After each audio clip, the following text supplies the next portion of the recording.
I'm Danny Trejo, and I play Uncle Machete in the blockbuster movies Spy Kids and Spy Kids 2. As super spies, the Spy Kids have to use all kinds of exciting gizmos and gadgets to help save the world. But the real excitement begins in the classroom as you learn how those gizmos and gadgets really work.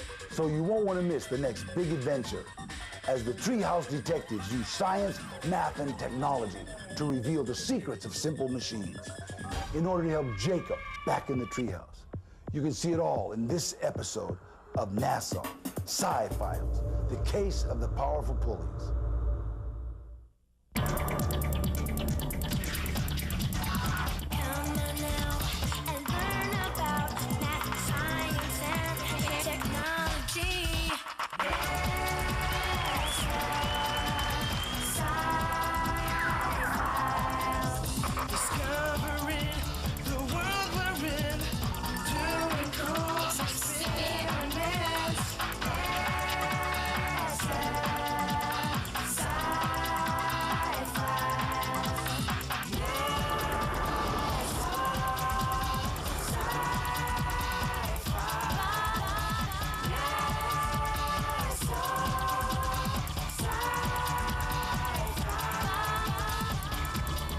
Don't forget to answer the following questions. What is energy? What does it mean to do work? What are simple machines? When you see this icon, the answer is near.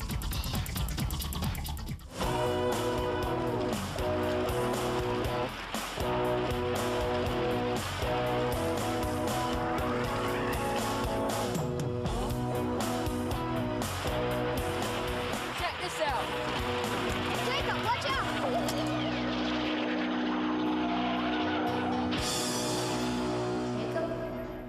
Jacob? You got gaffed. The doctor says I'll have to wear this cast for 6 to 8 weeks. I'm sure it's tough being around in a cast. Yeah, I guess you have to take it nice and easy. Well, getting around is still okay. I really miss being in the treehouse. You are not climbing up into the treehouse. He's right, Jacob. Climbing into the treehouse would be a bad idea. I'm not going to climb into the treehouse, but you guys don't know what it's like being stuck in this cast. The treehouse is like my second home. Maybe we can figure out a way to get you back into the treehouse without climbing the ladder. You might be onto something, Bianca. Stop joking, you guys. You're getting my hopes up. We're not joking. After all, we are the treehouse detectives. It might take a little while, but we can solve the problem. I can't wait to get back into the treehouse. Don't worry, Jacob. I'm sure we'll have you back in the treehouse in no time at all. This problem may be tougher than we thought. Let's brainstorm. Maybe we could use a rope to pull Jacob up. Or maybe a trampoline. A trampoline? That's silly. Remember, there's no criticism when you brainstorm. What about lowering the treehouse? Or we could carry him up. How much does Jacob weigh? Probably about 90 pounds. Well, that's not too much. Then let's try my idea of lifting him with a rope. Let's give it a try. Can we do this later this afternoon? Bianca and I are going to Sandy Bottom Nature Park with my sister's Girl Scout troop. Dr. D's doing some physics experiments. Sure. See you this afternoon. Bye. It takes energy to do work. Energy comes in a variety of forms. The powder in this funnel has potential energy. It's changed into heat energy when I blow it through this flame. If I do work and use my energy to stretch this giant slingshot, the energy is stored as elastic potential energy. Then when I let go, the energy is changed into energy of motion, or kinetic energy. Finally, plexiglass did the work to stop the tomato. It takes a lot of work to lift this 25-kilogram anvil. I have to overcome the pull of gravity. The anvil now has a lot of gravitational potential energy. This poor cantaloupe will be smashed when I release the energy by letting go.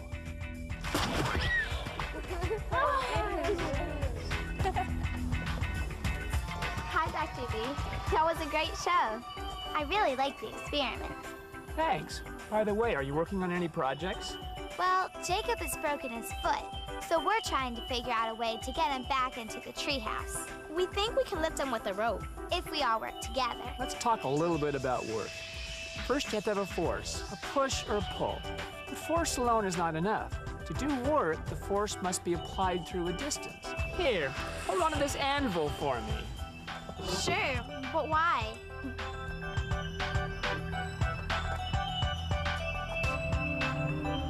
Getting tired yet? You bet. Because you haven't moved the anvil, you haven't done any work. Doing work and getting tired are not necessarily the same thing. Can we put this thing down? Of course. Now with the slingshot, I did work when I pulled on the strap and moved it back about 1 meter. When I let go of the strap, the slingshot did work on the tomato when it pushed it forward and sped it up. I love the splat.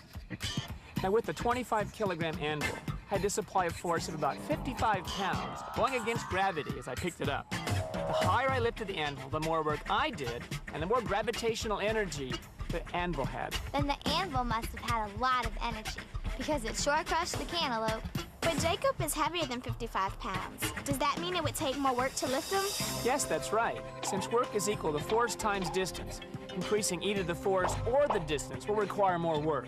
You said it took energy to do work. So where did the energy come from to lift the anvil? The energy came from the cornflakes that I had for breakfast this morning. Corn got its energy from the sun. It's gonna take a lot of energy to lift Jacob into the treehouse. I think it's gonna take all our energy to do the job. Thanks, Dr. D. You're welcome. Bye. Bye-bye. Wow. Exactly 3.5 meters. It's harder than I thought. My dad had some rope that we can use to lift Jacob. Great, let's lower it down. Maybe we could attach it to the test dummy down below.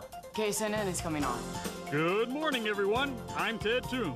Our top story, Kids Science News Network is getting a facelift. The next time you see me, I'll be in the new and improved KSNN studio. Yeah, okay, let's get him out of here. Hey, stop that. Cut it out. Put me down. I'm with Patio Furniture, the studio construction supervisor. Patty, what can you tell us about the redesign? We're taking out all of the old stuff and replacing it with new stuff, I am. We're going totally techno here. We'll have the digital interactive weatherboard over there, the remote satellite. Hey, watch it with that new skunk. Sports super slow motion system over here. And the new, careful with that dynamite, hyperspeed wire service feeds in that corner. Well, things are certainly changing around here. Be sure to join Patty and the KSNN news crew to learn more about our jobs and why we love them at the upcoming Career Day. Until next time, I am listening for KSNN.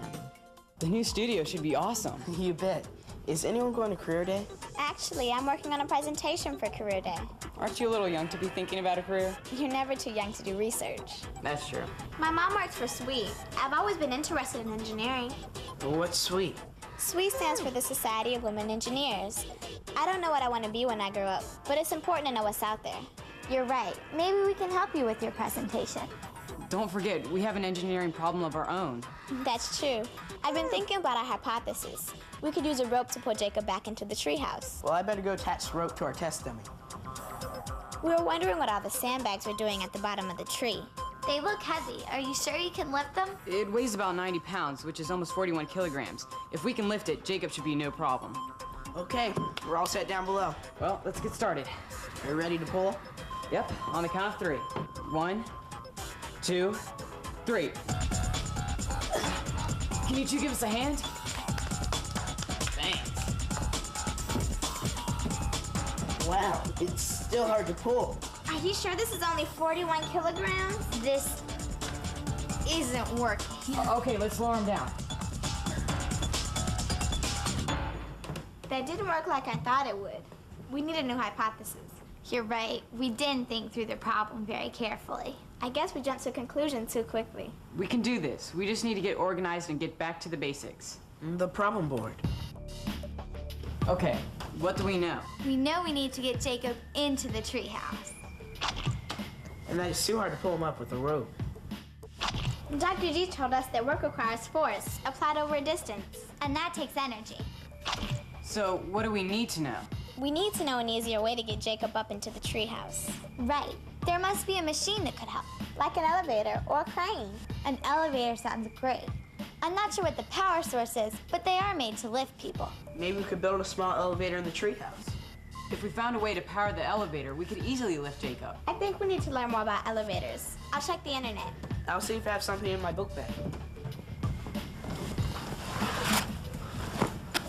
Yes, and check it out. Elisha Graves Otis invented the elevator in 1853 after developing a safety device for a lift platform. I didn't know elevators were that old. Guys, Otis Elevator has a website. I wonder if it's the same Otis. I bet it is. It says here that they design and install elevators all around the world. I'll email them and see if they can help. While you're on the internet, print out an extra Get Up and Go sheet. You can go to the NASA Sci-Files website to do research and print out your own Get Up and Go sheet.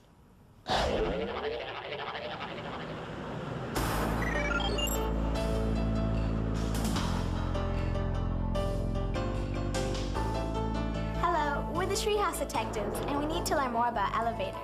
Well, you've come to the right place. I'm Edith DeFrancesco, Vice President of Product Development here at Otis Elevator Company. Wow, that sounds interesting. Do you actually build elevators? Here at the test tower, we test elevators for safety and efficiency. And I don't personally build elevators, although as a mechanical engineer, I've worked on elevator designs. You're an engineer? I'm doing a report on engineers for Career Day. Great, I'll show you where we design and test our elevators. We have lots of engineers working on elevator design.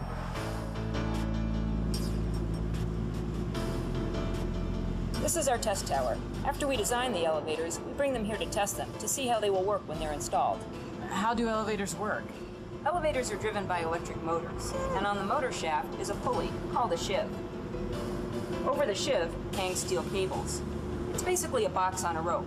On one end of the cable is the elevator car, which carries the people, and on the other end is the counterweight. What's a counterweight? A counterweight is a steel frame full of weights, and it balances the weight of the elevator car and the people in it, so that it takes less force to move the elevator. How does it reduce the amount of force needed? Think of it like a balance scale. The force needed to turn the sheave is related to the difference between the weight of the car, with the people in it, and the weight of the counterweight. The closer those two are in weight, the more balanced the system is, and the easier it is to turn the sheave. How does an elevator go up and down? Well, when the motor turns, the sheave rotates. The cables stay on the sheave in these grooves, and with the friction between the cables and the sheave, the cables move with the sheave when it rotates, making the elevator go up and down. Sounds like friction's a good thing to have in an elevator. Yes, we call it traction, and it's very important. We don't need a very big elevator for our treehouse. Do elevators come in different sizes? Yes, they can be as small as a dumbwaiter, about a half a meter by a half a meter. How big can an elevator be? Some elevators are as big as a truck. They're used to carry freight containers at seaports. But a typical commercial elevator is about a meter by 2 meters and carries 10 or 12 people. Designing an elevator seems like a lot of work. It sounds like a lot of fun. It has its ups and downs. Thanks, Mrs. DeFrancesco. We've learned a lot about elevators. You're welcome. And if you have any more questions, just give me a call. Bye. Bye. Bye. Wow, I never knew elevators were so cool. If we're gonna build an elevator, we'll need an electric motor, a sheave, a shaft, a counterweight, and an elevator car. Boy, building an elevator sounds expensive. Not to mention complex. There has to be an easier way to get Jacob up into the treehouse. What about a ramp? What, like a bike ramp? Like that one over there. Oh, hey, I just got an email from Bianca and Anthony. They said that they spoke to an engineer about elevators. That would be great for Bianca's Career Day presentation. They also said that an elevator would be too expensive for the treehouse, and we might want to think about a ramp instead. What kind of ramp? You know, ramps that make buildings more accessible to wheelchairs. Investigate use of ramp. I have a friend who uses a wheelchair. Maybe he can tell us about what it's like to use ramps. Let's dial him up. Hi, our friend Jacob just broke his foot, and he's learning a little bit about what it is like to be disabled. Oh, that's too bad, but at least his foot will be well soon. He really wants to come into the treehouse, but it's not wheelchair accessible. Have you experienced that? Yes, a lot of places are not built to accommodate people who are in wheelchairs or have other disabilities. But today, public places are required by law to be accessible to everyone. I didn't know that there were laws that require buildings to be accessible to everyone. What can you do to make buildings accessible to people with disabilities? Well, a lot of buildings use simple machines, such as a ramp, which is an inclined plane. Some use elevators, but they are a little more complex. We need to keep it simple. What is a simple machine? A simple machine is a device that makes work more convenient by changing the speed, direction, or amount of force. There are 6 simple machines: incline plane, levers, wheel and axle, wedge, pulley, and a screw. We are thinking that a ramp might be the answer to our problem, but we didn't know that they were simple machines. Are there any requirements for ramps? If you want to build Jacob a ramp to get into the treehouse, the ramp will need to be built at a 12-to-1 ratio. That really helps. It gives us a lot to think about. See you later. I wonder if there are any other simple machines we need to use to solve our problem. We need to do more research. So what's up? How much work will it take to get Jacob into the treehouse? How will engineering help the treehouse detectives? Is the ramp the solution to the problem? Find out next time in The Case of the Powerful Pulleys. Be sure to answer the following questions during the show. What is the difference between potential and kinetic energy? How can pulleys help lift the space shuttle? How does a pulley make lifting objects easier? When you see this icon, the answer is near.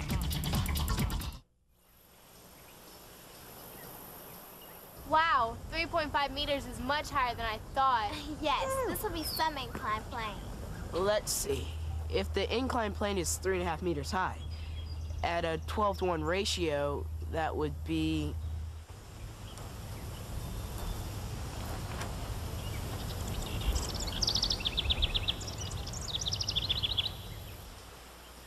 With the correct slope, the incline plane would be about here, 42 meters. It would have to be a really big ramp. I think ramps are definitely out of the question. Well, there are other types of simple machines, And we need to know what they are and how they work. Maybe we could do an internet search on simple machines. We need to talk to more engineers. My mom talked to some engineers with her SWE group. I'm sure they can help. Great, let's get to work. Oh, we just got an email from Dr. D. It says he wants to meet us at the circus later. I wonder what he wants. Who knows, but it's Dr. D in the circus. You know that'll be fun. I bet he can help. I'm sure he knows all about simple machines. I'll go check on Jacob and let him know how we're doing.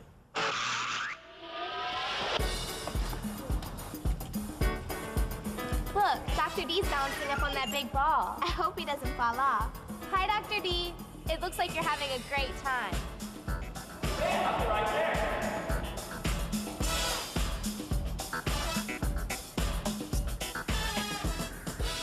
There's a lot of science here at the Circus Center.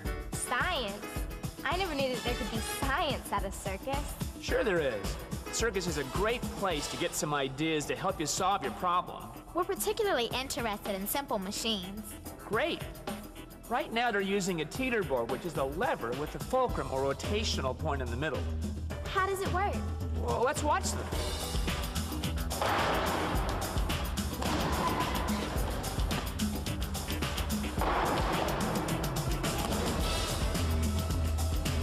That was pretty neat. I noticed that 2 men jumped on the board, but only one flew into the air.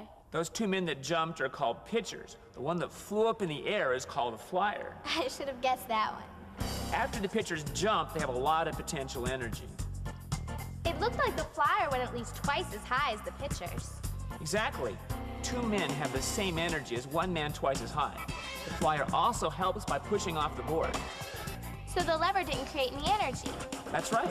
The lever changes the downward motion of the pitchers to the upward motion of the flyers. Correct. It's not magic. The teeter board just lets them transfer energy from the pitchers to the flyers. How would you like to experience the flying trapeze? That would be so cool. Now, what does the flying trapeze have to do with energy? When you are way up there on the platform waiting, you have a lot of potential energy. Then when you grab the trapeze and swing down, you build up kinetic energy. And when you swing back again, you lose kinetic energy and pick up potential energy. Very good. So energy isn't being transferred like on the teeter board. It's just changing from potential energy to kinetic energy and then back again. That's why it's the acrobats on the aerial hoop. These guys are really something. Someone will have to do a lot of work to lift the hoop and the acrobat together. It looks really easy to pull them up. What are they using with the rope? It looks like they're using pulleys attached to the rope. I think this just might be the thing we need to pull Jacob up into the treehouse. This is great. We're making some real progress. Thanks, Dr. D. You're welcome. Let's see about trapeze training.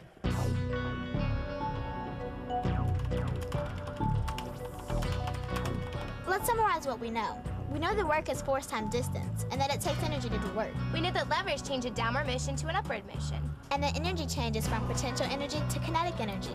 And we also know that pulleys lift large objects more easily. Okay, so what do we need to know? We need to know more about pulleys.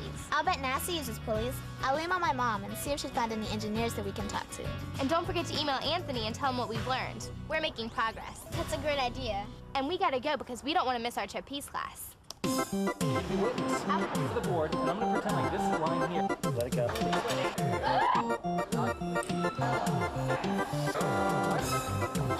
The other way.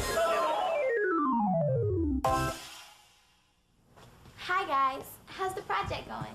Great so far. Thanks for your email. Your mom is friends with Mrs. Jones, an aerospace engineer here at NASA Langley Research Center. RJ's meeting her at the gantry this afternoon to talk about pulleys. That's great. He also said not to worry. He plans on getting plenty of information for your Career Day presentation. Speaking of Career Day, KSNN's coming on. I am listening live from my dressing room. During the construction, I'll be filing a series of special reports about how I personally redesign and overhaul my own dressing room. And I'm thinking, if this is as easy as it looks, I may just change careers. This isn't funny anymore. Get me down. Until next time, I am listening for KSNN.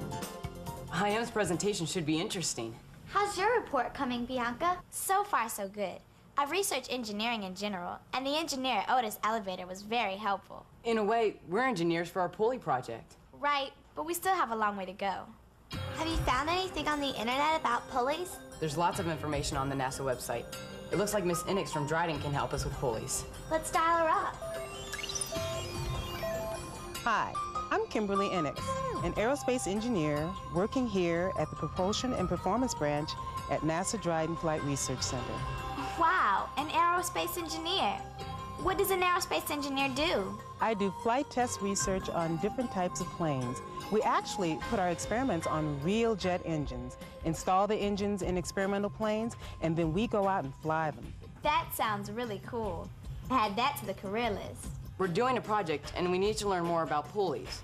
We saw on the website that NASA uses pulleys to lift the space shuttle onto the back of a 747 plane. How can pulleys help lift the space shuttle? Well, to lift the space shuttle, they use the mate-demate device known as the MDD. The MDD is this large gantry-like steel structure where the space shuttle receives post-flight servicing and is prepared for the ferry flight back to NASA Kennedy Space Center. The MDD has two 100-foot towers that are connected at 80 feet by a horizontal structure. What does the horizontal structure do? It controls and guides a large lift beam that attaches to the space shuttle to raise or lower it. There are 3 large hoists or pulleys that are used to raise and lower the lift beam. Those must be some big pulleys. Yes, they are. The shuttle can weigh up to 232,000 pounds, but each of the 3 pulleys has a 100,000-pound lift capability. Operating together, the total lifting capacity of the 3 pulleys is 300,000 pounds. But for safety reasons, we don't exceed 240,000 pounds. Wow, that's about 120 tons. You're good at math. There are also 2 equipment pulleys built into each tower at the 60-foot level. Each pulley is capable of lifting 10,000 pounds. Sounds like pulleys can lift a lot of weight and are pretty important at NASA. What happens to the space shuttle once it's lifted? Well, the space shuttle is then placed on special mounts atop the fuselage of the NASA 747 shuttle carrier aircraft. It is then flown back to the Kennedy Space Center. The space shuttle actually gets a piggyback ride. About how long does it take? Depending on the weather, it usually takes 1 to 2 days. Thanks, Miss Inix. You've been a big help. You're welcome. Call if you need anything else, and good luck. Wow, that is so cool. I can't believe they lift the shuttle with pulleys. If the pulleys can lift the space shuttle, I'm sure they could lift Jacob. I took a lot of notes. I'll enter them into the computer so Jacob and the others can check them out. And with RJ's notes, we should know a lot about pulleys. Hi, RJ. Bianca's mom said you'd be coming by. How can I help you? We need to learn more about pulleys. What exactly is a pulley? Well, a pulley is a simple machine. It's made from a rope and a wheel. It makes lifting objects easier. How does it do that? It changes the direction of the force. For example, if you're lifting a heavy object off the floor using a pulley mounted to the ceiling, you can pull down the rope instead of pushing up. Aren't you using the same amount of force needed to lift an object? Good question. Yes, you are, but it's easier to pull down than to push up. So how would I reduce the amount of force needed to lift a heavy object? If you add a second pulley and you support the load with 2 ropes, then you only need half of the force to lift it. What if you add a third pulley and support the load with 3 ropes? If you divide the weight of the object by the number of ropes supporting the load, then you could determine what kind of force you need to lift the object. Awesome. So what do you use pulleys for here at NASA Langer Research Center? As an aerospace engineer and a level 3 manager of NASA's aviation safety program, I use pulleys in crashworthiness research. What's crashworthiness? Crashworthiness is how well an aircraft protects occupants in a crash. A team of engineers and I conduct tests and analysis on materials, on aircraft structures, and full-scale aircraft. Why is that important? In a real crash, it is very difficult to understand the damage because many things are destroyed. By conducting controlled crash tests, we can better understand what happens in a real crash, and then we can develop better designs that will protect the passengers. You crash real airplanes here? We sure do, right here at the gantry. What exactly is the gantry? The gantry is the impact dynamics research facility where we perform full-scale crash tests. It was also used by astronauts during the Apollo missions to practice landing on the moon. That's cool. How do you crash planes? A test vehicle is suspended from 2 swing cables pulled back and released to allow the test vehicle to swing into the impact surface below. The swing cables are pyrotechnically separated from the vehicle just prior to the impact so that free flight conditions are established. Airplanes are really heavy. You must need a lot of pulleys. Actually, we only use 1 pulley, but it's a pretty big pulley. How much can you lift? We currently can only lift up to 30,000 pounds because that's the maximum capacity of the gantry's bridge. How can you lift 30,000 pounds? I run steel rope from the lifting device through the pulley and then attach it back to the bridge. The pulley is attached to the aircraft. This is called double hitching. 30,000 pounds is a lot of weight. Yes, it is, but we don't need 30,000 pounds of force to lift it. With 1 pulley attached to the aircraft, you have 2 ropes supporting the load. Then you only need 15,000 pounds of force. Alfred and Jacob doesn't weigh 30,000 pounds, so I bet we could use pulleys to lift them with no problem at all. Thanks, Mrs. Jones. You're welcome, and good luck, and call if you need anything. Okay. So what's up? How will the Treehouse detectives use pulleys to lift Jacob? Will it be safe? Is there a better solution? Stay tuned for the answers in the next exciting chapter of The Case of the Powerful Pulleys.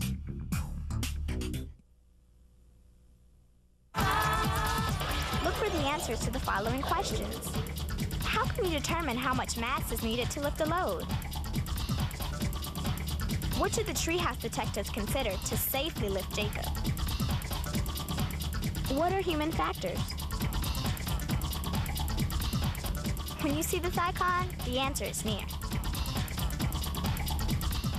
And because pulleys reduce the amount of force needed. They're inexpensive, easy to set up, and operate. You must construct a pulley system. A pulley system is definitely the way to go. Okay, so we know we need to use pulleys to lift Jacob up into the treehouse. But how many do we need? I checked with the NASA Sci-Files Kids Club from Raleigh, North Carolina. I'll see if we can talk to them.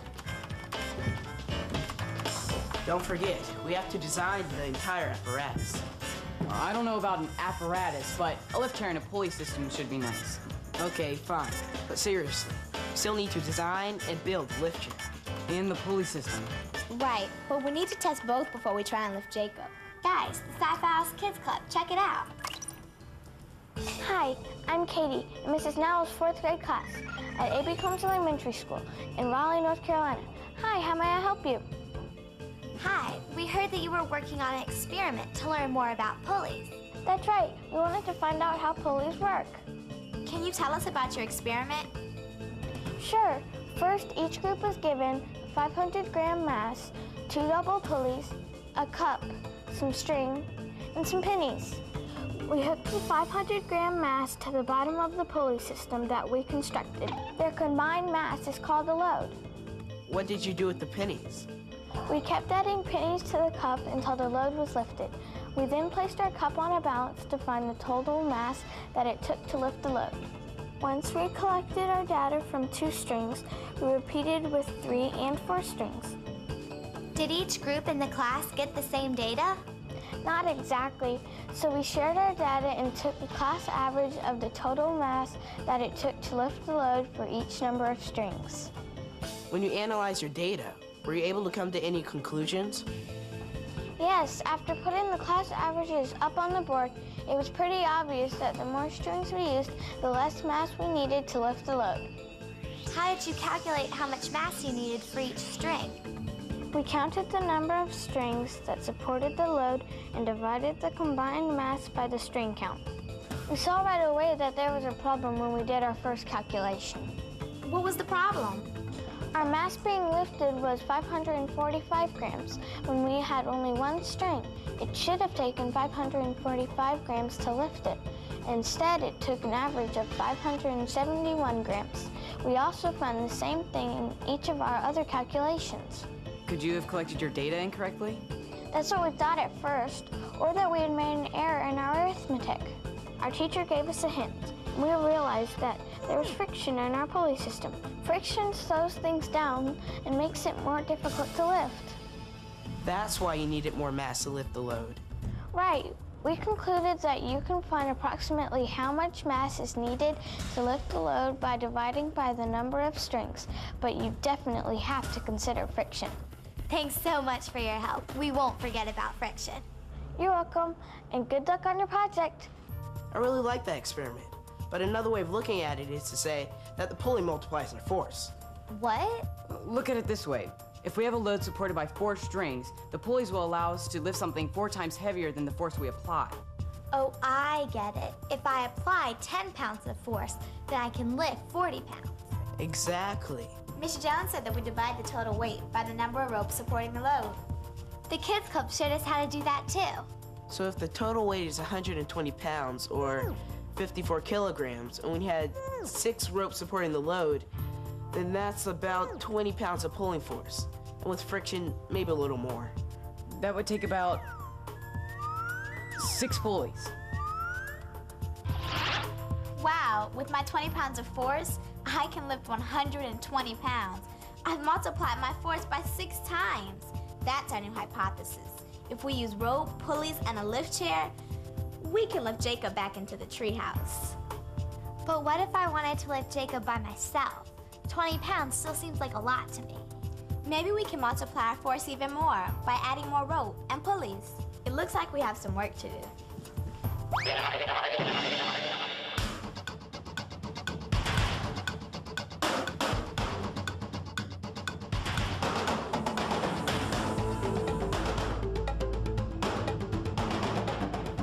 Okay, we're about ready to test. Wait. We have a 3 pulley system. I wish we'd found 6 pulleys. Do you think our hypothesis will still work? It should. With 3 pulleys, we'll need more force, but I think we can do it. And the test weight is 120 pounds. Okay, RJ, I think we're ready. Ready up here. Okay, we're ready to go. According to my calculations, 120 pounds divided by 3 supporting ropes equals about 40 pounds of pulling force. Don't forget friction. Okay, 45. But we definitely need to pull together. Okay, everybody ready? 1, 2, 3, pull.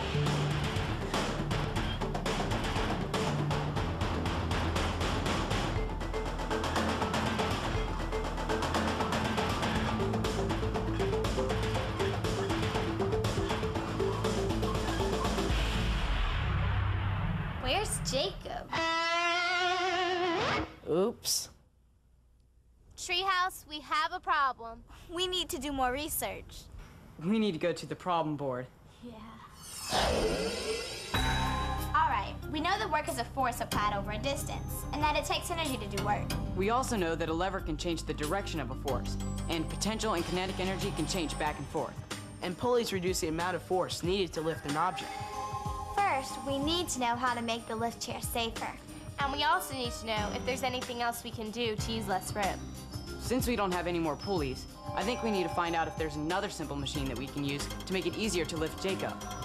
Until the test dummy fell off, it was difficult to pull. We need to talk to someone about safety. My mom works with some safety engineers at NASA Langley Research Center.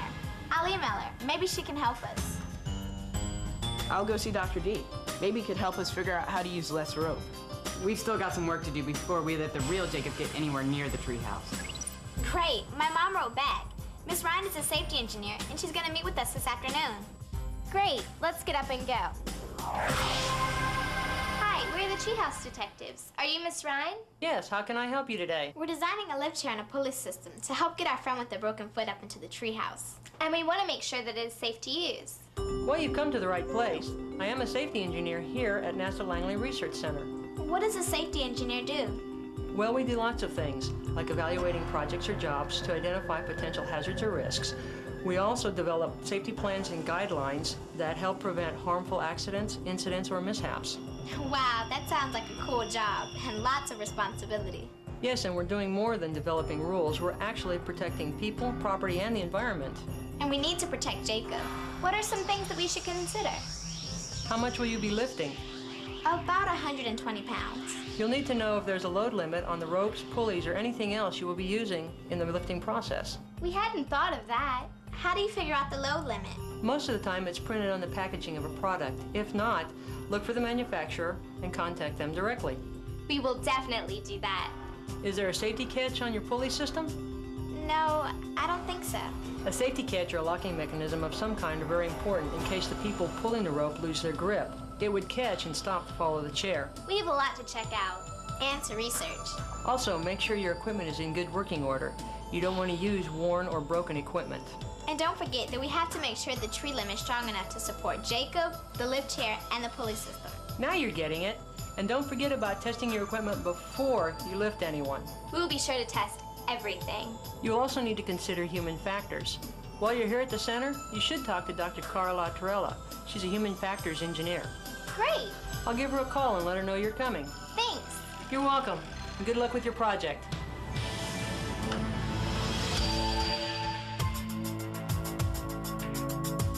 Oh, hi, Catherine. Laura Ryan said you'd be stopping by. Have a seat.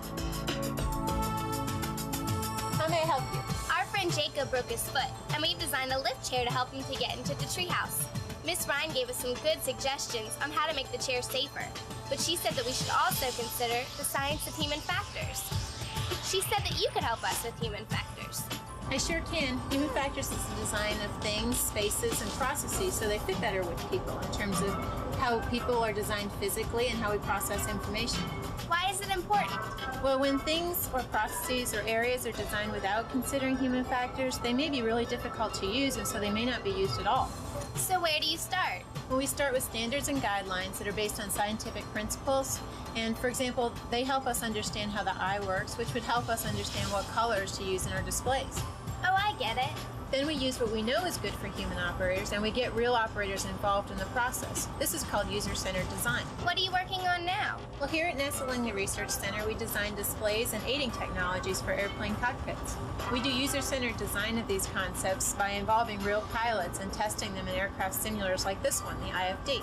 What is the IFD? The IFD is Integration Flight Deck.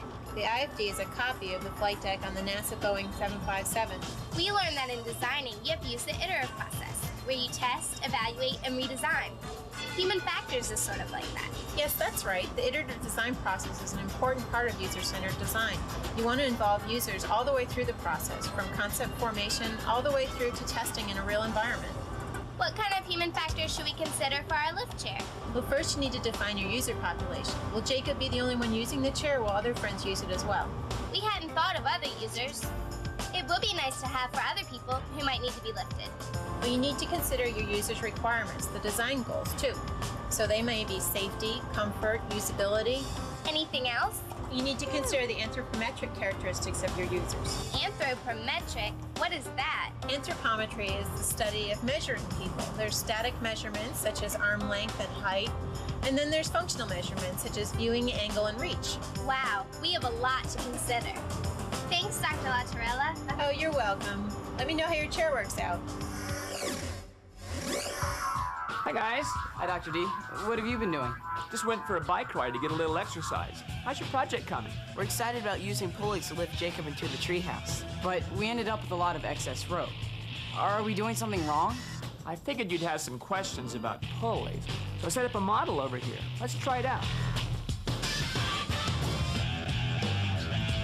I have 4 kilograms, or about 9 pounds, attached to this pulley system.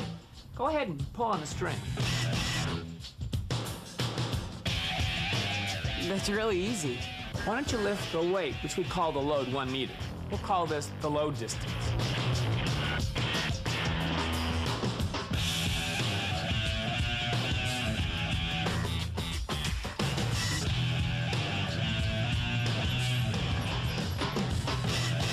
Wait a minute, Anthony.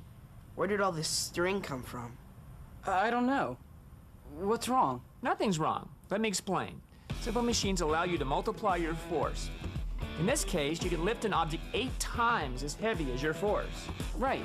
We learned from the Sci-Files Kids Club that you count the number of strings supporting the load. I count 8 strings, and that's why we can multiply our force 8 times. Very good, but there is a trade-off. What do you mean? Remember that work is equal to force times distance. Okay. With simple machines like pulleys, you can multiply your force, but not the work. So in this case, you've multiplied your force 8 times. But how much string did you have to pull in? We'll call this your distance. 8 meters. That means our distance is 8 times the load distance. Does it always work that way? Yes, it does. If you multiply your force, the trade-off is that your distance will always be greater than the load distance. Take a lever, for example.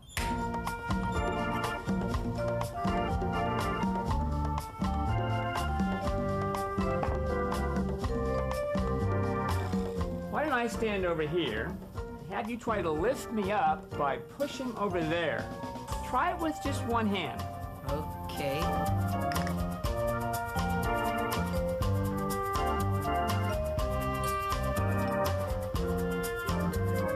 I can't believe I just did that.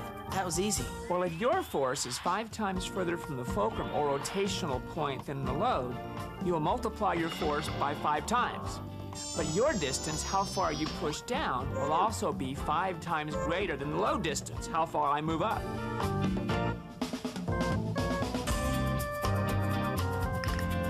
This is really cool. So if simple machines don't allow us to do less work or need less energy, why do we use them? I guess it's because they make the work easier. Excellent. We still need to make our work easier. Right now, we've multiplied our force 3 times by using 3 pulleys. But that isn't enough to easily lift the load of 120 pounds. But if we add more pulleys to multiply the force even more, that means that we have to pull in a lot more rope. Wow, maybe we need to use a different kind of simple machine. Well, don't scrap your pulley idea. You might want to consider combining other simple machines with your pulley system. You mean like use a lever with our pulley system? Well, that's a possibility. Another one is a wheel and axle. Take my bike, for example. This could also be called a crank and axle. This wheel with the chain attached is the axle. It's attached to this crank with the pedal. To find out how this machine multiplies the force, all we have to do is divide the radius of the crank by the radius of the axle. RJ, would you make the measurements, please?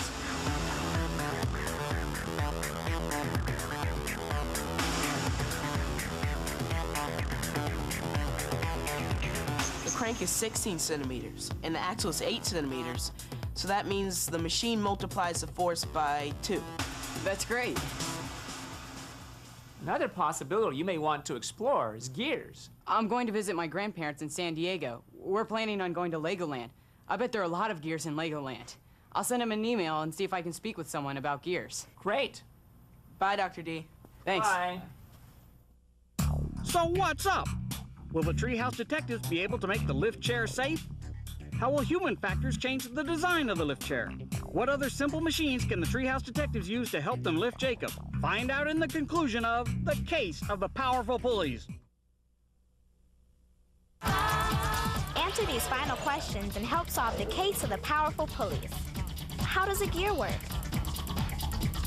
How does a belay make the lift chair safer? How how does a winch help solve the problem? Can you see this icon? The answer is near.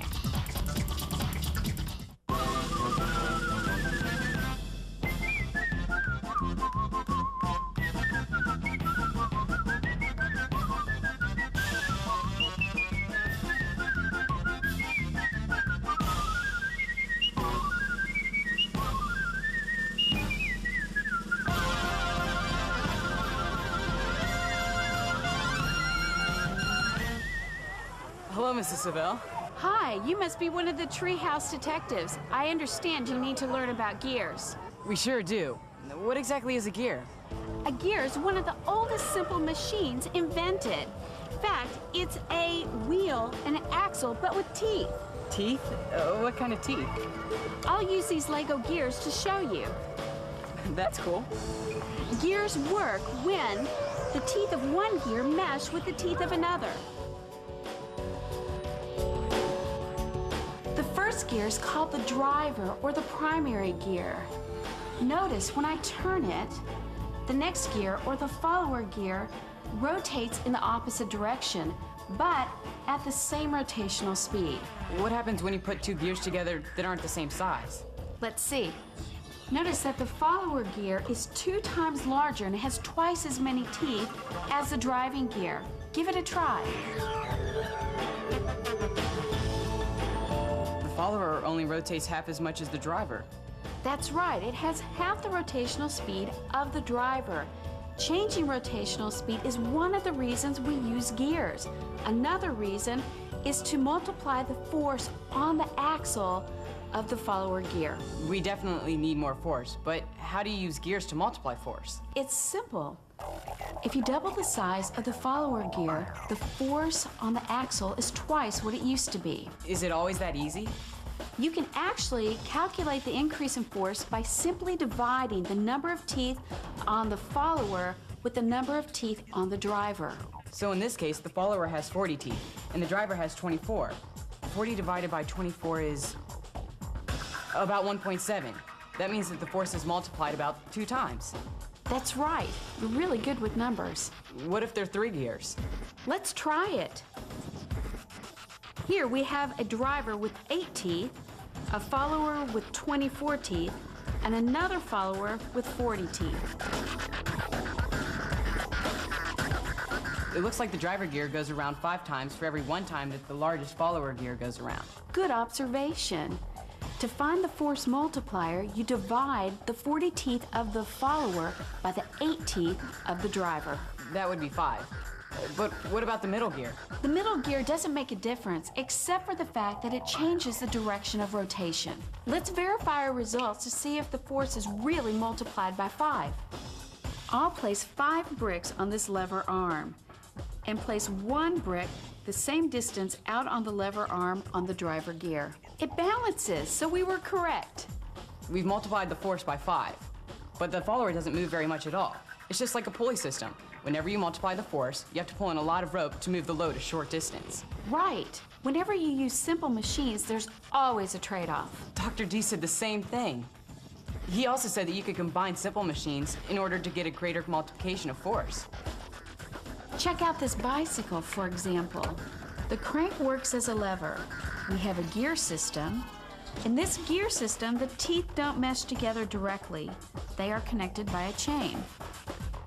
A bicycle uses a lot of simple machines. When you have more than one simple machine working together, like on the bicycle, it's called a compound machine. Here's another example. This crane is a combination of a crank or lever attached to a gear connected to pulleys. This is really cool. I'll bet that this helps us solve our problem. Thanks a lot, Miss Salvell. You're welcome.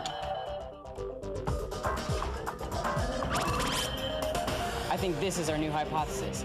If we use rope, pulleys, gears, and a lift chair, then we'll be able to lift Jacob into the treehouse. Okay, we can secure Jacob or anyone else in the lift chair by using this rope and harness. Yes, and the handles make it safer too. As long as the lift chair can support the heaviest passenger, then we're in good shape. Right. Now all we have to figure out is how to make the pulley system easy enough for everyone to use. Let's go and see if Anthony sent us some email. Anthony said that he learned a lot at Legoland about gears and combining simple machines together. He said that he remembers seeing a lot of things in his garage. He thinks it might be a good idea to use gears with our pulley system. He wants us to check with his dad about using it. I wonder what has gears in it. We'll have to check this out. Oh, Dr. D wrote us an email. He said that if we're concerned about safety, we should talk to his climber friend. Great. While you're on the internet, print out a Get Up and Go sheet. You can print out your own Get Up and Go sheet by going to the NASA Sci-Files website research rack. Hi, are you Mr. Harding? Yes, that's right. You must be one of the treehouse detectives. Dr. D tells me you need to learn more about safety. That's right. Dr. D mentioned that you rock climb. We were wondering how you make it safe. Well, I can show you that right here, but first we need to outfit you with the climbing harness to tie the rope into you. You aren't going to pull me up, are you? No, you're going to have to do the climbing yourself. The rope is just simply there to keep you safe. How does that work? It's called belaying. I tie one end of the rope into your harness, and then it goes through the eye bolt at the top, and then down to me, the belayer. It passes through this belay device called an ATC or figure 8. If you slip and begin to fall, I simply pull on the rope like this, and the friction with the ATC stops the rope. Are you sure this is going to work? Let me show you. Climb up a few feet and then let go.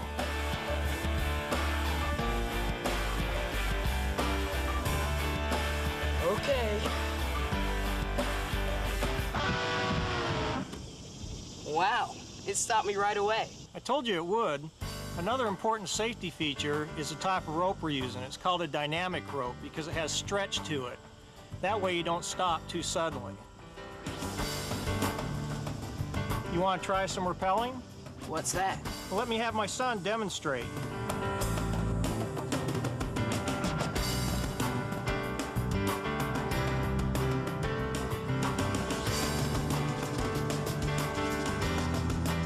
Looks like he used the same device that you used to belay me. That's right. I have a belay attached to him to keep him safe. I'll bet we could use the belay principle as a safety device for a lift chair.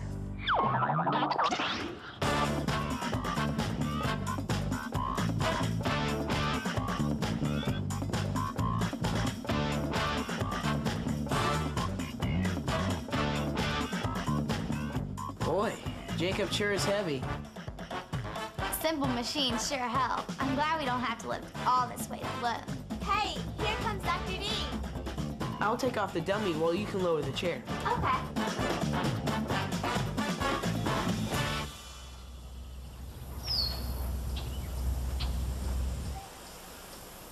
This looks impressive. How did you put it all together? Well, the obvious answer was pulleys, but that was just the beginning. We could only find 3 pulleys, so the best that we could do was multiply the force 3 times. Jacob is way too heavy for that. Hey, I'm not that heavy. But we learned that we could combine simple machines, like gears, with the pulleys to multiply the force even more. There was also a safety concern. We learned how to use the rock climbing technique of belaying to help keep Jacob safe. And the winch we found not only had gears, but also wheel and axle to help make the work easier. It also had a built-in safety device. I think it's called a ratchet. Yes, it is. A ratchet keeps the handle from spinning wildly or turning backwards if you accidentally let go. We also learned that simple machines don't reduce the energy needed. They just make work easier.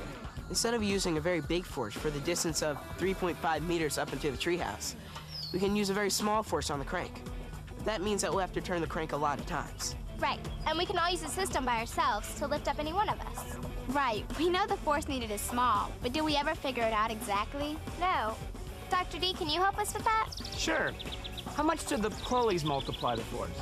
The load is supported by 3 ropes, so the force is multiplied 3 times. Good. How about the gears on your winch? We learned at Legoland that we need to count the number of teeth on both gears. The big gear on our winch has 41 teeth, and the little gear has 10 teeth. So the gears alone multiply our force about 4 times. You've learned a lot about simple machines. And there's also a crank on the winch. It's got a radius about 5 times longer than the spool. That multiplies the force 5 times. Right, just like the bicycle crank. The spool also gathers the excess rope. And because we use gears and a wheel and axle along with our pulleys, we didn't have to pull in as much rope.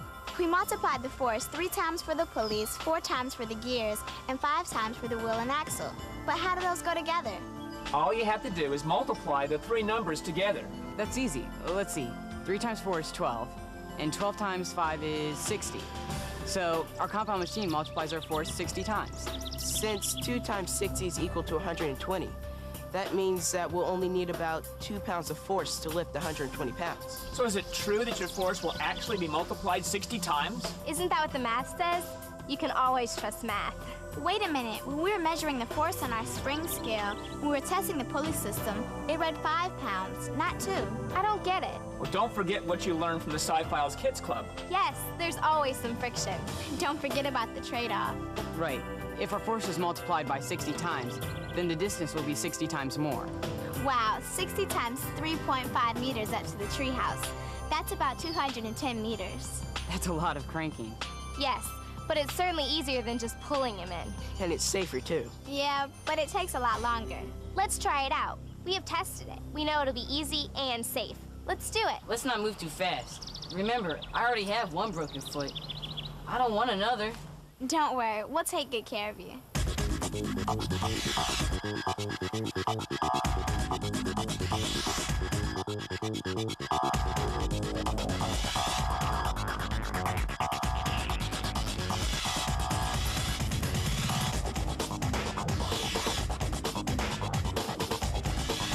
Let us know when you're ready. Okay, I'm ready down here.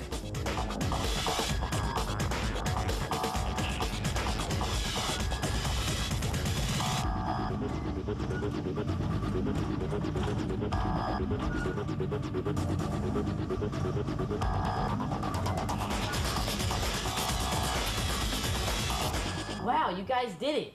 I can't believe I'm back in the treehouse. Simple machines are simply amazing. Good work, everyone.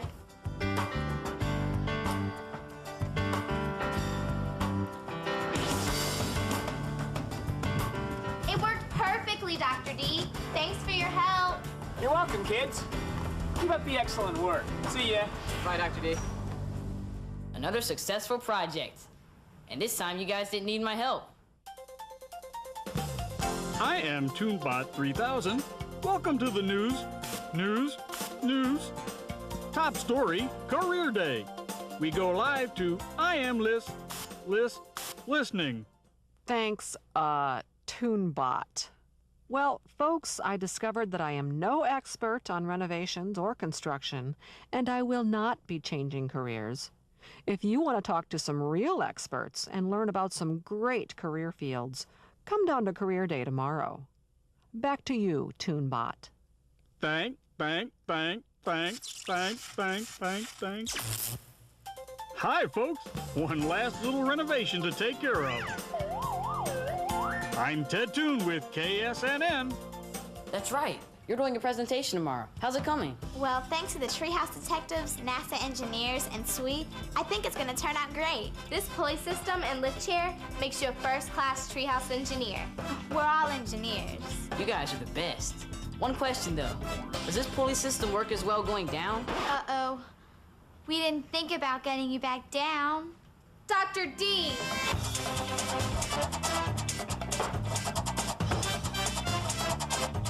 Guys?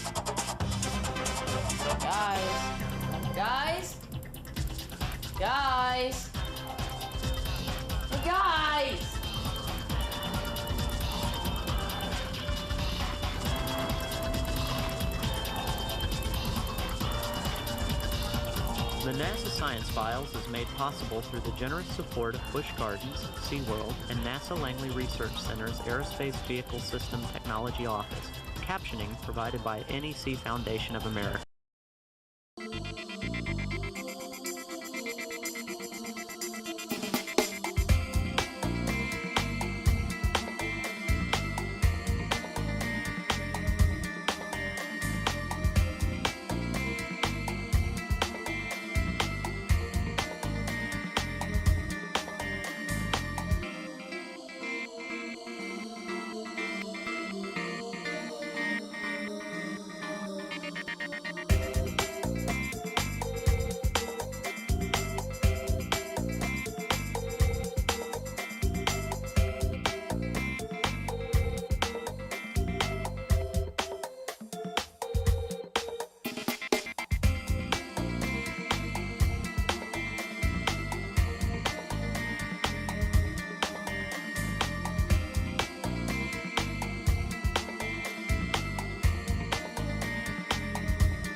Coming up on this edition of Out of the Blue from Middle Tennessee State University.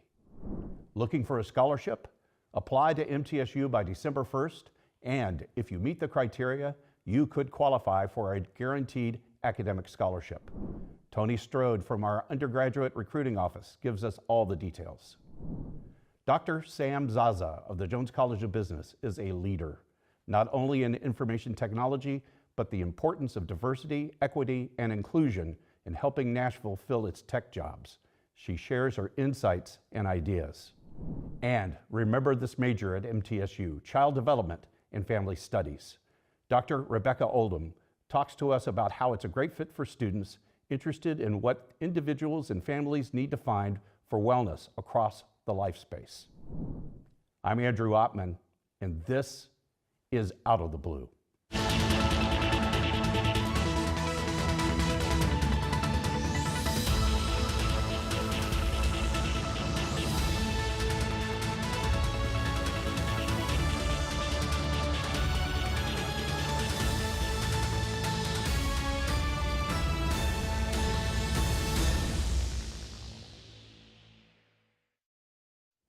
Welcome to Out of the Blue. I'm Andrew Ottman. Looking for a scholarship? Well, you need to apply to MTSU by December 1st. If you're an incoming freshman and you meet our criteria, you may qualify for a guaranteed academic scholarship. Tony Strode from our undergraduate recruiting office gives us all the details. Tony, welcome back to the show. Hey, thank you for having me, Andrew. You know, when it gets this time of year, all we say is December 1 deadline, December 1 deadline. It's on billboards, it's on our website, December 1 deadline. So why is December 1 so important to an incoming freshman at MTSU? Yeah. So that date's very important if you want a guaranteed scholarship. And we all know that we have so many great qualified students who are applying to MTSU. So we want to make sure that they apply by December 1st so we can get their application processed, get them admitted, and then we can award them a scholarship. Our scholarship deadline's December 1st. We have so many awesome scholarships for students. All they have to do is apply, send in their transcript, their ACT scores, and once we get that and we can admit them and evaluate, make sure they meet the scholarship requirements, then they will be guaranteed and awarded a scholarship.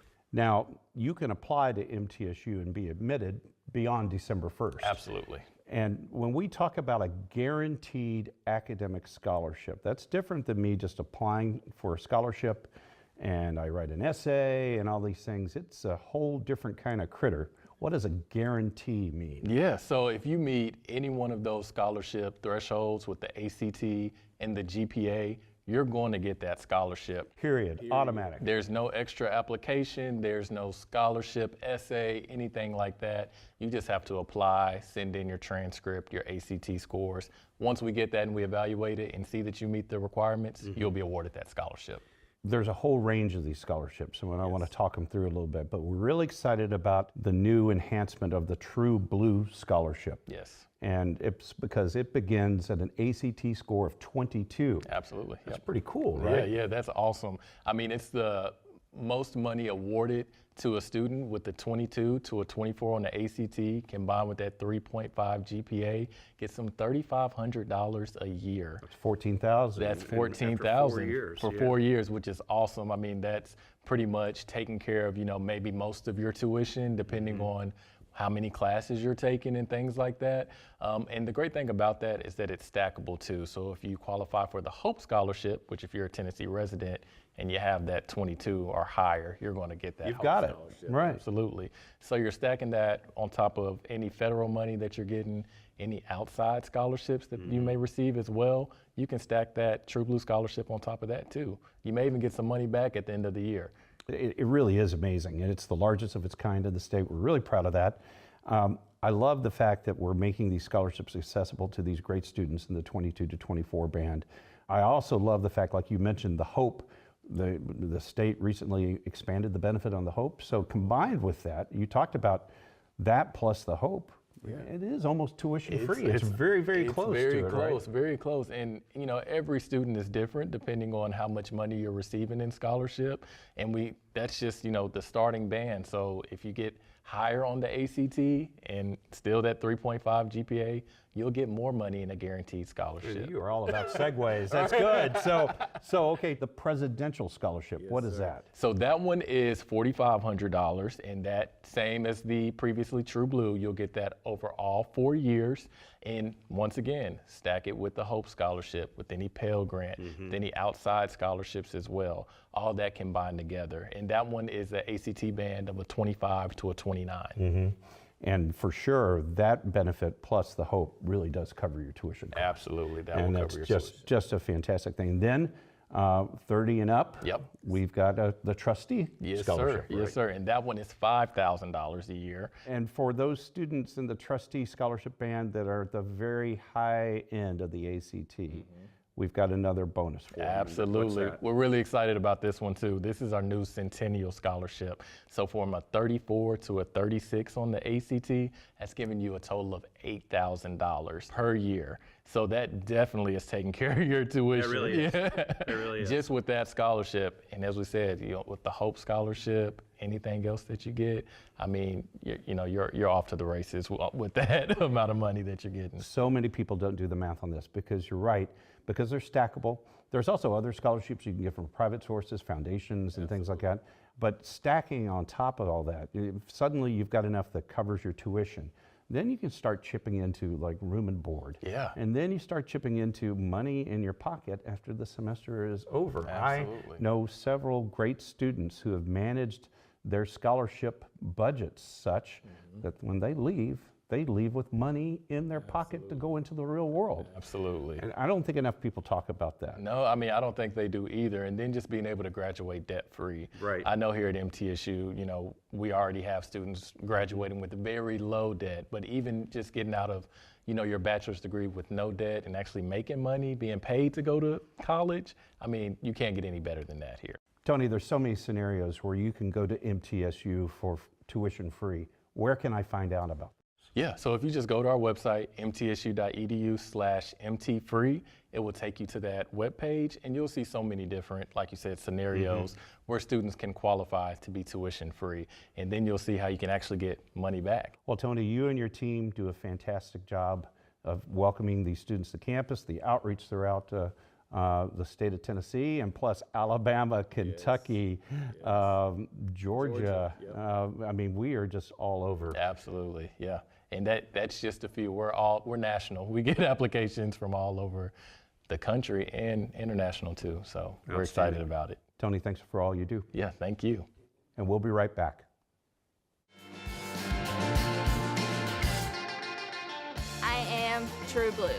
As a member of this diverse community, I am a valuable contributor to its progress and success. I am engaged in the life of this community. I'm a recipient and a giver. I am a listener and a speaker. I am honest in word and deed. I'm committed to reason, not violence. I am a learner. Now and forever. I am a Blue Raider. I am a Blue Raider. I am a Blue Raider.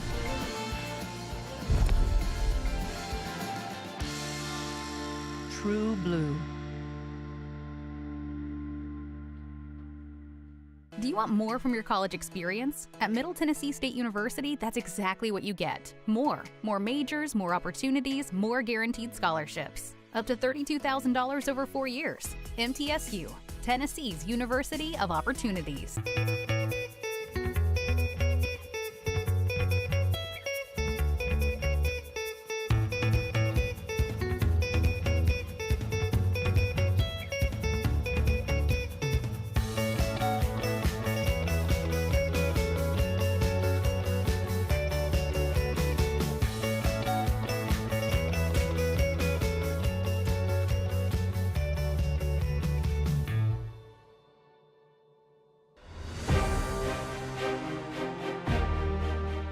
So many men and women that have served that expected to be able to have their tuition or certain assistance being given to them, and that money evaporated. With the establishment of the general fund is to make sure that all those men and women can get through MTSU and pursue what they thought they could do when they came on back. We're extremely proud that the Predators have identified the need to help make this fund one of the best at our university for our veterans. Welcome back to Out of the Blue. I'm Andrew Ottman. Dr. Sam Zaza of the Jones College of Business is a leader, not only in information technology, but also the importance of diversity, equity, and inclusion in helping Nashville fill its tech jobs. She joins us to share her ideas and insights. Sam, welcome to the show. Thank you, Andrew. I appreciate it. You know, we bump into each other, it seems like all the time on campus. We do. I mean, there you are, here you are, and it's great to have you come to the studio because I really wanted to talk to you about your work in IT, how you're really trying to expand the pool of qualified candidates in IT, recognizing the great opportunities in the Nashville area, but you've also got some great stories about your journey here, so let's get started. So let's talk about first, you know, Nashville is a tech center and the opportunities and challenges that they face as a result of that and how your expertise is helping guide some of those conversations. Of course. So Nashville is booming. Everybody want to come to Nashville. But there is one issue that you hear a lot from organizations and companies, that they're not able to find IT talent. Mm-hmm. So to counter that, I feel we need to prepare the workforce early on, starting from our students. One part of that is to provide study abroad programs for them, to expose them to that international aspect, to see other perspective, other subjects, other point of view. And actually, we did one of that. We internationalized a course where we did a joint course with a university in Brazil, and then we did a joint project, me and my colleague. Actually, it was his course. So we did a joint project with them where our students will do the same project with Brazilian students. And then at the end of that course, we elected 4 students to go actually to Brazil to meet their counterparts.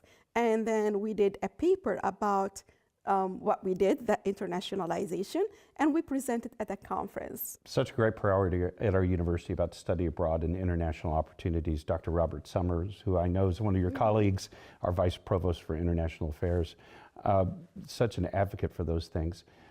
Why is it important, in your perspective, from the IT perspective, for internationalization? How does that help prepare a better prepared candidate? I think it is important because for over the last 40 years or 45 years, all the research indicated that there is an IT shortage. Mm-hmm.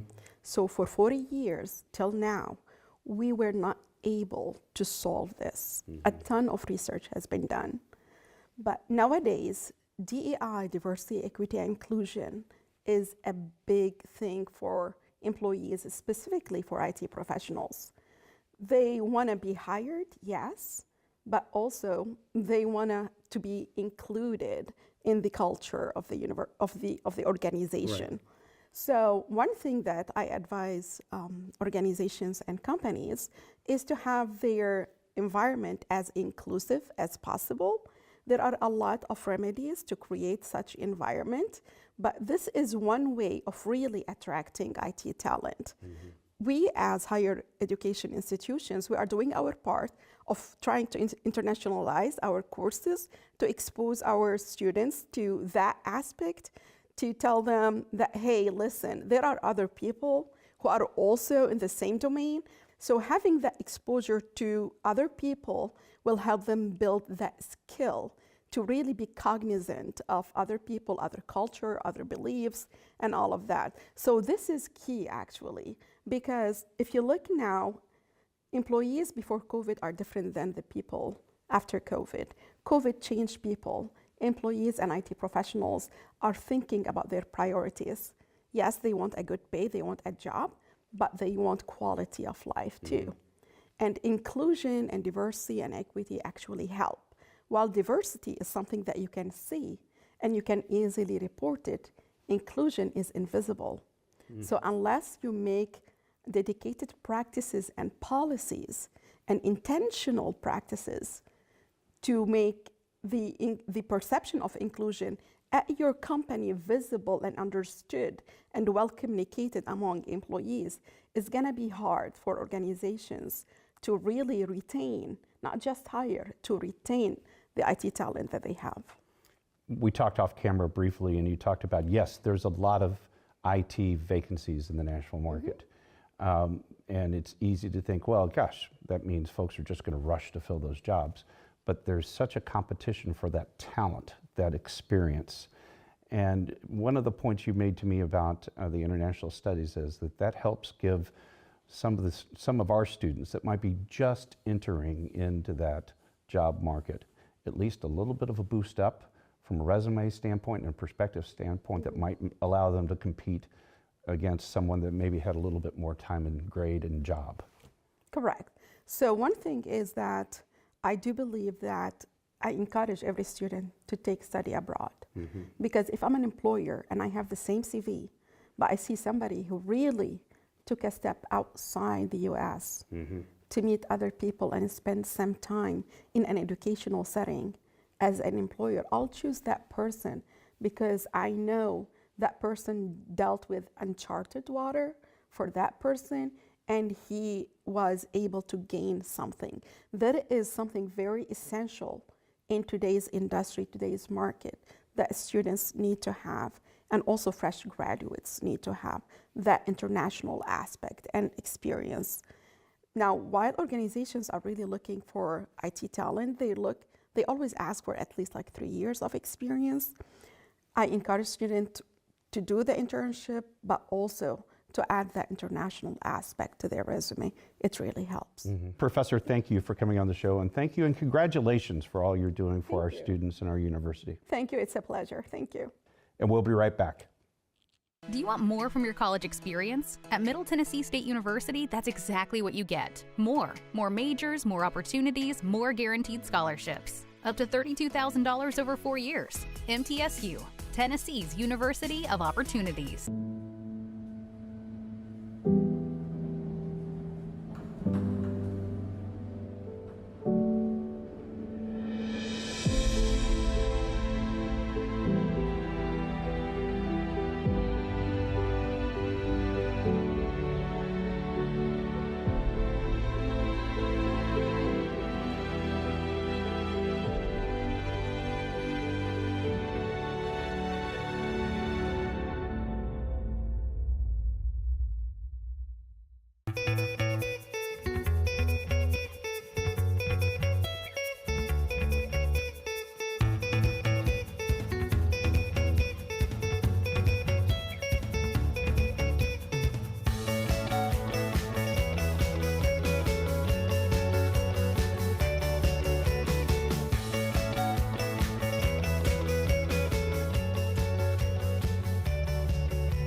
So many men and women that have served that expected to be able to have their tuition or certain assistance being given to them, and that money evaporated. With the establishment of the general fund is to make sure that all those men and women can get through MTSU and pursue what they thought they could do when they came on back. We're extremely proud that the Predators have identified the need to help make this fund one of the best at our university for our veterans.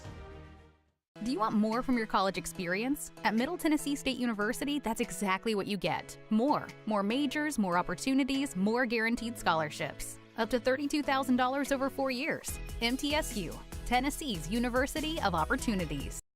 Welcome back to Out of the Blue. I'm Andrew Ottman. Remember this major at MTSU, Child Development and Family Studies. Dr. Rebecca Oldham joins us to talk about how this is a great fit for students interested in what individuals and families need to do to find wellness across the life space. Rebecca, welcome to the show. Thanks for having me. I'm glad to be here. It's an honor to have you here. We talked a little bit before you came on air. We talked about how your program is based in the Ellington Human Sciences Building. What's the major? Tell me in a nutshell your elevator speech for your programs. Sure. So Child Development and Family Studies, more broadly across the country, is known as Human Development and Family Science. And you can hear in the name that there are really two major branches. People who are studying human development from prenatal all the way till death. And it's really focused on individual development. But of course, individuals are not islands unto themselves. We all develop inside relational contexts, and that's where family studies come in. And so our students come into the major and they could have varying interests related to anything related to prenatal development, child development, emerging adulthood, middle adulthood, older adulthood, death and dying, or they may be interested in things like romantic relationships, friendships, siblings, sexuality, contemporary families, society at large in the context that families develop in. So it's a really interdisciplinary field. We draw from sociology, we draw from psychology, neuroscience, a lot of different theories and methodologies to do the kind of research we do in this field. So when folks learn about this, I guess one of the reasons you call it a discovery is that not a lot of people know. They may be interested in this, but they may not just be aware that there's a program that can get to this. And that must be a fun kind of discovery conversation with them as well. Right, so we normally engage with the STAR program where they bring students to campus, usually first-year students to campus early, and they have a panel of different majors on campus that students may not know about coming into college. They know about psychology, they may know about sociology, and they say, I want to be a counselor, so I'm going to do psychology. They may say, I want to work with kids, so I guess I'll do early childhood education.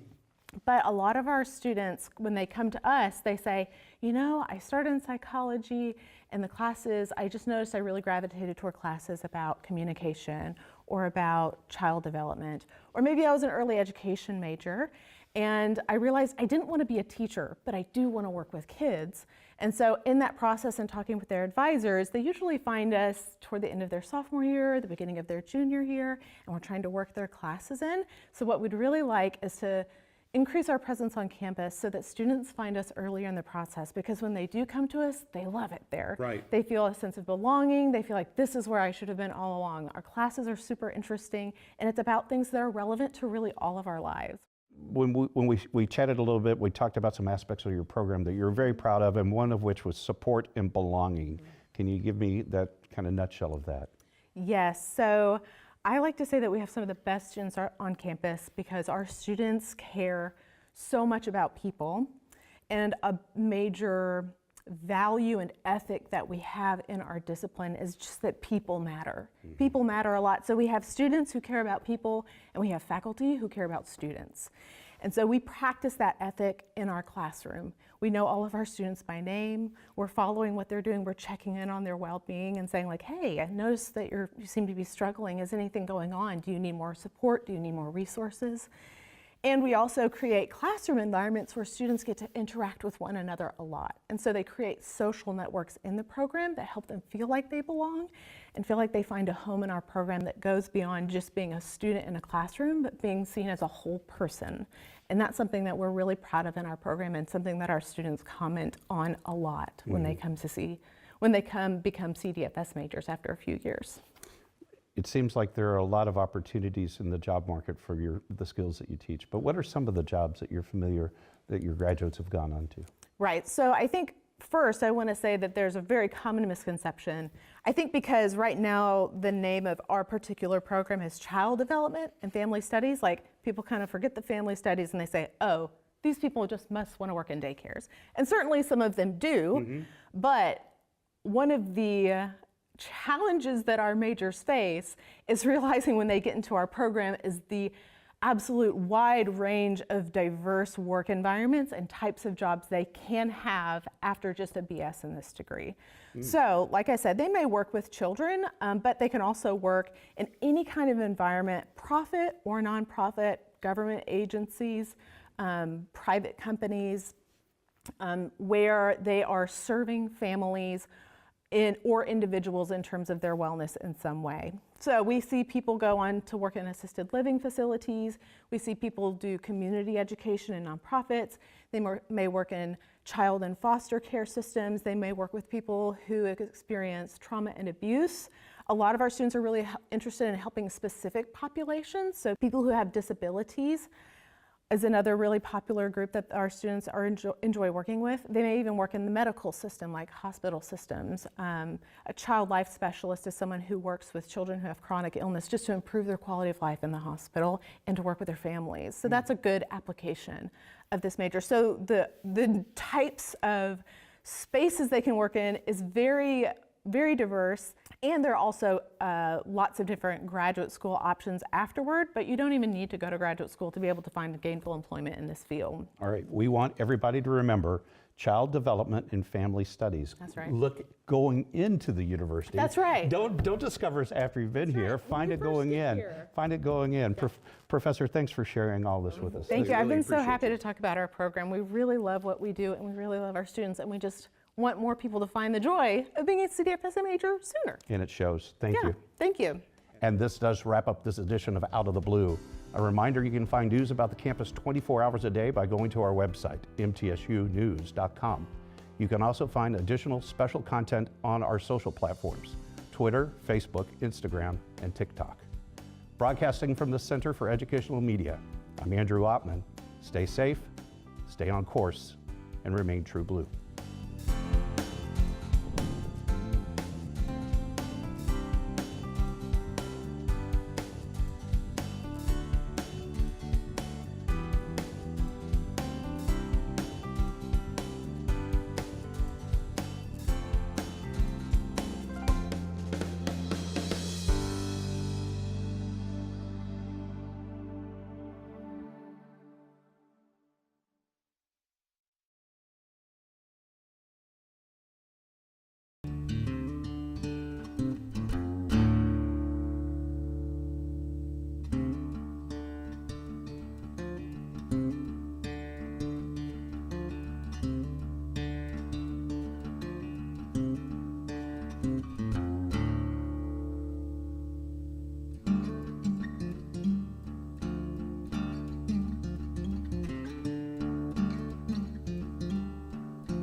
There's only 700 endangered mountain gorillas left in the entire world. And really, they're all found right here in the Central African nations. But there's about 360 of them in the mountain ranges which we're in right now. So we're on our way to find 14 of them.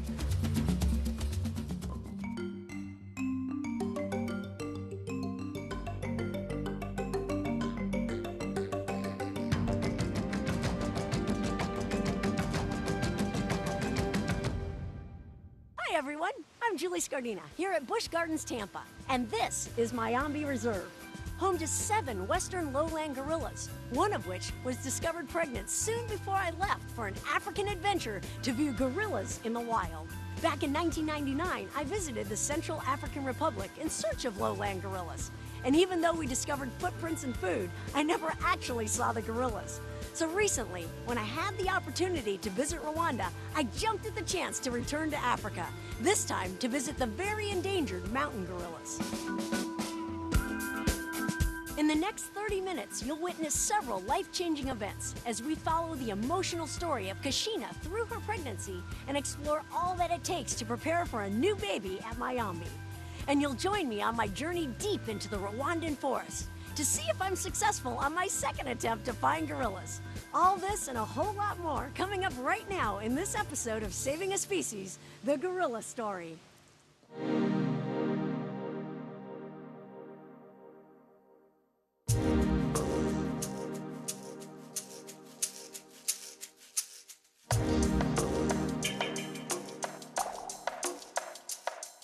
Since Busch Gardens Mayombe is such a beautiful habitat, you'd think it would be the perfect romantic setting for gorillas, right? Well, sometimes it's as much about chemistry.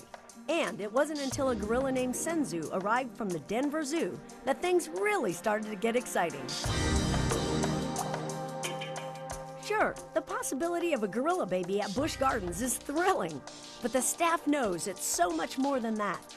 They're critically endangered in the wild, so anything that we can do in a zoological setting is going to help them ultimately in the future.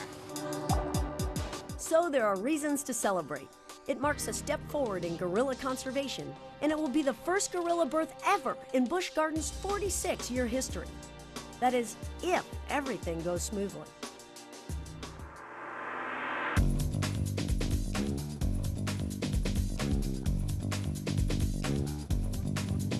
In the medical area behind the scenes at Mayombe, Dr. Ray Ball leads Kashina's extraordinary veterinary team.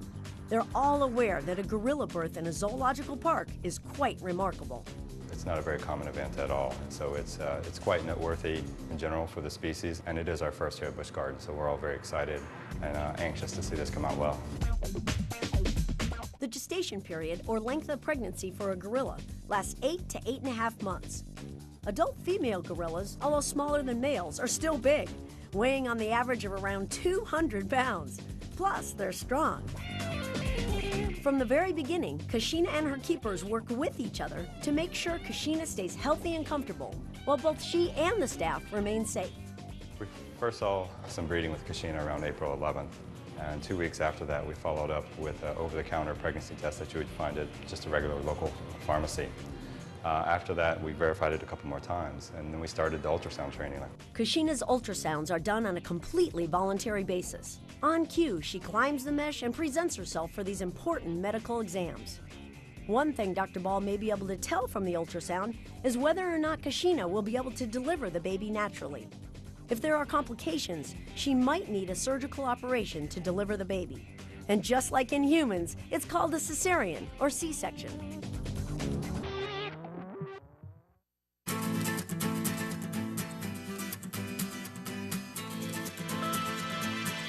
We really couldn't see anything until she was about 6-8 weeks into her gestation. And we wanted to try to follow it the best we could and see if there was anything we needed to do to help us plan for a cesarean, a natural birth, or just something to help her along. So we've been doing it on a sort of an infrequent basis just to see, one, that she's still pregnant, if we can get an idea of the size of the baby, and just, get an overall assessment to make sure everything's going along well. Making sure all is going well during the pregnancy is certainly important. That little circle right there, yeah, that's probably part of the baby. But But the team is uncertain how Kashina will react to the baby after it's born. So learning how to be a good mom becomes a big part of Kashina's training. After all, gorilla babies are still babies. They are very tiny in comparison, especially to human babies. They're only about 3 to 4 pounds. Since baby gorillas are completely dependent on their mothers until they're at least 6 months old, the bond between mom and baby is crucial. So the team invents some creative techniques to teach Kashina how to care for her newborn. These are stuffed gorillas that we're planning to use for Kashina's training. What we're going to do is we wanted to use an object that looks similar to a gorilla baby. That way she can get used to seeing it, bringing something up to the mesh, presenting a bottle to it in case we do have that worst case scenario. We have a vest that we wear around, so she sees me holding that baby ventrally whenever I'm working with her. They learn from visual. So we're hoping by her watching me carry the animal around that she will learn how to carry her baby around.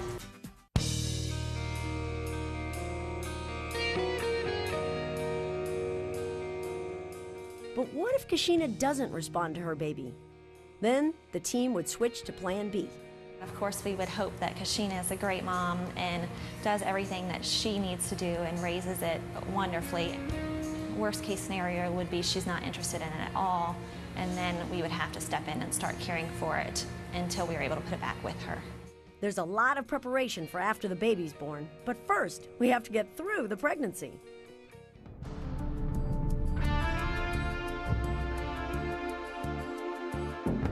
Last night we came into the house and we noticed there was a little bit of blood spots on the floor. So we called our vets right away and they told us to go ahead and separate her down and keep a close eye on her.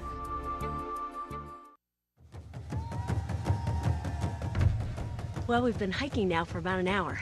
Have seen some signs, a little poop back there on the road, but the guides are going up forward and to see if they can find exactly where the gorillas are. So we're keeping our fingers crossed.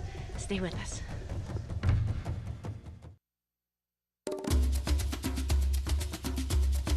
Mayambe Reserve is a great place for anybody to come and get an up-close look at gorillas. And over the years, we've been involved in some pretty amazing experiences with them here at Busch Gardens. But you know, regardless of how incredible these experiences have been, I don't think anything prepared me for what I was about to witness in Rwanda.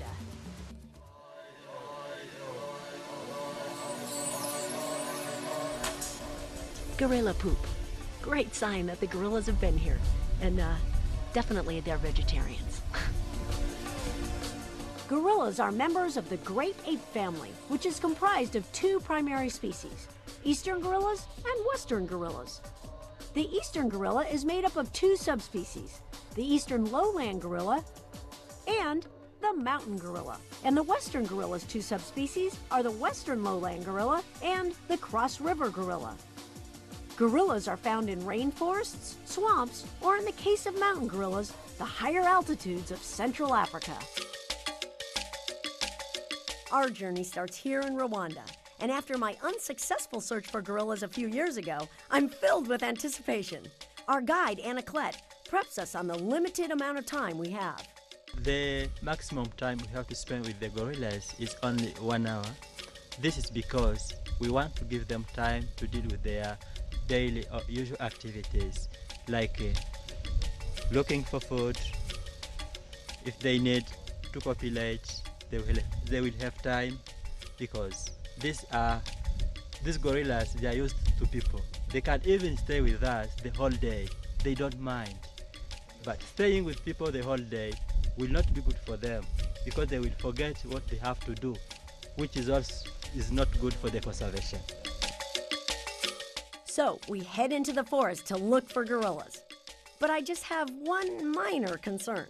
Will we see stinging nettles on the way, or not until we kind of get right near the gorillas?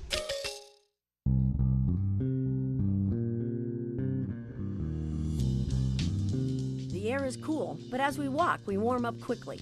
Not long into the hike, I think about how significant this opportunity is.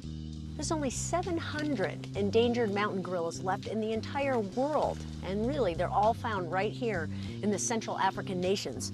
but there's about 360 of them in the mountain ranges which we're in right now. So we're on our way to find 14 of them.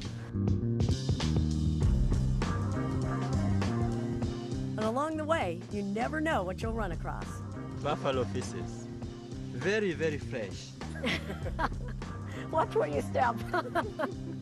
Actually, I'm more concerned about where I put my hands. Who knows? Gotta put my gloves back on in case we run into any stinging nettles. All right. One thing's for sure, the park has plenty of the gorillas' favorite foods. Look at, this is what the gorillas feed on, is these little shoots here. They actually just break them off. And look at that. Peel off the outer part, and inside, hearts of bamboo. Very good. Mostly what they want is this part. It's like a sugar cane. Heart of bamboo? Let me try it. Bamboo, yeah. The gorillas know what's going on. I tell you, there's good stuff. Like in Okay, this I'll share. area. There are so many proportions. That's good. I'm moving out here. Good stuff. As we get deeper into our trek, I wonder if we're gonna see those gorillas. And I wonder about something else. We need gloves for the nettles? Yes. Okay, keep them on. I guess I'm just thinking about the nettles there. Anaclet believes we're getting closer to the gorillas. And as we start a steeper climb up the mountain, suddenly, he does something that really touches me. You're actually asking the gorillas? Yes. Okay. That we are coming, we are approaching. May we enter? And what if they say no? What happens? If they say no, they can. They don't want. Okay. And But if they say don't yes? reply, they will Okay. keep quiet. Okay. Wow. They ask permission. That is so cool. Maybe that's what we didn't do on my 1999 trip. Because today, asking permission gives us great results.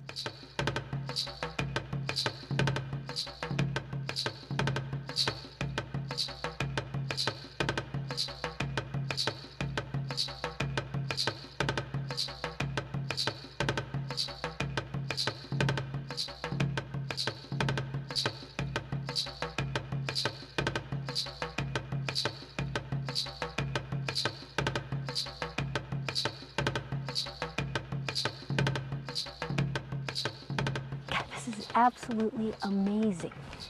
We didn't really have to hike that far. The gorillas are on the edge of the bamboo forest, and they're sitting right out in the open, which isn't very common at all. Normally, people are having to hike for hours. They're having to go through the bamboo forest, through the stinging nettles, and the gorillas are right here in front of us. Our whole group is just amazed. This is better than I ever expected.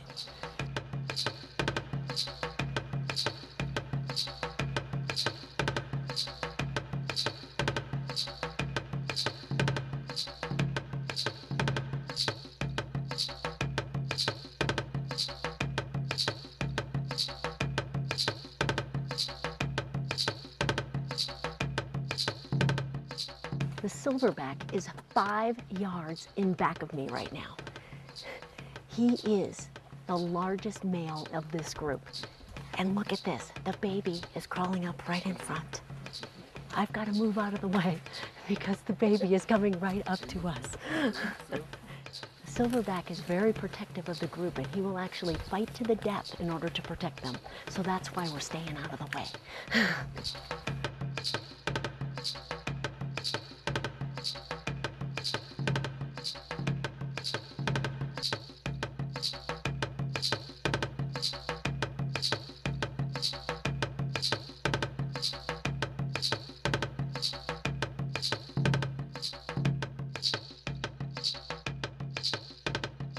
The biggest and strongest gorilla actually becomes the silverback, the leader of the group. and he wasn't really hanging out too much with the rest of the group. We saw him walk by once, but he was still on the lookout while the others were resting. And what's most interesting is he was the first one to take off, so he led the group out. They just got up and followed without too much communication. They knew it was time, and the really interesting thing is this guy here. He's the assistant to the leader, and he stays behind to make sure everybody is gone and that everything is safe. You got the leader in the front and the assistant in the back. What a system.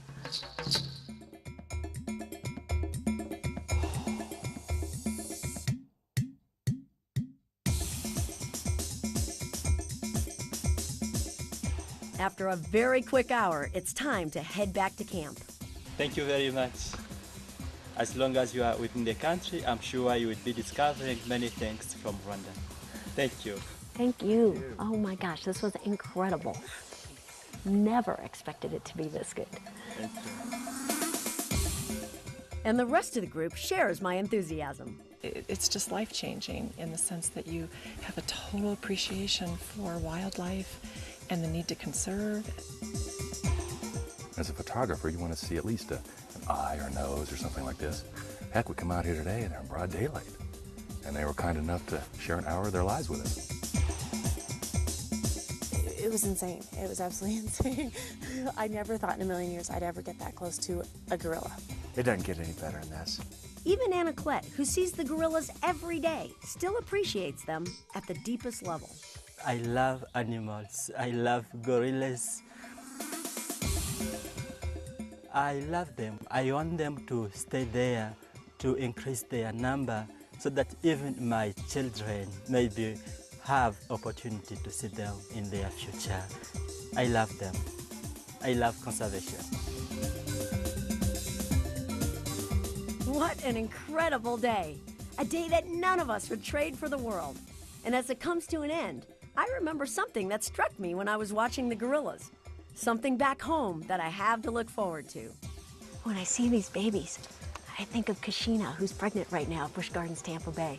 We're all waiting, we're doing everything we can to make sure it's a healthy and successful birth. Okay, I finally found why we're actually wearing the gloves. These are stinging nettles. And if they get on your skin, they actually burn. And it doesn't go away for quite a while. So that's why we were told to wear the gloves. They're right here in the area of the gorillas.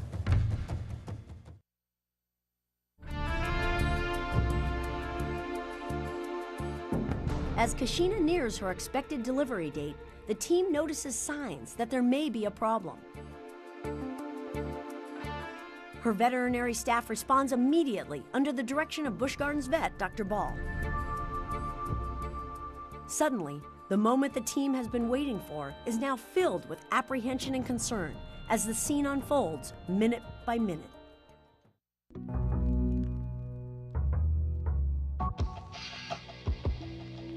Quickly, Kashina is prepped for an ultrasound to determine the severity of the problem.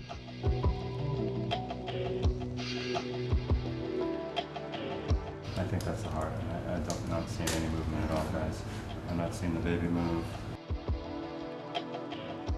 But then there's movement. Right down there. Nope, I think. Yep. There's something going. I'm just gonna try to count that. Somebody give me a start. Stop it. 5 seconds. 10 seconds. 15 seconds. All right, at 30. What's mom's? 135. And 120. We got a disparity there, so I think that's not good. At this moment, based on his assessment, Dr. Ball decides to do a cesarean section. A decision that will hopefully save Kashina and her baby.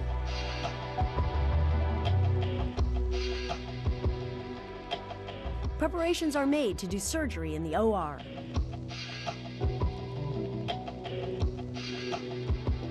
Since gorilla births are so similar to human births, a local OB/GYN, Dr. Lynch, had been consulting throughout Kashina's pregnancy. So now she joins the surgical team as they work to deliver the baby.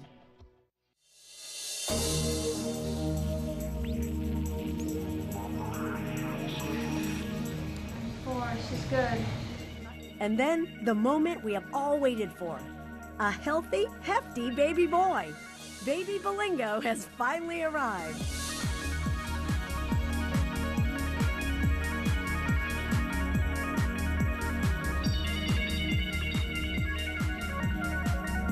The team is elated as mom starts on her course of recuperation and baby starts a whole new life. I know it happens all the time on a daily basis all over the world. Babies are born, gorillas are born, chimps are born, but to just be there and be able to witness the C-section and have this baby, almost 5-pound gorilla, come out, and he was alive and everything was going to be okay. It was just very, very hard to explain, other than just the most exciting thing I think I've ever done, even giving birth to my own children. One major hurdle is overcome, but another is on the horizon. Remember all the training that went into preparing Kashina to be a good mom? Well, we hope it works, but only time will tell.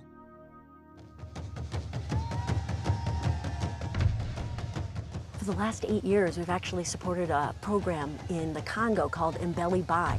And even though those are lowland gorillas as opposed to these mountain gorillas, it's all information that's added to what is known about gorillas. And as a matter of fact, just a few weeks ago, it was discovered at the Mbeli Bai project that gorillas use tools for the first time that was ever documented, which is a pretty amazing thing. Our guide told us that this is actually a type of squash, which is elephant food, but that the gorilla babies use it as a ball toy. Now, if that's not human, I don't know what is.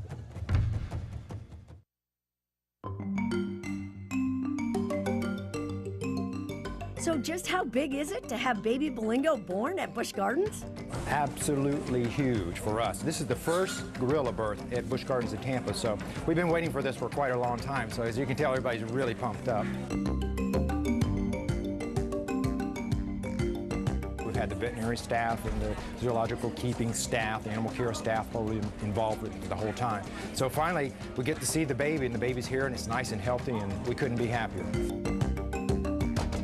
In the 10 days it took Kashina to recuperate from giving birth, the Busch Gardens team cared for Belingo 24/7, all the time wondering, how risky is it to introduce Kashina to her newborn son?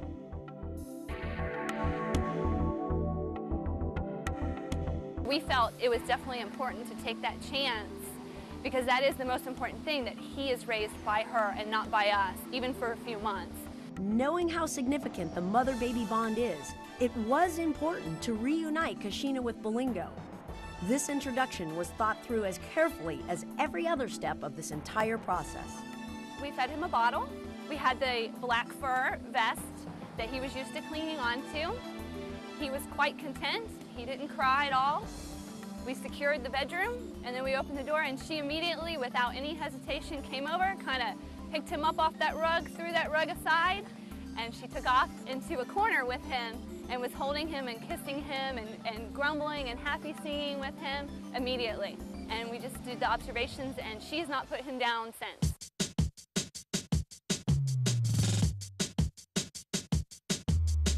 And that's a good thing, since gorilla babies stay close to their mothers until they reach 4 to 5 years of age. This relationship is instrumental in the well-being and healthy development of young gorillas. Dr. Chris Whittier knows the reverse side of this all too well. As a field veterinarian with the Mountain Gorilla Veterinary Project in Rwanda, he sees the results of orphan gorillas firsthand. But the mutual benefits of information shared between programs like MGVP and zoological parks is apparent to Chris. We're very fortunate with this wild population because so much is known about gorilla medicine from zoos. So, we have the basic anesthesia protocols, and we have some idea of what normal blood values are and all of those sort of things. So basically the veterinary medicine that's been done with zoo gorillas is a very good starting point for us. And yeah, there are some subtle differences with these gorillas, but not a lot. In return, information from programs like the Mountain Gorilla Veterinary Project may lead to techniques that help preserve this extremely endangered animal.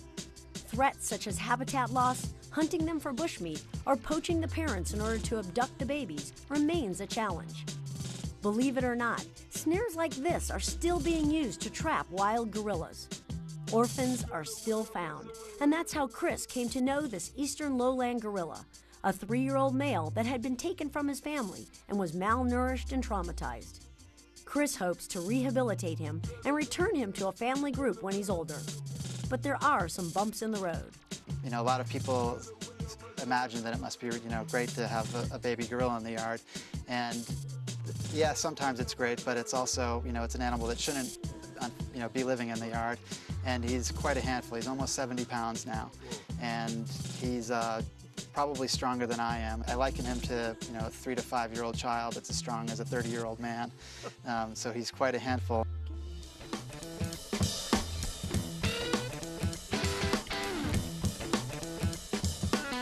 But there is some good news. Increased security in African parks has reduced poaching.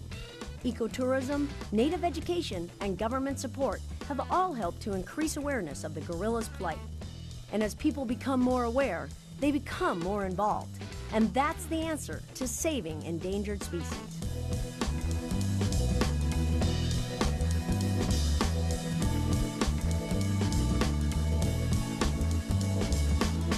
Back in the U.S., we can do our part in conservation through education.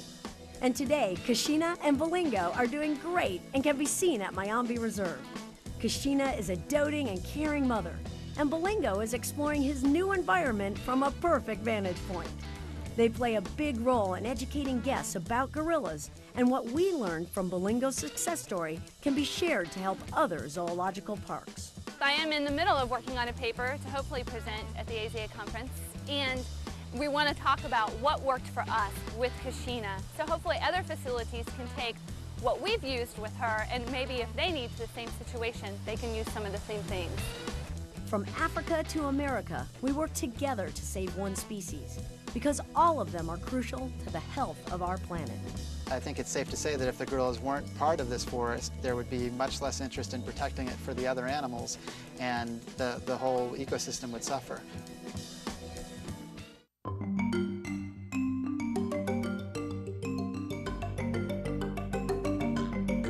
The birth of Bolingo was remarkable for many reasons. In addition to making history here at Busch Gardens, he's a new link in the gorilla's species survival plan, and he'll play an important role in education and demonstrating just how amazing gorillas really are.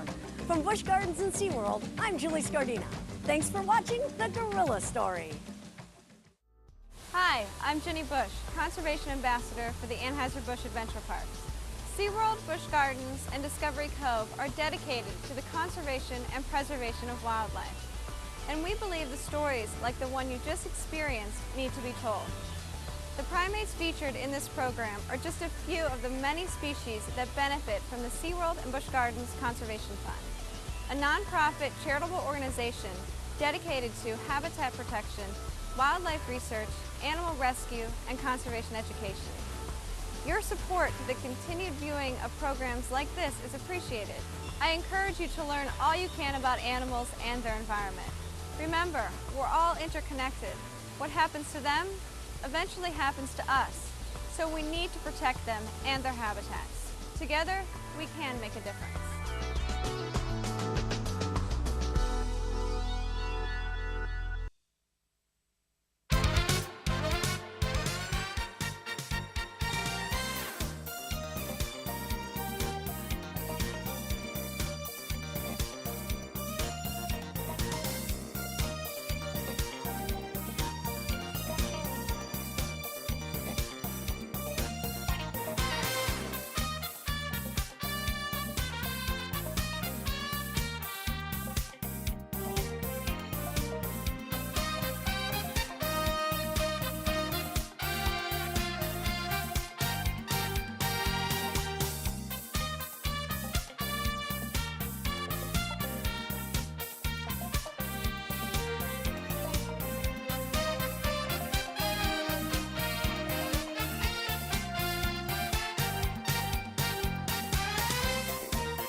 Good evening, everyone, and welcome to the Park and Recreation Advisory Committee meeting for October 17th, 2022. We do have a quorum, and I call this meeting to order. I need a motion and a second to approve the minutes from the last meeting. I make a motion to approve the minutes from the last meeting. I'll second it. I have a motion from Ms. Carol Haas and a second from Chuck Isabel. I wanted to call him Izzy. It's okay, a lot of people do. All in favor, say aye. Aye. All opposed? All right, we'll get right into it. We got the Goblins and the Goodies and Zombie Night and Movie Night, and then Miss Kathy has got us a full gig next Saturday, so we'll start out with Miss Kathy, and she can tell us all about what's going on. All right, so Saturday from 2 to 4 will be the Goblins and Goodies event at the park. We've got about 31 vendors signed up right now to have a booth. So that'll be from 2 to 4, and then starting at 5 o'clock, the Zombie Night with a dance-off. We'll have a DJ at the football field like we did last year. We are going to ask some of the board members if you want to judge the dance-off so we can determine who wins the first, second, and third. And then at 6 o'clock, we're going to do the Addams Family 2 movie, and the Senior Center will be there selling concessions. How many vendors did we have last year? I don't remember. We didn't have that many. A lot of the people said they didn't have enough staff. I think maybe 20 to 25 showed up. This year we have a little over 30. I think it's right at 31 right now. Are we doing political vendors this year? We do have political vendors, yes. And I have to give props to David from looking at the weather, as good a job as he did with the other events that we've been having. Saturday, David, is supposed to be phenomenal. Now, I hope I'm not jinxing us, but if the past has taught us anything with the weather being like that, I'm sure we're going to have an abundance of children. Well, I was going to pull up the weather this morning when I got to the shop, and I was instructed not to do so because we don't look at the weather on event weeks. It worked for OTF, so we're not going to look at the weather all week. We're just going to show up and play it by ear and see what happens. Well, you know, OTF and National Night Out, everything has been so far been great. I don't even think that it's supposed to be cold Saturday night for the movie. It's going to be cool, but it ain't going to be like cold. So, does anybody have any questions about Saturday? All right, so we'll move on to, as we do every year, Veterans Day, November the 11th. All right. The Veterans Day ceremony is November 11th at 11 a.m. at Veterans Park. Ross and Tabitha Howard and Pastor Randy Berg will be our 3 speakers this year at the event. And we have made the Facebook announcement to sell the flags for the field of flags. And then, of course, the bricks that are always on sale. So they still have time to get those to hopefully be delivered so we can have them on the wall by November 11th. The bricks for the memorial wall? Yes, correct. I saw something on Facebook where one of those was removed. It was a blank. Okay. Yeah. But those are always for sale? The bricks are always for sale, $35. We get a rush around Veterans Day trying to get the bricks on the wall. And then right around Veterans Day, about the month prior, we open the flags for sale. And those, Because the comment on Facebook, somebody, I guess, only had thought that they were not selling anymore. Right. So they're always for sale. correct, they are. Okay. Is it just for veterans? It is just for veterans on the wall, correct. And we'll, Veterans of the United States military, United States veterans. will you guys be set up giving away your world-famous coffee, hot chocolate, and donuts? Oh, yes, at Veterans Day, we will. We'll have refreshments that morning as well. Okay. Any questions about that? And now we'll move on down to the Parade of Lights. Okay, Parade of Lights is the first Saturday of December, which is December 3rd. And the parade will start at 5 p.m., start at City Hall, and then end in the park for the tree lighting ceremony. Chris Clark will be the Grand Marshal, and this year's theme is Fire Up the Holidays.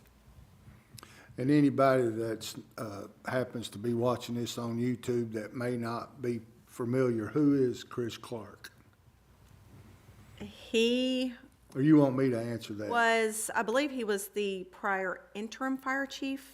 He was. Yeah, I he think was- interim was, but he was assistant and then interim, correct, before going to EMS in Rutherford County? Yeah, he was our fire became our chief. fire chief. Yeah. Oh, so he was actual, okay. He was our fire chief.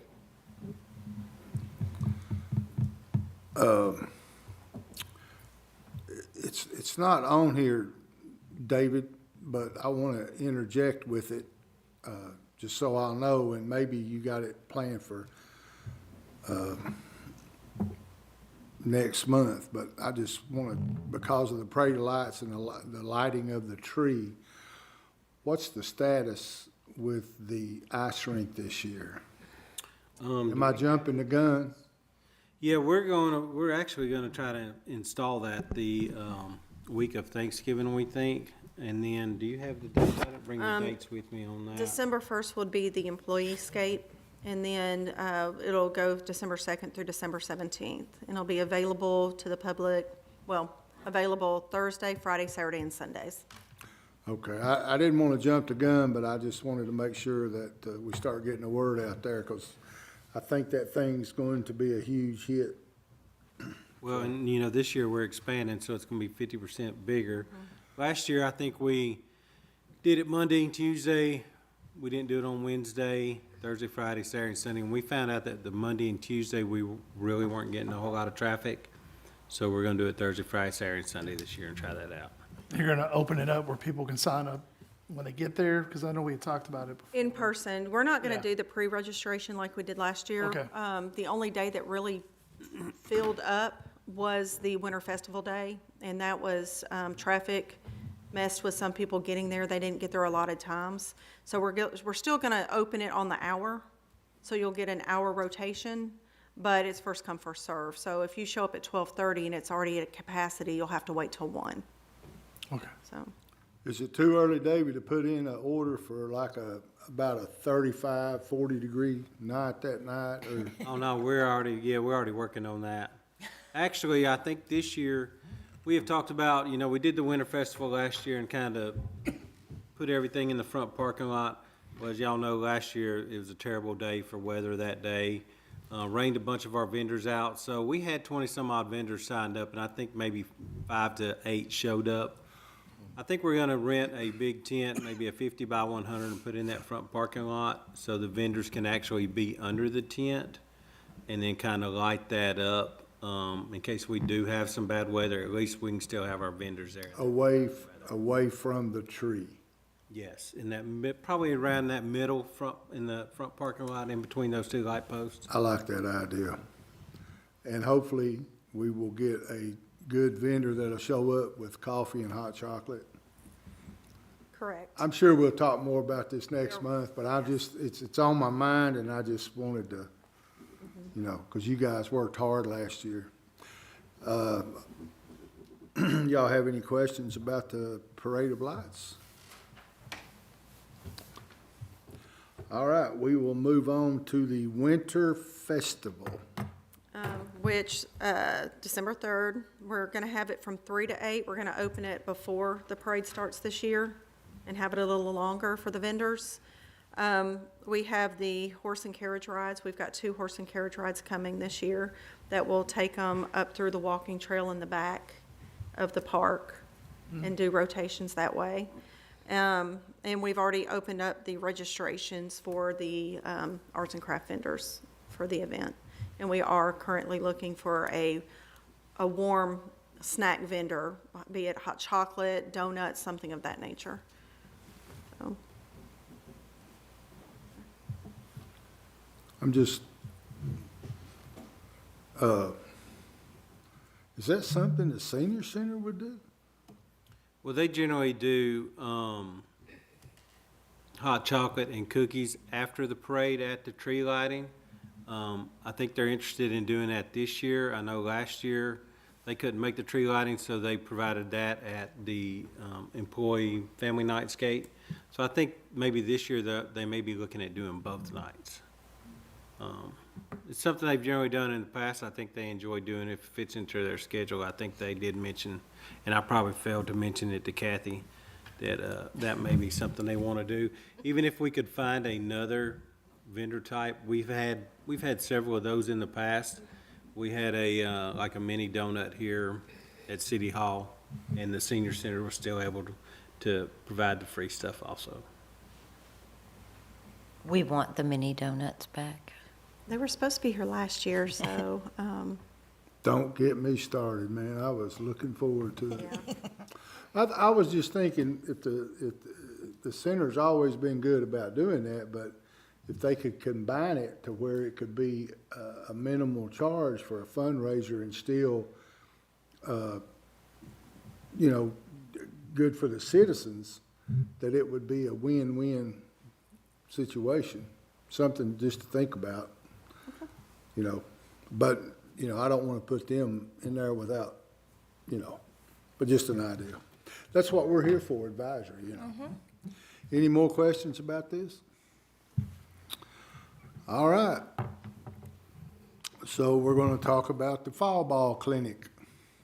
And I'm gonna get Andrew to jump in here too. I think we finished up this past Saturday morning with kind of like a game day, kind of like a play day for all the kids that were involved. So we did have 4 nights of practice type sessions and then followed it up Saturday. 4 good nights, 4 great weather nights. We didn't have a rain out, so we didn't have to reschedule. A lot of participation. Saturday was a great turnout, and as some of you guys know, you guys were there to see it firsthand. Just to see the progress that those kids made from the first night to what we saw Saturday was night and day. Every night they showed up. Parents were great. Can't say enough about the parents and our volunteers. They showed up. You know, I'm sure there's a million things that the parents could have been doing those evenings, but they made sure they brought their kids to the park. So that's what we want. So from what we witnessed in those 4 weeks and Saturday, when the kids left, they were all excited about what was coming in the spring. Had parents asking us about the new league coming in. I didn't see a kid that did not leave with a smile on their face. So I think it was a good experience for everybody. Props go out to the coaches and volunteers, especially on the T-ball side, because I tried to do that for 2 nights, and I was like, I got to have a vacation. Yeah, they were, you know. It was like a Chinese fire drill. Yes, sir. So, like many of y'all know, we're going through a transition where we're changing to the new league, and a lot of the parents want to volunteer with the new league. So I think just having the clinic and having the kids involved, once they want to get involved also. So that was a great sign for us moving forward. So the new thing that we voted on, that worked out for the... That's what we're going to discuss next, yes. Yeah. But a lot of the parents want to volunteer with that new league. Oh, okay. So, yep, they expressed a lot of interest in that over the past few weeks. Can't say enough about the volunteers. Sunny with Rock Springs Middle, she was huge on the softball side. First night, I think she showed up. She probably had 50 girls down there on that side. Brent Turner, you know, he kind of spearheaded the baseball side. Andrew and his guys had everything out there. So it was very organized for something that was kind of thrown together. I don't say thrown together because a lot of effort did go into it, but just to see the organization and the equipment was on each field when it was needed. It's pretty impressive for our guys to have our whole department jump in. And, you know, they're like anybody else. They could have been at home wanting to spend time with their family, but everybody in our department participated in all 4 nights. So big shout out to them. Them guys are great. Kathy and Sheila, awesome. Andrew was on. I thought he was going to wear himself to death on the shirts. He started ordering them like 2 or 3 months before they came in. So, yeah, we couldn't ask for a better turnout. I think things went off without a hitch. I'll just add a little bit to that. You said thrown together. It's probably not the right word, but it was kind of a quick thing. And everybody involved did great. The park crew, Andrew whooping up hot dogs, man, it was, it was good. The kids were happy. Because, you know, most kids, now there's a few, there's always a few, but most kids, man, they just want to get out and play. And I guess we can just roll this right on into the next one, the ball league, and know that that's going to, and you used one word that I am really, really proud of, because let's face it, we've not seen it in a while, especially the last 2 years. You used the word organization. Or organizational. So that's something that, between that and another word, communication. Yeah, and with that being said, I will turn it over to Andrew because him and Julia already have, they've got the communication down. There's been more communication before their contract has ever been in place than with any organization that has been up there since we have been here. So, yeah, I'll let him run that down. Yeah, like David said, Julie and I, we probably speak at least once a week as of right now. But the last BOMA meeting, the board passed the RFP, which you all basically saw from the last meeting. And then the next month will be the user agreement. So that's just finalizing all the info that our agreement's set for the spring. And once that's done, they're good to go. So. But she's already pretty much toured the facilities. We've kind of expressed when signups are going to start, what our scheduling needs are, what their needs are. So we're moving right along. So. Yeah, what we want to do is provide them with whatever they need to be successful, whether that be them printing up flyers and us going out on a Saturday and Sunday and standing at the local supermarkets or Walmart and handing them out for them. We're willing to do that, to put their signs up.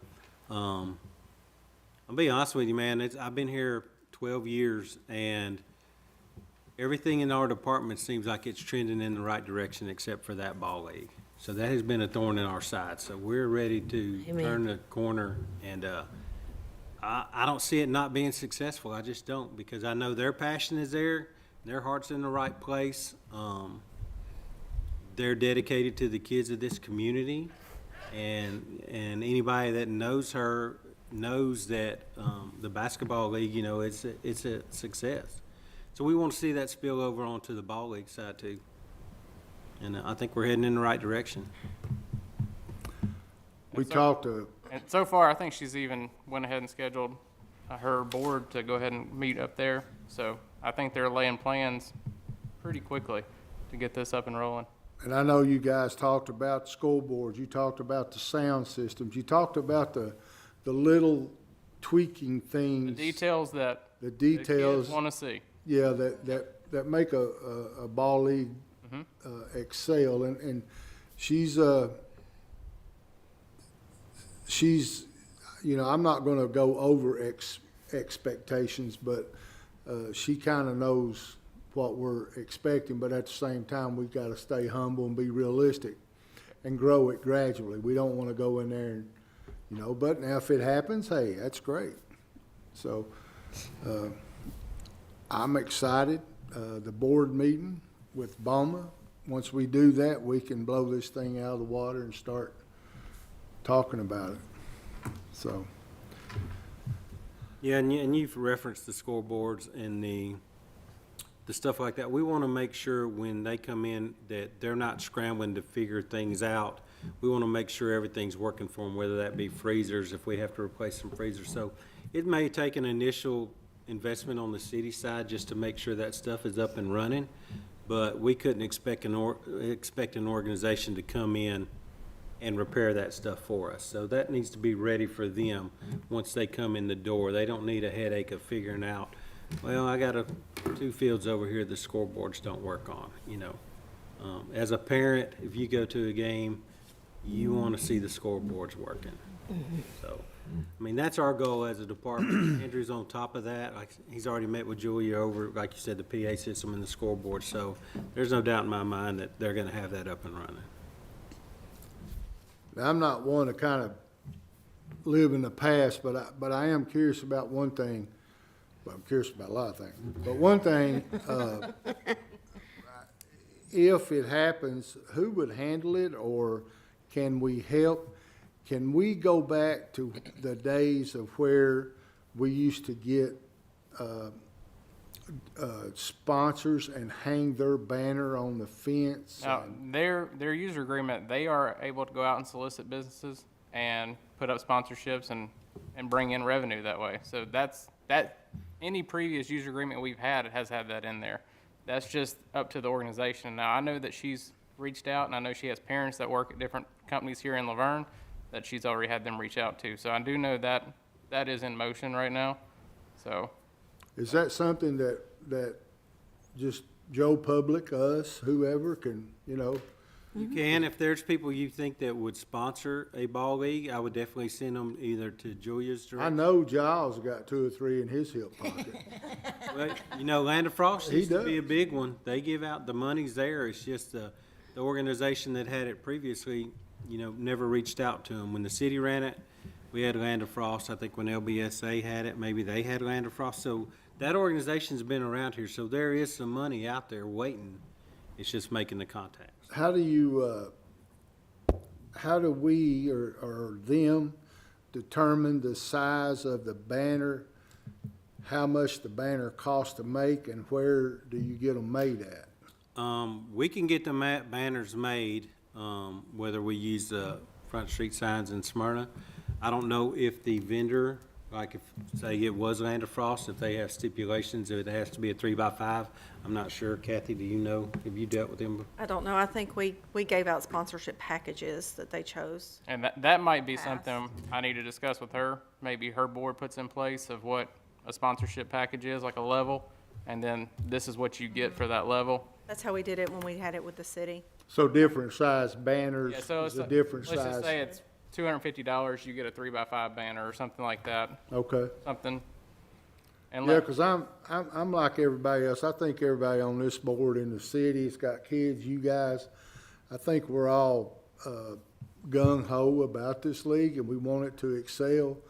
And if there's things that we can do that will help, because if I'm not mistaken, the more banners you get and the more donations you get drives down the cost of the entry fee. And I know you all even talked about that, an early entry fee price as opposed to I think she's gonna have early sign-up registration, and then her registration prices vary based upon what division you are in for your age, so. all right, I'll Yeah, be and quiet. that money's out there. You know, like I think Land of Frost at one time, it may have been up to $10,000, 5 in the spring and 5 in the fall. As long as their name was on the back of a shirt or the front of a shirt, and you took the pictures and submitted it to them so they knew, you know. Oh, I It coached doesn't with cost a that. lot of money to put their name on a shirt. I coached then, I know, man. It that used to was do a great. lot to sponsor a complete team as long as their name was on it. But if you all know anybody that's looking to sponsor kids, I mean, definitely have them reach out to the front office at the park, and we can send their info to Julia and USL and have Yeah, and them. it doesn't have to be like you want to sponsor, you know, you're a $250 sponsor or $500. If you could, I don't know what she's got to sign up for a kid, but even $50 could go towards a kid, or, you know, say I only have $75 here, I'm like to put this towards sponsoring a kid somewhere down the line. Do you all have, or does she have a template, some sort of, I would have to get with her on that. I don't think she does right now. I know, like I said, she was supposed to meet with her board this past Tuesday, but they had some scheduling conflicts. So I can touch base with her on that and see what they can discuss there on their meeting and bring that back before you all, just to let you know next month. all right, well, it won't be long, it'll be here, they'll be doing sign-ups. Yeah, they have sign-ups scheduled for January and February, practices in March, and the games are right around the 1st of April. All right, any more questions about the ball league? Well, Does anybody, well, let's just do it this way. We'll start with Mr. Isabel. Chucky. I know him good enough now, I don't have to call him Charles. Only bill collectors call me that. Do you have anything to add to this meeting? No, I think it's been a good meeting. Commissioner Davis?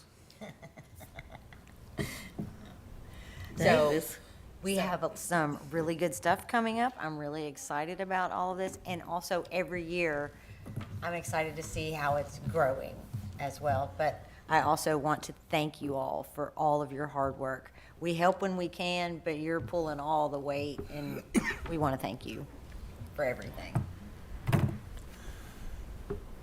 Ms. Carroll?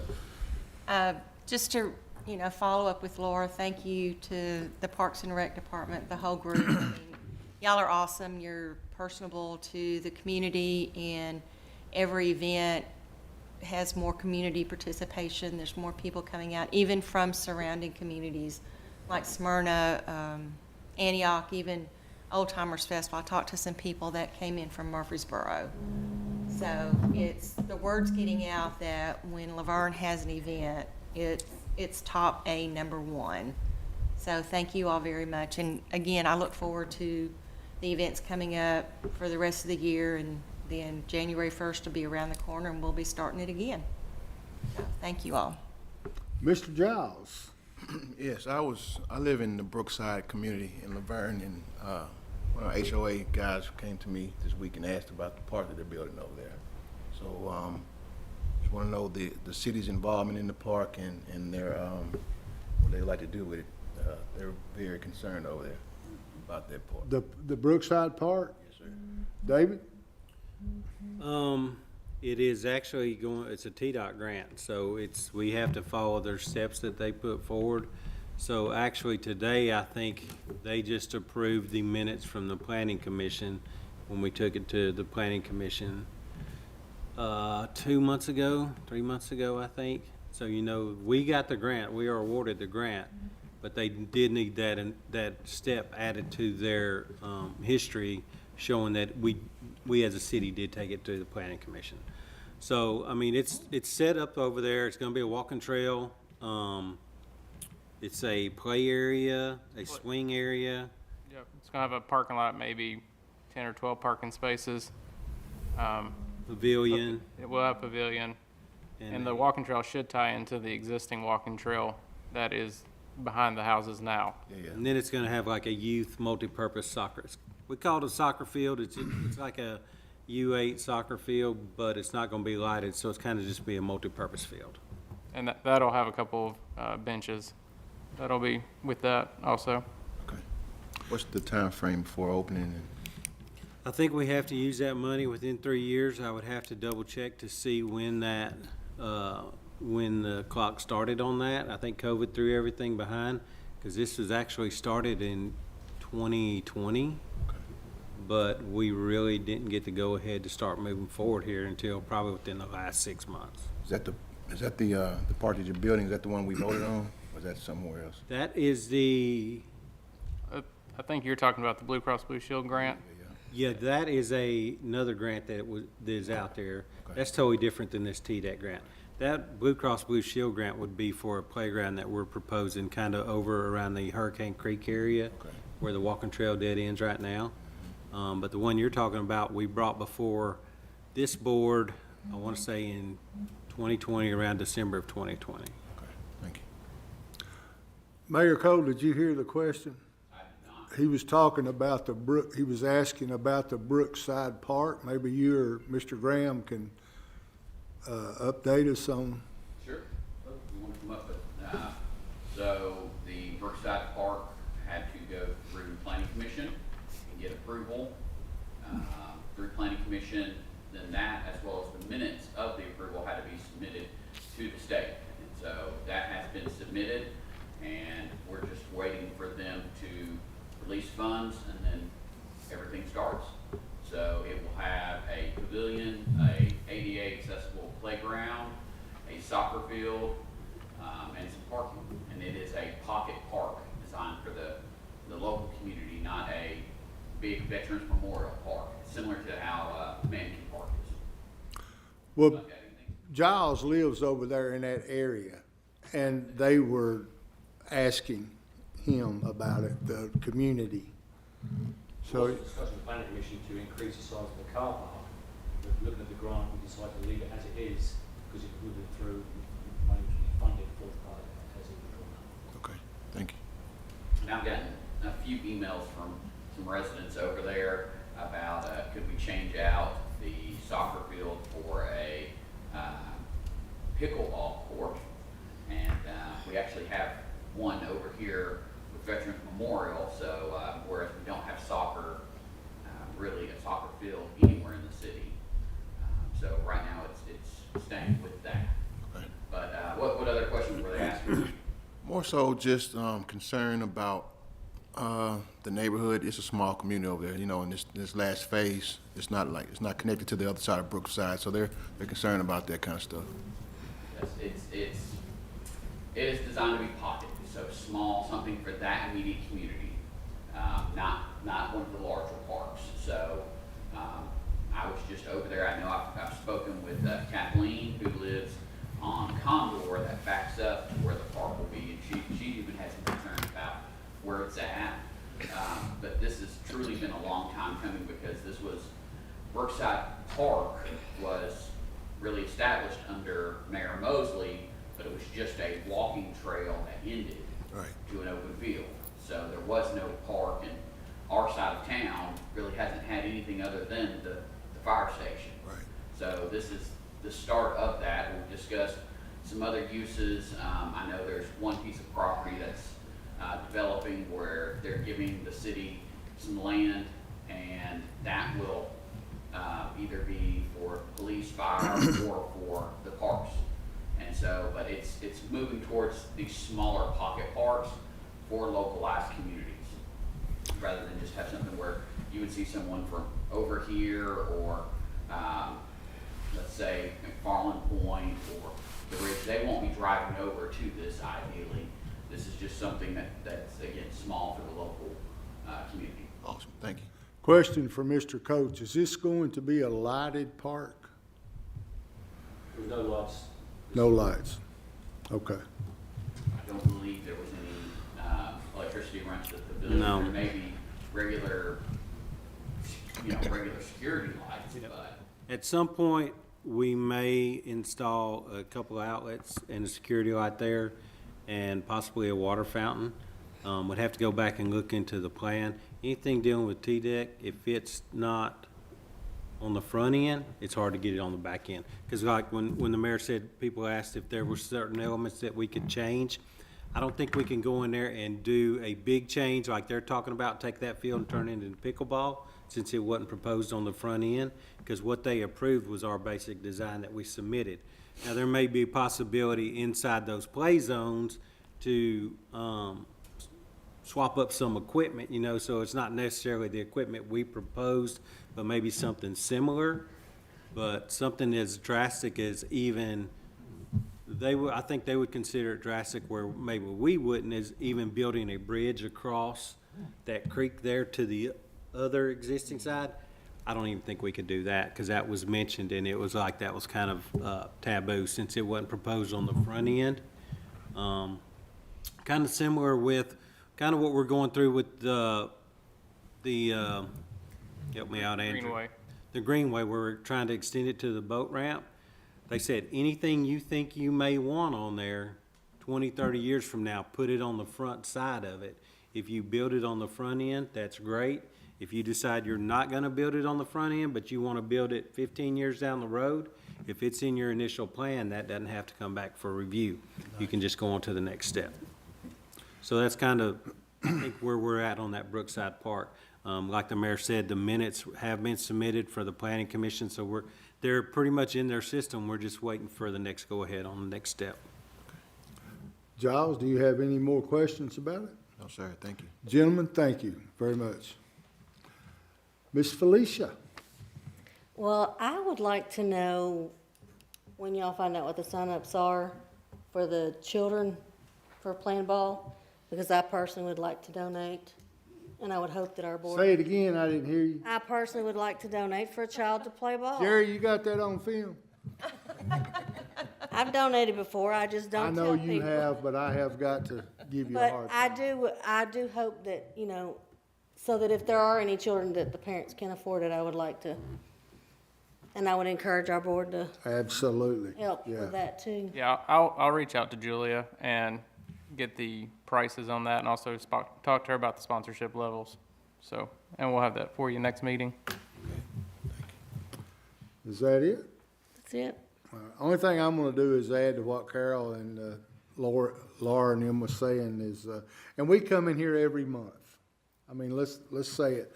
We come in here every month and we give you guys props and we thank you for the great job you're doing. There's really no words to say what a great job. We come up there, especially us Boma people and stuff, and everything is set up, it's fixed up. So looking forward to this weekend, and going to be with the weather holding true, it's going to be crazy. Everybody knows that, and I hope all your vendors show up, Kathy, because I know when them vendors don't show up, you get Yeah, it gets a little hectic. it gets a little hectic.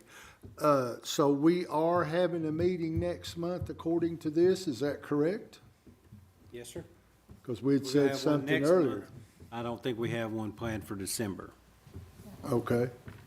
All right, so our next meeting will be November the 21st at 6 p.m., same bat channel, same bat time. With that, I call this meeting adjourned.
How many wildlife species are there in our state? Well, the Tennessee Wildlife Resources Agency counts more than 1,300. From salamanders and songbirds to bass and black bears, the TWRA has the responsibility of managing all these species. So the next time you purchase a license to hunt or fish, rest assured, you are investing in programs that support all wildlife. This week on Tennessee Outdoor Journal, we'll start off with watchable wildlife. What kind of birds can folks expect to see? Next up, tackle tip, jerk baits.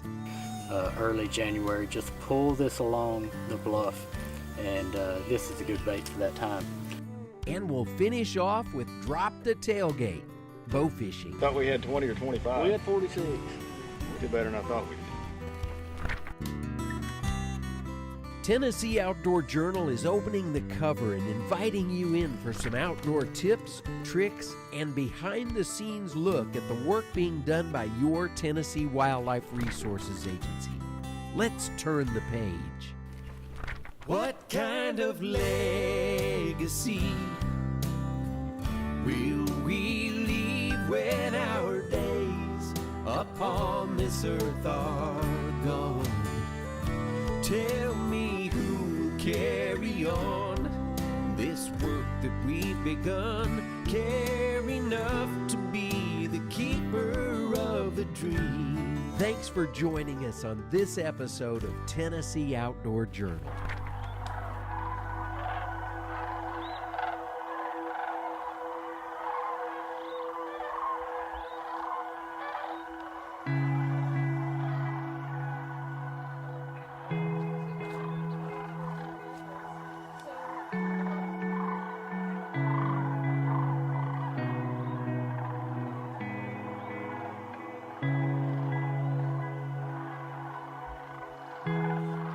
I'm happy to be back at the Hiawassee Refuge with Chris Simpson. Chris is the #1 help and supporter during the Sandhill Crane Festival weekend. We have a blast together with all of our coworkers and volunteers from the area that work with us. But Chris, you have a really unique job in our region. There's only one of you.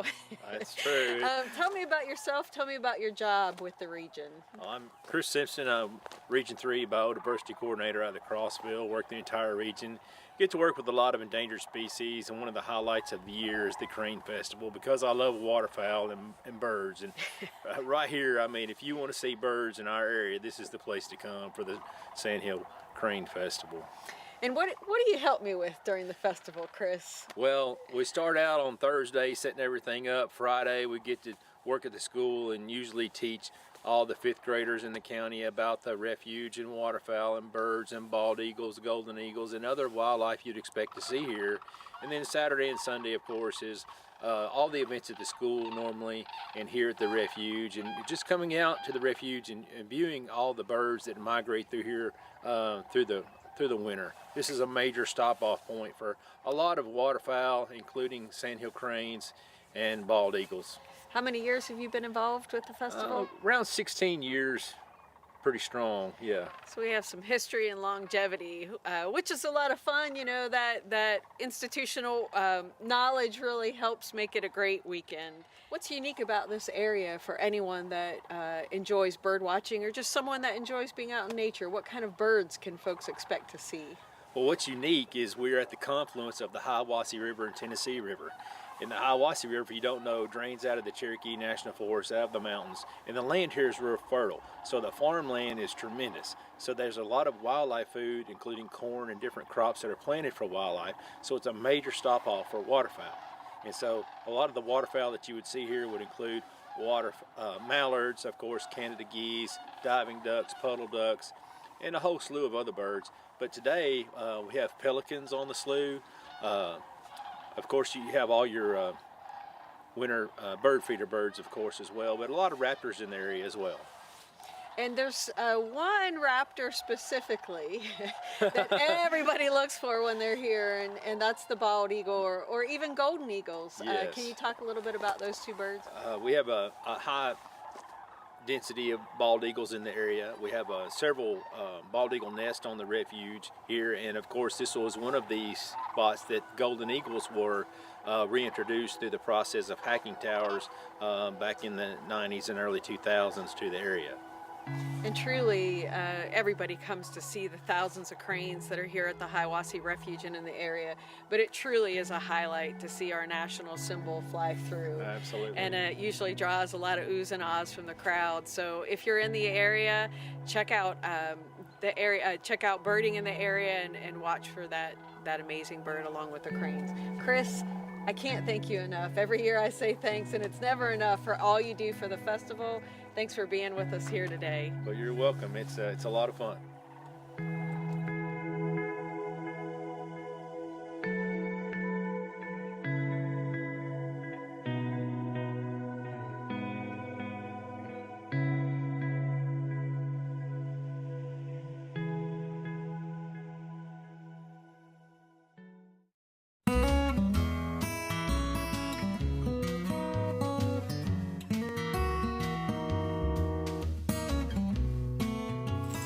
Hey, this is Mike Parsley with the Tennessee Wildlife Resource Agency. What I wanted to do today is give you another tip. Today's tip is about jerkbaits. First things first, there are several makers of jerkbaits, and there are several types of jerkbaits.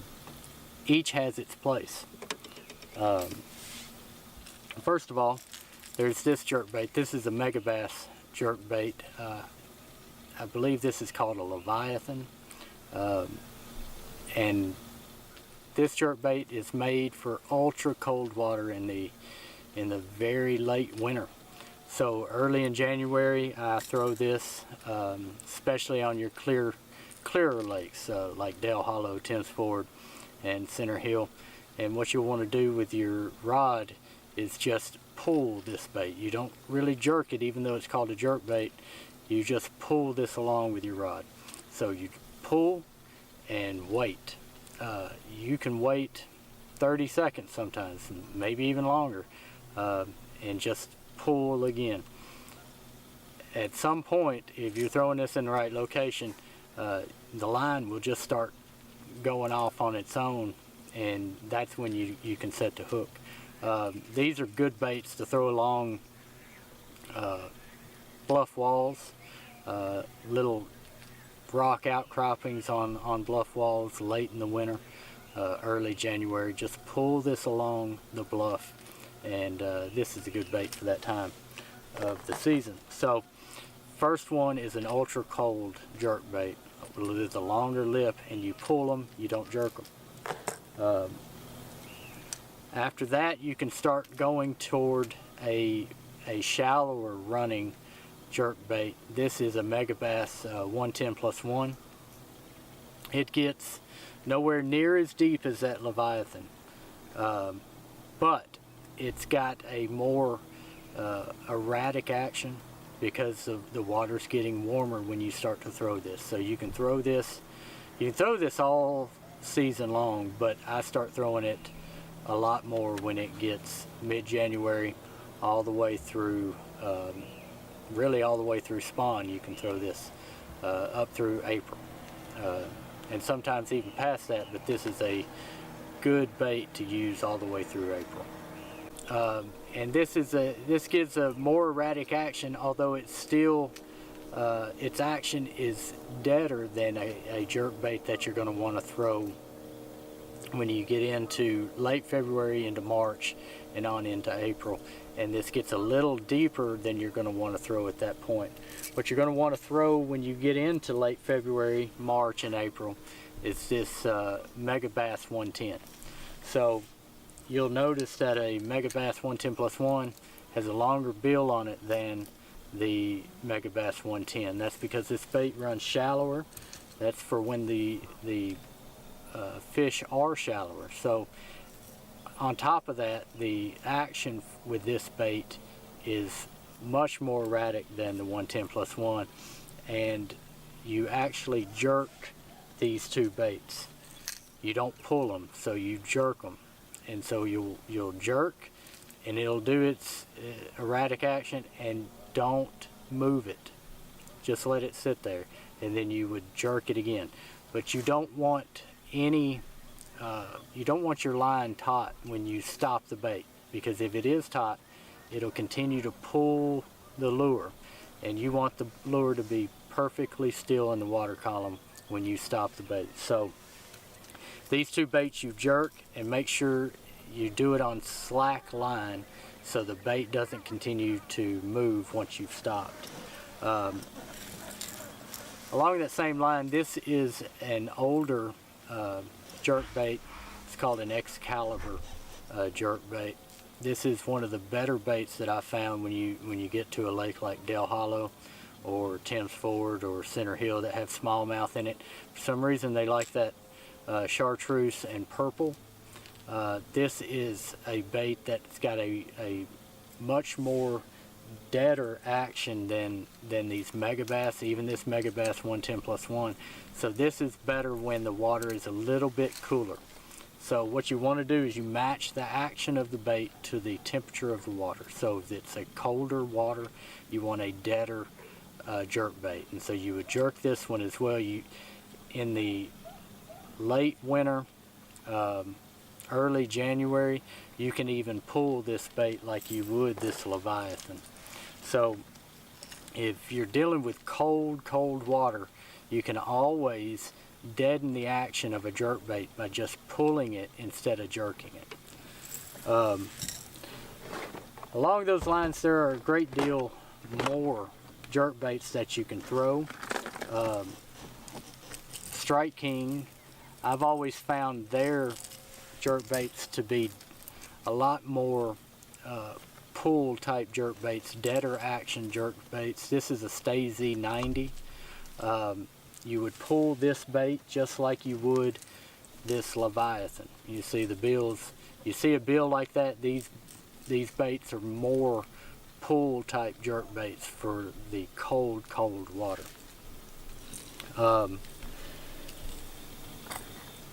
This right here is another Stay Z90. Once again, pull these baits. But overall, jerk baits have their purpose, and each type of bill has a reason that you're throwing it. And then once you get there, discover which bait is more erratic, which bait has a deader action, which bait suspends for you. You don't want these baits rising or falling. You just want them to stay still in the water column and not move. So get out there and find out which is your favorite jerk bait to throw, and take into account the water temperature as well as the water color when you're deciding what color of jerk bait you're going to throw. If it's clear, you want a jerk bait that is almost clear. If it is muddy or stained, you want to be able to see that jerk bait so the fish can see the jerk bait. So those are my tips today about jerk baits. Get out there and go fishing.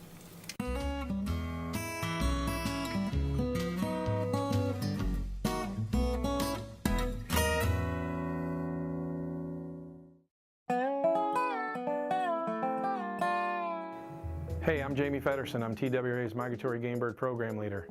Did you know that TWRA and Tennessee Tech University have teamed up to conduct a mallard telemetry research project? Each year for the next 3 years, we plan to capture mallards in West Tennessee and put GPS backpack transmitters on these birds and track their movements across West Tennessee and throughout the Mississippi Flyway. The information that we're going to get from these birds' movements will help us identify the habitats they really like, and that information will help area managers produce the best available habitat that they can, knowing what these birds want to use. We're really excited about this partnership with Tennessee Tech University. We know we're going to collect some really great data, and this is going to be really good for Tennessee's wildlife.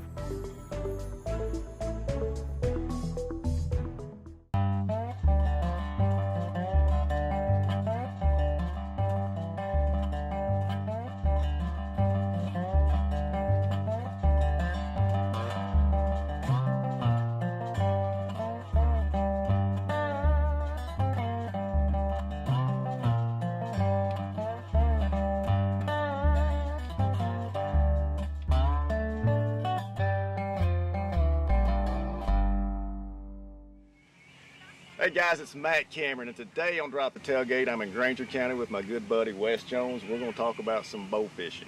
So tell me about you and your bow fishing experience, when you got started and who got you into it and all that. My dad got me into it when I was young.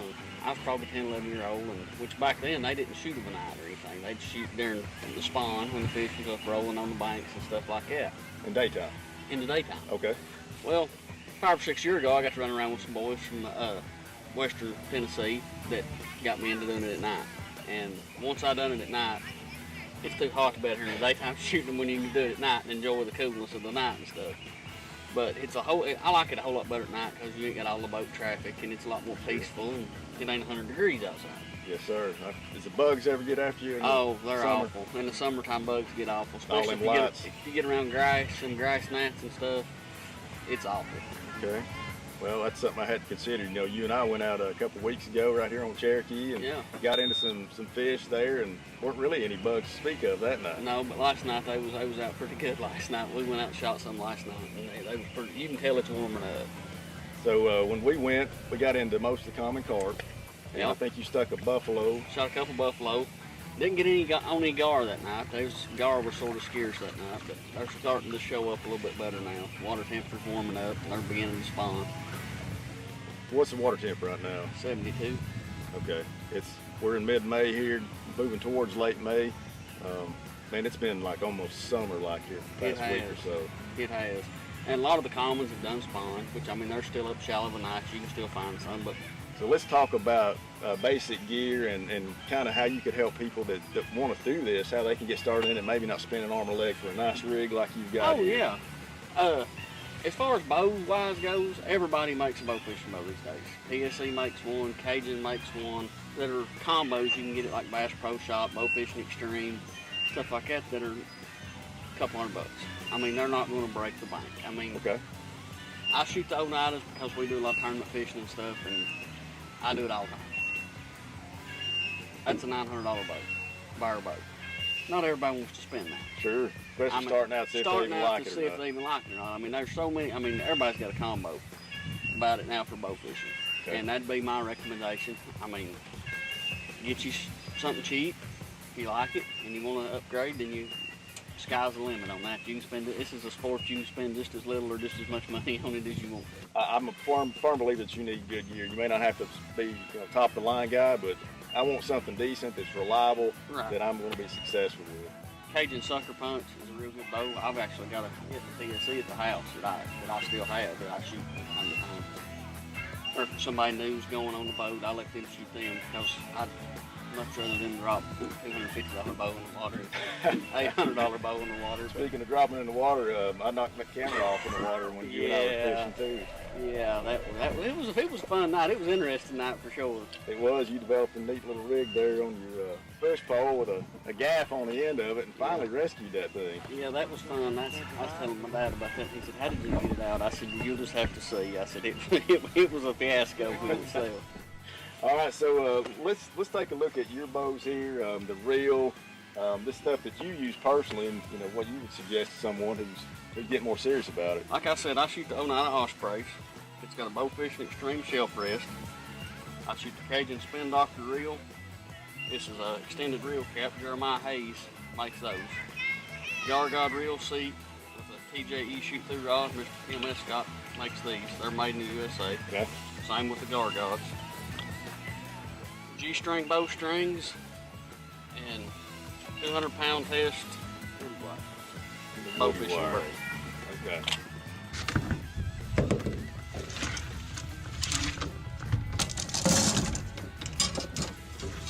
This is what I'll shoot mainly around here for your regular commons, 5 to 10-pound commons.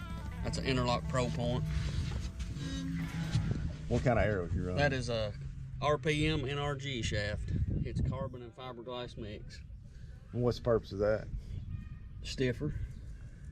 To be honest, my bows like those arrows better than any arrow I've shot. Okay. They don't splash hardly any. The fiberglass, I've got some fiberglass. You can tune a bow to shoot pretty much any arrow. But I just like the NRGs. They just seem to shoot better out of my bows. NRG. NRG from RPM Bow Fishing. Now for the big fish, I like the interlock 3-barb grapple. It's got a little more holding weight. So it's kind of like mechanicals. It's kind of like a mechanical. When it goes in the fish, it's like this, but once the fish starts fighting the air, it opens up. You've got more holding power there. And I also, for big fish, I'll shoot the TNT 4 barbs. And they're the same thing, they're a great point too. When you get a fish on with these, with the TNT, you just completely screw it off, dump it in the barrel, screw the point back on, and you're ready to go again. With the interlock, you just loosen it. Okay, and slide them off that. And slide them off that. Okay.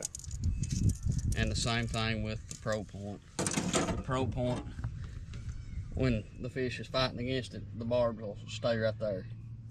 When you get a fish to the boat, the barbs reverse and the fish slides off. Tell us about your rig here, Wes. It's a 2072 all-well bowfish. Andalusia Marine rigged it. It's got a 140 Suzuki 4-stroke on it with a 9-horsepower Tohatsu kicker motor, which is rigged a steer stick in the front. The throttle and everything is right here. You got the hydraulic jack plate, tilt and trim on the motor, and your gear shift right here. So it's a glorified trolling motor. It just allows you to cover a whole lot more water without having to worry about dead batteries. And the steering on these boats is phenomenal. I mean, which that one's trimmed up, but you can steer with 2 fingers. Lights are 100-watt 5-star LEDs. Victor McNew does them. They're a orange light.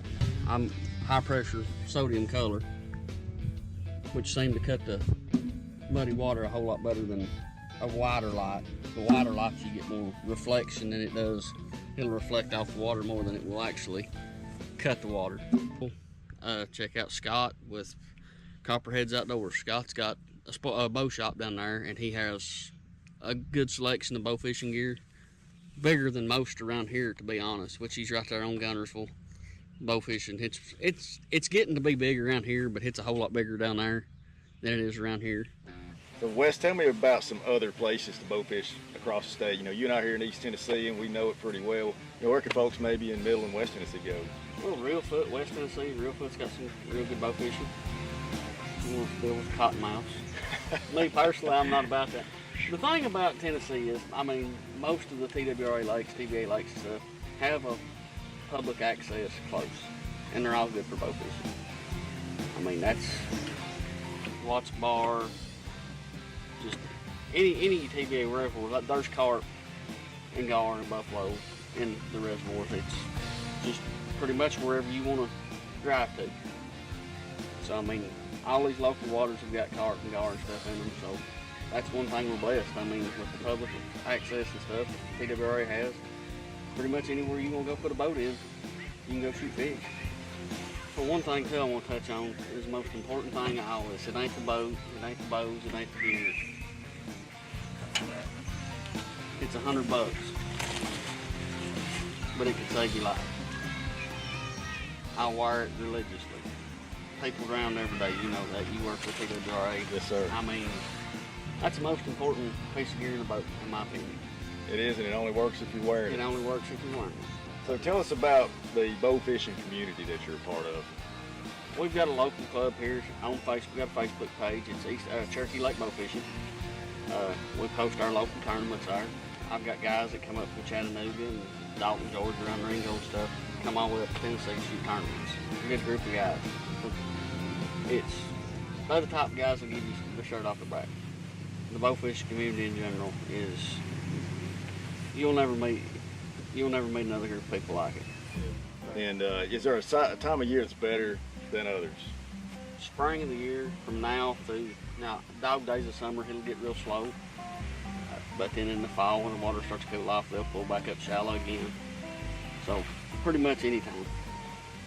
Like I said, just don't get discouraged, because you're gonna miss a lot. If you're just getting into it, you're gonna miss a lot. I still miss a lot. I mean, But one of the main things is, guys, if you shoot fish, don't dump them at the boat ramps. Dispose of them properly. I mean, I've got guys that'll come get them and he feeds them to his hogs. People use them for fertilize.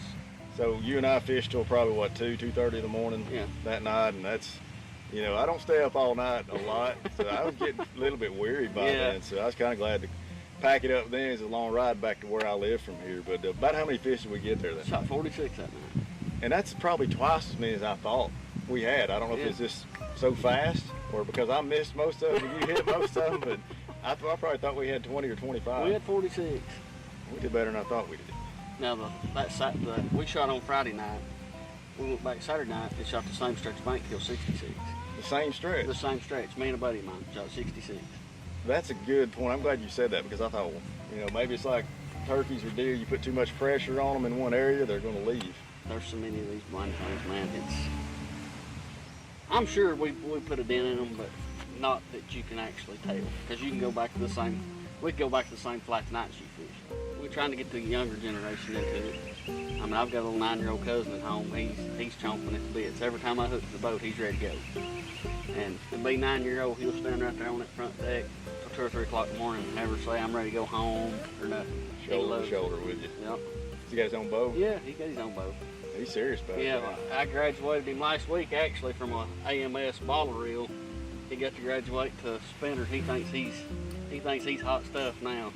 Pleasure's all mine, brother. It's been a blessing. Oh, it has. It has. It really has. Thank We'll you do it enough, again. Wes. I'm looking forward to it. I hope I can get one of my boys to come out and do it. Yeah, just holler at me anytime. We'll go anytime. After you do it, you realize how much fun it is, and It's you want to challenging. go back. It's challenging. It wasn't easy.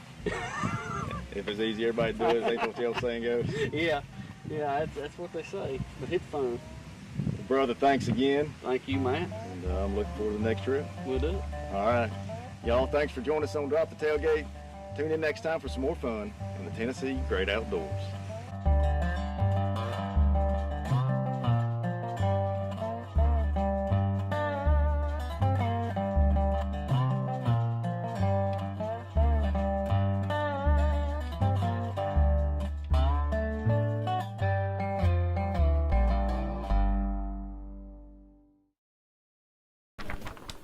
Thanks for joining us on this episode of Tennessee Outdoor Journal. We'll see you next time.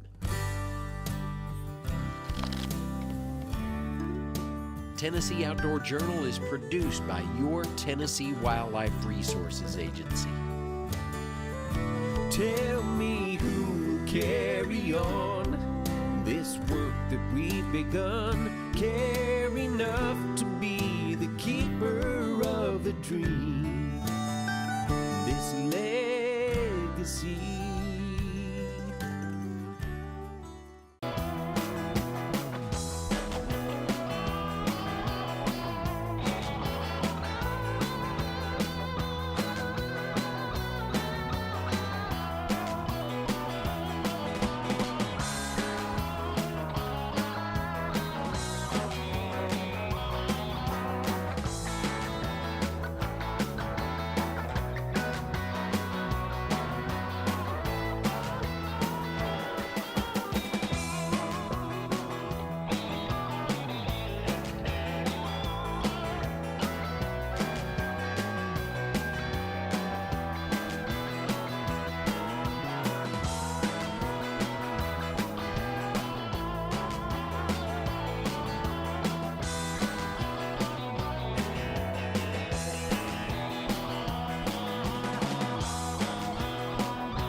Good evening and welcome to the Board of Mayor and Aldermen meeting. It is November 1st, 2022, and it is at 7 p.m.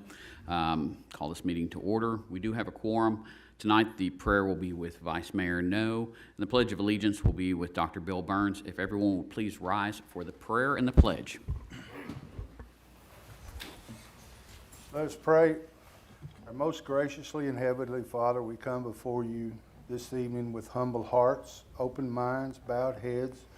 Lord, we would ask that you watch over our fair city. Thank you so much for an incredible, beautiful day in your world, because we know that without you, nothing is possible. Lord, we ask that you help this board make decisions that will benefit all of LaVergne and its citizens. And these things we ask through your Son, Jesus Christ. Amen. Amen. Dr. Burns. Ladies and gentlemen, my name is Dr. Bill Burns. I'm a retired Army doctor with 12 years prior service in the Navy. If there are any veterans here tonight, would you please raise your hand and be recognized? Okay, thank you very much. Ladies, there's a small token of appreciation. I'd like you to take there and do that. Okay. All first now in uniform and veterans, hand salute. I pledge allegiance to the flag of the United States of America and to the republic for which it stands, one nation, under God, indivisible, with liberty and justice for all. Thank you. Thank you, Dr. Burns. First item is to approve the minutes from the October 6th, 2022 regular meeting. Make a motion to approve. I have a motion to approve from Alderwoman Honeycutt. Is there a second? Second. All in favor? Aye. Minutes are approved. Moving on to departmental reports. Chief Davis with the Police Department.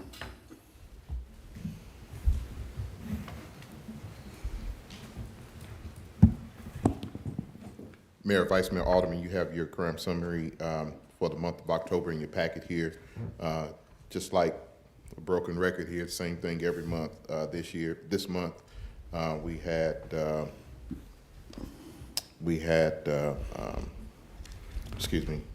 10 cases where motor vehicles were broken into, and all 10 of those motor vehicles were left unlocked, resulting in one firearm being stolen out of that vehicle in the hands of a criminal in the city now. Also in the package, you see activity from the officers. As you can see, our numbers are getting a whole lot better now that we are sufficiently staffed. You can see 1,382 traffic stops, 26 DUI arrests, 36 arrests for drug violations. I will add that these stats are being put online as well, so any member of the community can look at that as well. Any questions? How's Blue Sentinel going? I'm sorry? Blue Sentinel, how is that going? Blue Sentinel is going good. We're in our phase 2. Right now, we're in the process of getting the cameras installed up by I-24. That's the easiest because there's already meters on the poles there. So that's going to be the easiest. The others that we're getting put up, because there's no power or poles that we can use, we're having to kind of go back and punt and get solar panels. That's what I'm trying to say. Get solar panels for those things so we can power it that way, which I think that's the way we'll go forward in the future, to where we just use solar power to power those. But other than that, we're moving right along with that. Does anyone have any questions? Thank you. Thank you, sir. Fire Department, Chief Beasley.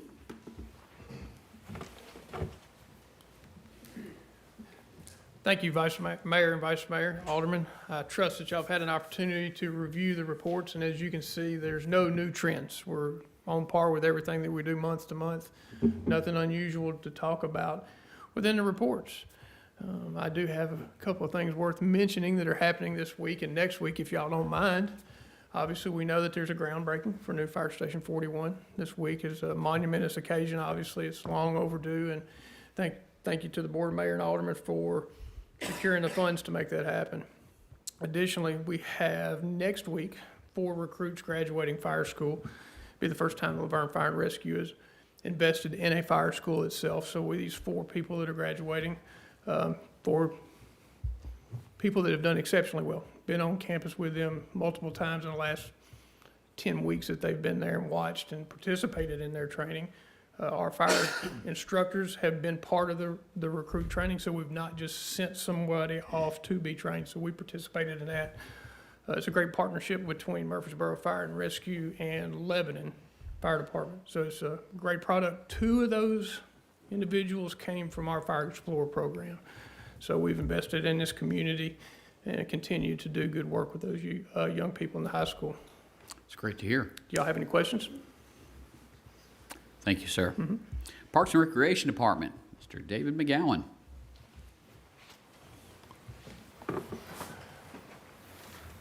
Mayor, Vice Mayor, Board, thank you. You guys have the numbers for you for the month for the Parks Department in front of you. 85 help desk tickets, 708 hours devoted to those. You see some of our projects. We're doing a little kind of a spring cleaning, fall cleaning, I guess, at the Parks Department. We're painting some offices in the shop area. You see our past events. October the 15th, we wrapped up the Fall Ball Clinic that Saturday with a scrimmage day. October 22nd, we had Goblins and Goodies followed by a Zombie Night. Unfortunately, we did have to cancel the movie due to the wind conditions. We are working on something in the future that hopefully we won't have to do that again. Upcoming events, Veterans Day, November the 11th. Parade of Lights and Winter Festival is December 3rd. You can see some of the events at the Senior Center upcoming. Lunch at Asuka. November 17th will be their Thanksgiving dinner. Upcoming meetings, Park and Rec on November 21st and the Greenway on the 21st. Park and Rec at 6, Greenway at 7. Veterans Day is November the 11th. That ceremony will take place at 11 o'clock at Veterans Memorial Park. Weather permitting at the Wall. If we run into some rain, we will move that to Pavilion A as we have in the past. Flags can be purchased for $10. They will be displayed during the ceremony. Those are yours to take home after the ceremony. Your veterans information will be displayed on those. Bricks for the wall are still available. They're $35. Each brick up to 4 lines, 21 characters per line. Forms are available on the city's webpage, or you can call the Parks office at 615-793-3224. Snow rink, we're planning on setting that back up. We plan to open up on December 1st. It'll run through the 17th. Thursday through Sunday will be the days of operation. Thursday will be 4 to 8, Saturday 12 to 8. Sunday will be from 1 to 5. That Sunday, December 4th, that 1 p.m. time slot right now is going to be limited to families with special needs. So if we have a good turnout and we need to extend that further, we will. So that's something new we're going to try this year to try to offer a little something for everyone. We're not going to have online registration this year. It's all going to be in person. I don't think the rink wasn't full enough last year to kind of warrant online registration this year. We will be accepting canned goods and unopened and unwrapped toys that we will donate those to the PD for Christmas. Any questions? David, the size of the rink, is that increased from last year? It will. It'll double. Well, I won't say double. It'll increase by 50%. So last year it held roughly 48 skaters is what it was rated for. So this year, that number should increase. At no time last year did we have 48 skaters on there, but it will give a little more opportunity that if we do run into that, we can open it up and possibly have more toddlers out there at the same time. Okay, and who are the guest speakers for Veterans Day, the veterans that are speaking? They are Tabitha and Ross Howard. That's the things I did not have written down here. And I think, you may know this, I think we have one more lined up. And you're gonna have to help me out with that one. Steve? Kathy told me, and You and I are in the same boat? Kathy is God sent, and it's almost like you don't worry about it. I think when you start to lose your hair, it kind of affects your memory also. So we'll blame it on that. Here we go. Did the other part of the rink come in? It's supposed to be here Friday. Okay. It's supposed to, the delivery truck is set up to pick it up tomorrow. It's still in customs. It's been in customs for 2 weeks. So Friday is supposed to be our delivery date. So last year there was no issue once customs released it with it getting in here within a day. I think I did skip over the parade of lights and the Winter Festival. That will begin at City Hall. It ends at Veterans Park with a tree lighting, fireworks, snow rink, and craft and food vendors will be set up. I sent you a text message or an email about Fox had put it on there that it would start at Veterans Park and go the other direction. Yes, sir, and in the front part of that media release, they had it right, so how it got kind of backwards at the bottom, yeah, it's beyond me. Now, David, is Chief Beasley going to be out demonstrating his ice skating prowess like last year? I'm gonna practice. I'm coming for you. Is that hip recovered? It is. And then will Doug from Public Works, will he be doing the figure skating again this year? That was the plan. I think he kind of offered, and I think Danny also said he was going to come out since he has a hard hat and a vest. Nice. So we should be Well, good. they can show the lift. Yes, sir. I guess the only thing left is to put Michael in the Duncan booth. One last thing before I go, I definitely would like to thank Ann Smith for her hard work and diligence, keeping our events posted and getting those pictures out to the public so they can see what a good turnout we've had. Don't want her to get overlooked, but we certainly appreciate her help. Any questions? Thank you, David. Moving on to the Library Department, Miss Donna Bebout. Here she comes.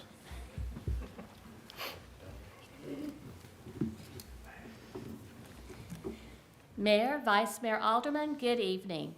For the month of October, our attendance was up. We were so excited, 2,857. And our circulation was also up, 3,115.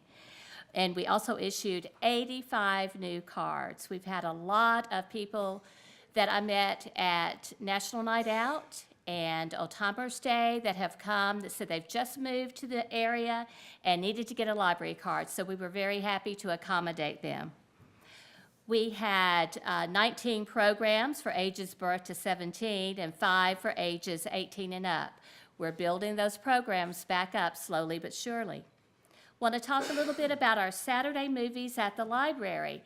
Those also have had really good attendance. We just watched Hocus Pocus, the original, this past Saturday. We had several children who really enjoyed that. I was vacuuming today. We always have refreshments. And I was vacuuming today, and something kept hitting, and I finally looked, and there were Skittles and M&Ms that were hid in my carpet, our carpet. So it was very interesting. So we had to get down and start picking those up, but it was fun.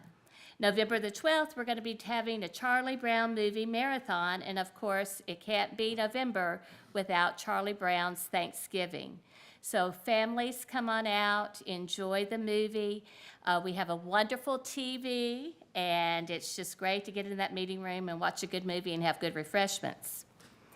Tonight, I wanted to talk just a few moments about a couple of programs that we have monthly.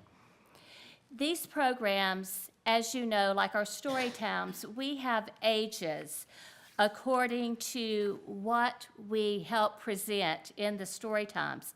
Like on Mondays, we have homeschool story time. That's for kindergarten through 3rd grade.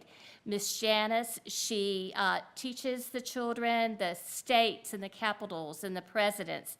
They learn it through song and dance. She reads stories that are pertinent to some of the curriculum that's going on and that they do. So it's important that we have those ages, that kindergarten through 3rd grade. We have Once Upon a Story Time on Wednesdays, and that's for our preschool children.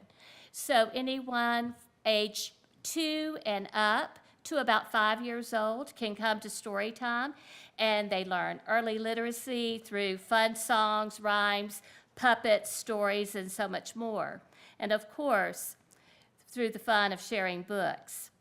Jammies and Stories is our one night that we have on Thursday nights at 5:30. Kids and families, which we've had adults come in their pajamas, and they come and they get to listen to some great stories, and it's families of all ages. We have them from babies all the way up to grandparents, and that's just a really fun time for music, movement, dance, books, and a craft. So that's why we have these ages divided out. We understand that there are siblings that need to come along sometime, and we welcome them. But we really like to focus on the age that we are looking at that time, or that we are there for. So our Kids Crafternoon, this is one that is coordinated by a former teacher. She's a former science teacher from St. Cecilia, and this is for students grade 1st through 5th. Now, we're going to have a great program on November the 8th at 5:30. We like to do STEM in action. STEM meaning science, technology, engineering, and mathematics. So when we give them crafts such as, a little show and tell here. Okay, looks adorable, doesn't it? When you look at this, do you think of STEM? Okay, but it does. They have to take the kit that is packaged up. They have to read the directions. They have to comprehend those directions, and they have to follow the directions. And therefore, after they have done all of those things, it becomes a really fun and beautiful craft. Show it around here. So this is one of the crafts that they're going to be doing. Oops, I have a turkey stuck to a turkey here. Okay, that's the Give Thanks turkey wreath. The next thing we're going to be doing is the gliding turkey. Now, it comes in a package like this.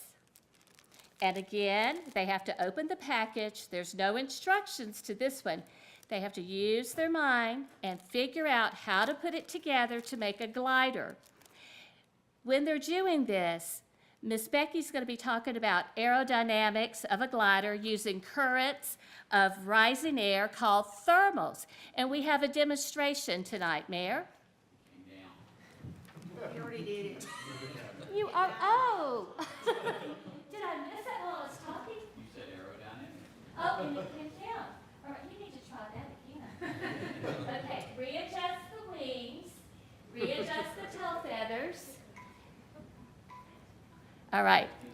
The air conditioning we run with that all the time. Okay, stand and go.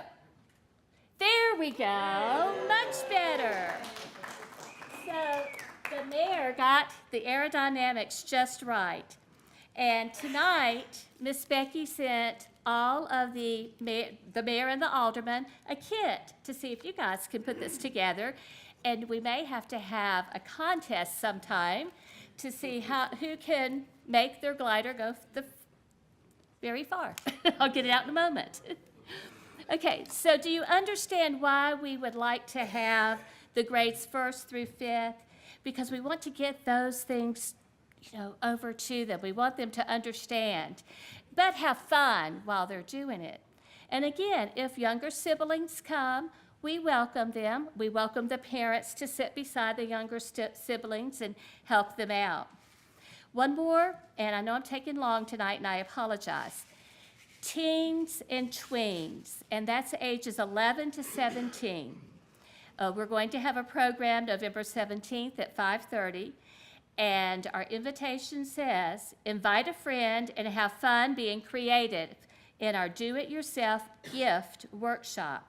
It's a great way to make gifts for families and friends.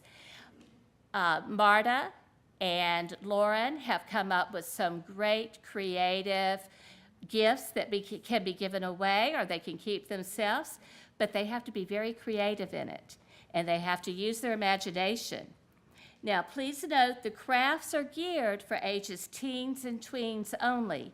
We may be using rubber bands that could pop a little one's finger, or scissors, or things of this sort. So this is why we have the ages 11 through 17. All we ask of the teens and tweens who are coming to provide the laughter, and we will provide the refreshments and also the supplies. Do you have any questions? And thank you for letting me go very long tonight. No questions? Just comments is, you're awesome. Our team is awesome. Your team is awesome.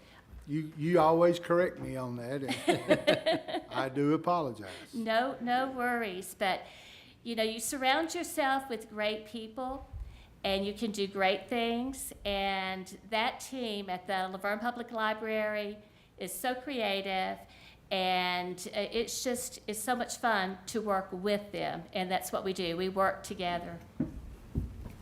Thank you so much, Donna. Thank you. Moving on to the finance report.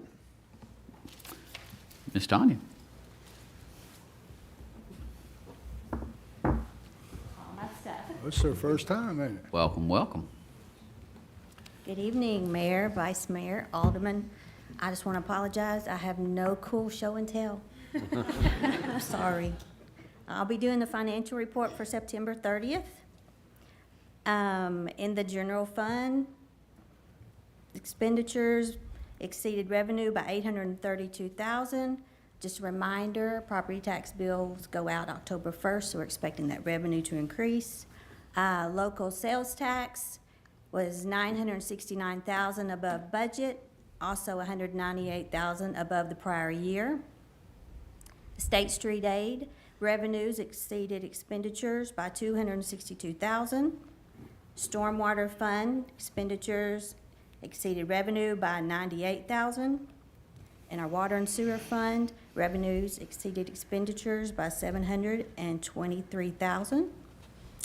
On your second page are our bank balances. Then on our third page, we're doing comparison to prior year. The general fund revenue was down $67,000, expenditures up $65,000. Water and sewer fund revenue was up $83,000. Expenses were up $172,000, and our water sewer tap fee revenue, tap fees were down $47,000. I also wanted to make you aware, today we did receive the second half of the ARPA money, which was in the amount of $5,298,000. That is amazing. Questions? Thank you so much. You have been training good, Phyllis. She did great. Yes. I think she did better than I did. Next up, we have Mr. Danny Campbell with the water treatment plant. Good evening, Mayor, Vice Mayor, Board. First, I want to say thank you to David to inviting me to go ice skating. I've been practicing my triple axel, so I'll show that off. I hope you've had the opportunity to review our monthly report for November.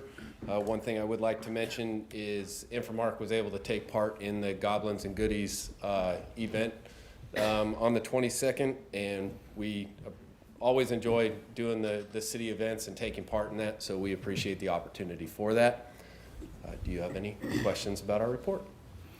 As usual, can you speak to the customer complaints? I sure can. In the month of November, we had one customer complaint for high pressure. And when our inspector went out to check the pressure, it was about 105 PSI. So we advised the customer to take a look at their pressure reducing valve. This seems to have failed in the open position, allowing too much pressure for their home. Question, bleacher pump number 3. Yes, sir. What's going on with that? Yeah, that went into alarm earlier this month for an overcurrent failure. We're currently working with Ecotech on what would be a better option, whether replacing the pump or purchasing a new smaller size pump that could work with the current SCADA upgrade project that we're going through. So we're gathering up information, speaking with the city about that and trying to find the best option for the plant that's for treatment purposes and financially responsible for that. Thank you.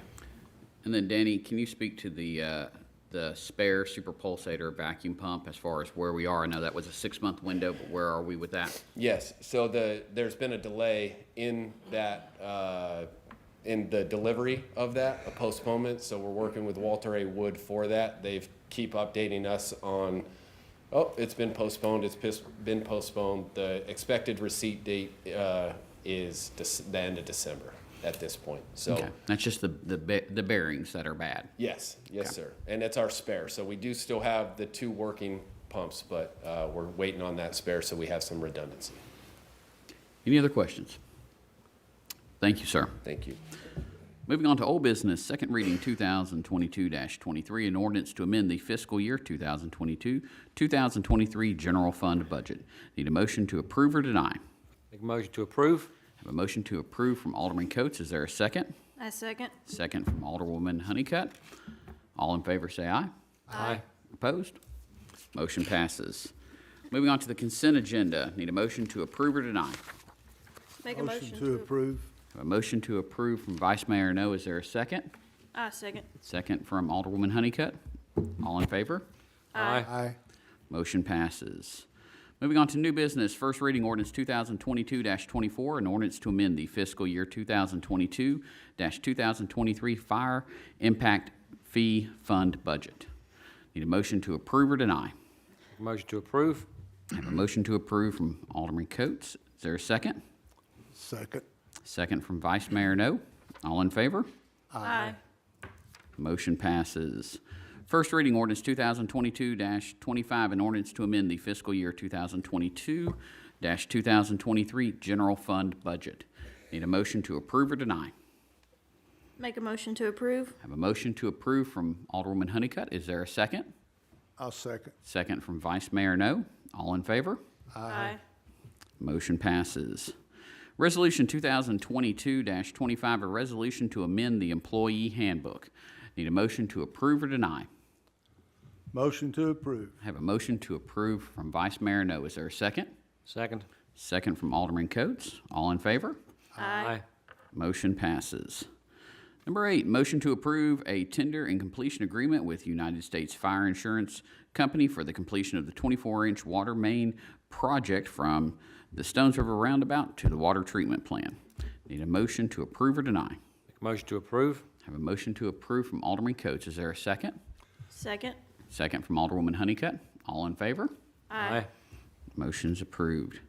Motion to approve a letter of intent from PG Stones River Partners for the purchase of 169 Stones River Road, Fire Station number 41. Need a motion to approve or deny? Motion to approve. Have a motion to approve from Vice Mayor No. Is there a second? Second. Second from Alderman Coates. All in favor? Aye. Aye. Motion passes. Motion to approve a rental agreement with Life Point Church to use their facilities for the city's annual employee Christmas party. Need a motion to approve or deny? Motion to approve. Have a motion to approve from Alderwoman Honeycutt. Is there a second? Second. Second from Vice Mayor No. All in favor? Aye. Aye. Opposed? Motion passes. Last item on the agenda is going to be appoint or remove board and committee members. We have the library board with 1 term vacant. We do have 1 applicant, which is Carissa Benton. Need a motion to appoint Ms. Benton. I'll make a motion to appoint Carissa Benton. We have a motion to appoint Carissa Benton from Vice Mayor No. I'll second it. All in favor? Aye. Motion passes. Moving on to Mayor and Alderman comments. Alderwoman Honeycutt. Well, considering this is my last meeting, I jotted a few notes down. First of all, it's been an honor to be a part of this board. I'm proud of our work that we have done together and the things that we have accomplished to move this great city and community forward. I would like to thank the board for their confidence in me to serve and for our police, fire, and all of our staff and their hard work each day keeping our city safe and taking care of our residents. I'm so proud of the pay increases that we passed this year and hope they all know how much they are appreciated and how much that was well deserved. Again, it's been my pleasure to serve with you all. Well, most of you. I think, with that being said, I think someone in purple would do a very good job and do well in this chair next month, and I encourage everyone to get out and vote. And speaking of the color purple, grape just so happens to be my favorite flavor of Kool-Aid. Thank you guys again. Thank you. Alderman Coates. Hope everyone enjoyed the trick-or-treat last night. I'd like to thank the police department for keeping our roads safe with the children out there. Appreciate that, thank you. And not to forget Veterans Day, November the 11th. And also, make sure you come out and vote. Thank you. Thank you. Vice Mayor No. I just want to thank Ronnie. Your second shift last Friday came out and hung out with the seniors for our Halloween party. As soon as they walked in, they got a call. They had to leave. Luckily, it was something not bad, so they were able to come back. The seniors are always glad to see men and women in uniform come in and eat with them, dance with them. And then lastly, Alderman Miss Honeycutt. Thank you for accepting the appointment. Thank you for stepping in and stepping up. I'm sorry that your job took a turn for the worse, so to speak, for this position, and it kept you from being here quite a bit. And a lot of people don't know that this is not a real demanding position, but sometimes when you're working, it is. And we do appreciate you, and I wish you and your family the best of luck. And I know you guys are looking, and you're going to be moving, so just wanted to say thanks, and I know you've made it as much as you could, so thank you. Thank you, sir. Thank you, Vice Mayor No. I want to take a moment and thank Chief Davis and the police department for Halloween. I saw many cops out patrolling streets with blue lights. I also saw several out handing out candy from blue buckets in their car. So that is a great way to engage the community that's out and about. And I've not heard any reports of anyone getting hurt. So that's a great thing to hear. Just want to reflect. It's been 4 years, and it's been an amazing 4 years. We've had a lot of stuff done. We've gotten the CMAQ grant, and that's going to get going now that we've accepted that contract. So we will see sidewalks and crosswalks on Murfreesboro Road. We're seeing, as far as a funded project for widening South Waldron Road, and working on improvements for both Fergus and Old Nashville. We just voted tonight on getting the 24-inch water line, which was long overdue, back on track so we can get both Hollandale and Stones River repaved and looking nice. We brought in some great retail, BJ's Wholesale, Sherman Williams, Dairy Queen, and many others are announced. Pop Shelf that just opened.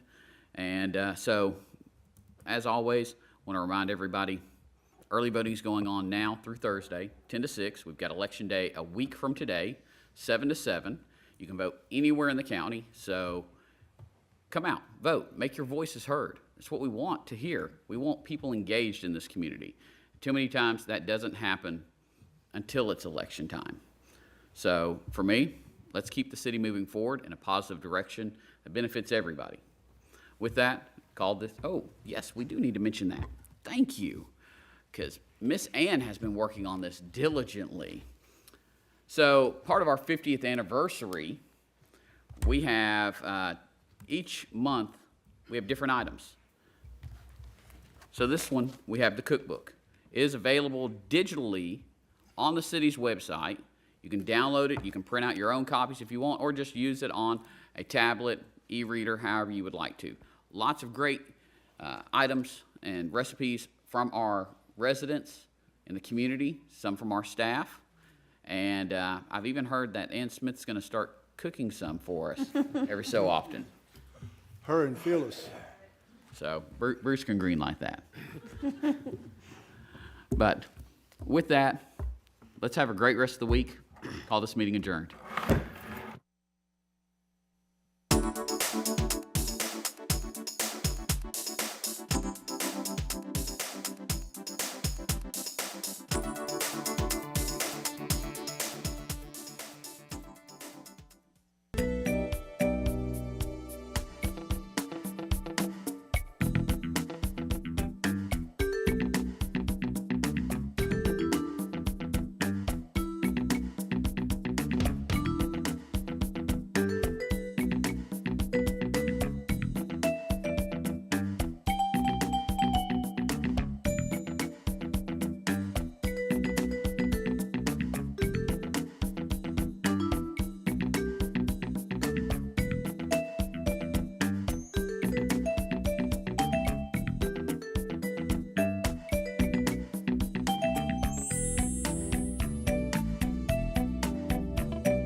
like to call the meeting to order and welcome everybody to the LaVergne Planning Commission, October 25th, 2022 regular meeting at 6 p.m.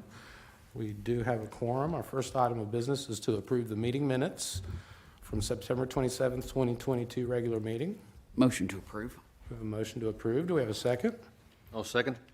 All in favor, we have a second. All in favor say aye. Aye. All opposed? Motion passes. First item of business, recommendation to the Board of Mayor and Aldermen for subdivision acceptance. Lieutenant Frank Walkup, Phase 1 and 2, property located off Jones Mill Road, requested by Womble and Associates, R1 Low Density Residential Zoning District. Mr. Logan. Thank you. So staff has been looking at items 1 and 2 today, and due to the applicant's inability to meet the city's standards, they haven't been able to complete what they're supposed to complete for these subdivisions. So this would be probably the 4th month, maybe the 3rd, that they've been on this agenda. So staff's recommendation would be to make a motion to withdraw these and take them off the agenda. Then at such time that they complete their end, they can resubmit to the Planning Commission. Very good, sir. Do we have any questions for Mr. Logan on this item? No questions. We'll entertain a motion. Make a motion to withdraw items 1 and 2. We have a motion to withdraw items 1 and item number 2. We have a second? We have a second. All in favor say aye. Aye. All opposed?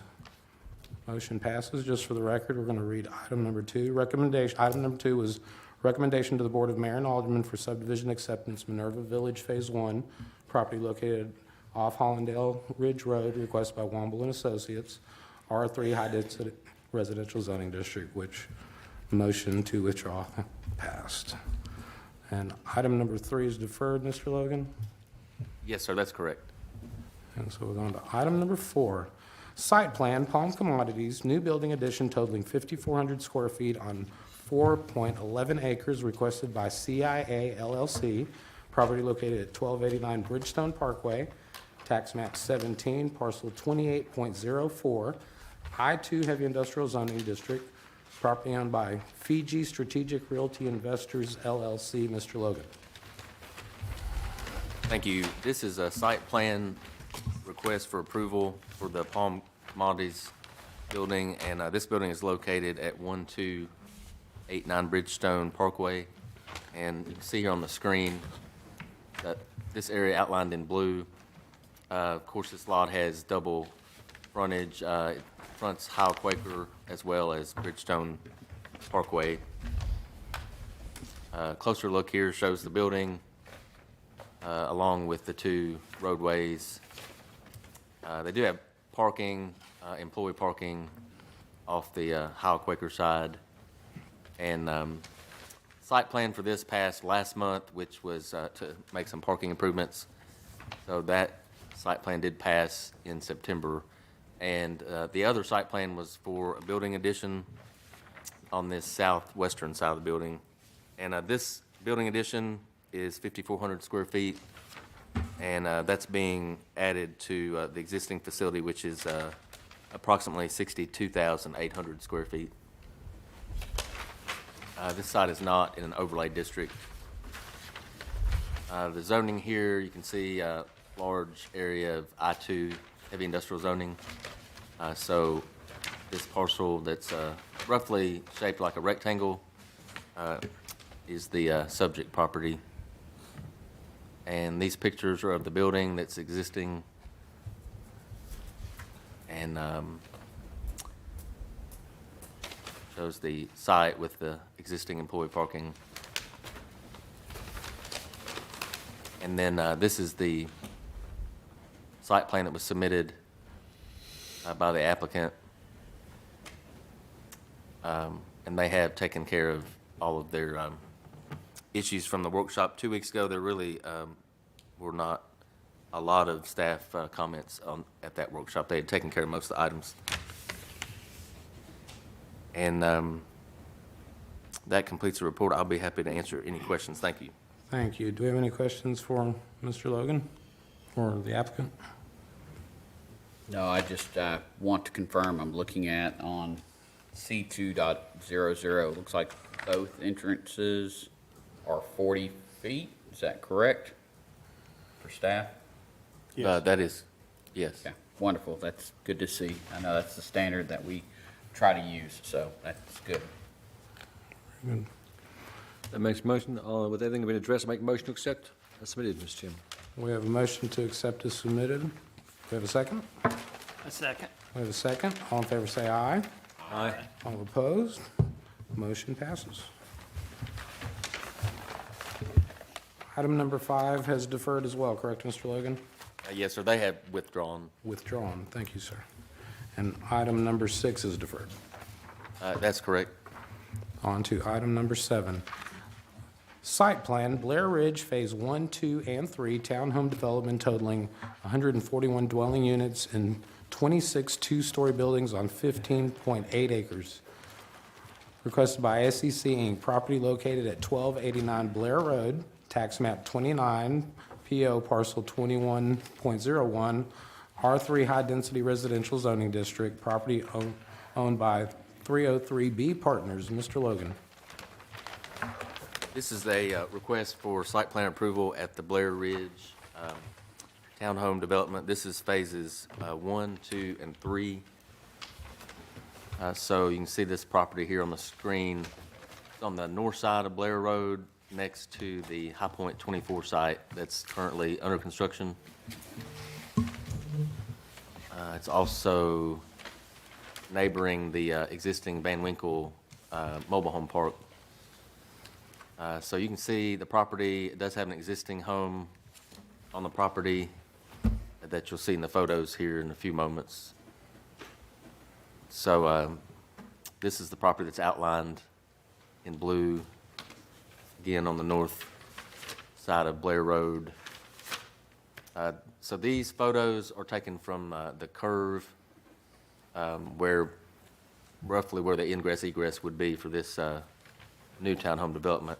So on the hill here in this photo is that's building 1 of the High Point 24 development. So there is a stand of trees that are mature that separates these two properties, and you can see that in the photos.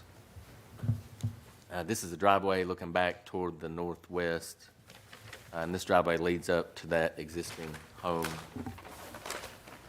that's been on the property for some time.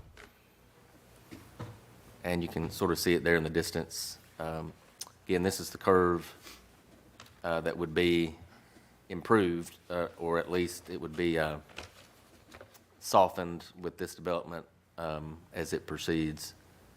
So this slide shows the master plan of the whole development, and this is a total of 141 townhomes. And I didn't mention, but across the road is also under construction, which is Portico Place, and that's all single-family homes that are being constructed. So that's the other neighbor across the road. So these are the site plan sheets that are in your packets, but basically they're giving you a closer look here of the development. So this is the first breakout of this site plan, and you can see the arrangement of the streets and also all the units. And then the second slide is the remaining, or the second breakout, and this is the match line to match the two parts of the site together.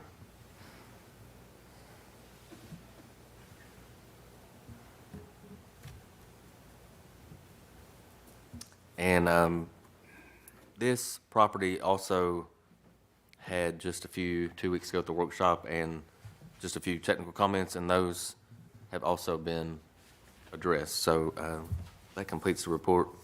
Thank you. Thank you, sir. Do we have any questions or comments? Yes, sir, I've got some questions for the applicant. Will the applicant please come to the podium, state your name and address for the record, sir? Matt Taylor of SEC, 850 Middle Tennessee Boulevard. Thank you, sir. I can see, it looks like the little picnic area was added. Yes, sir. But I wanted to ask about the trash compactor. That was supposed to be removed. Is it still showing on your plan set? Yes, sir, I'm looking at C 0.3, and it's there, and I believe it's on .2 as well. Yeah. It still shows as being there. We can get that taken off. Maybe they printed the wrong set, but it was supposed to be taken off. We were gonna do the carts instead. That's what I worked out with my client. And that's what it looks like on here, so that's why I was confused and wanted clarification, because it looks like there's an area marked out with what looks like black carts all over, but then you also have the Yes. trash compactor. Yes, sir. That's the intention, is the carts. So we'll get the compactor taken off. I apologize.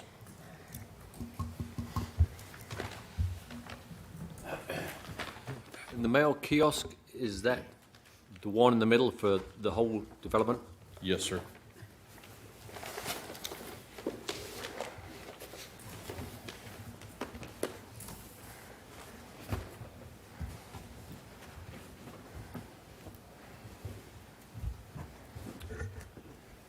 So, well, Mr. Chairman, that was it.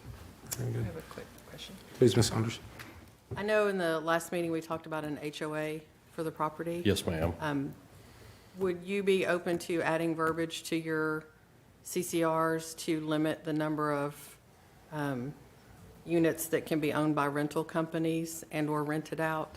I know that's a big thing right now. I would have to ask my client about that. We've not gotten into writing the CCRs yet, to my knowledge. Because I know there's been an instance here in LaVergne where a company came in and bought the whole development to make it a rental community. So that's why I asked. I know our HOA is looking into it, Okay. changing our CCRs to I'll certainly talk to my client and percentage. see what we can do there. Thank you. Yes, ma'am. Any other questions or comments? None. With this being its site plan, with the compactor being on there, it can come off at final, correct? Mr. Brown? If he's willing to remove it, we'll just look at it as being removed. Very good. With that, we'll entertain a motion.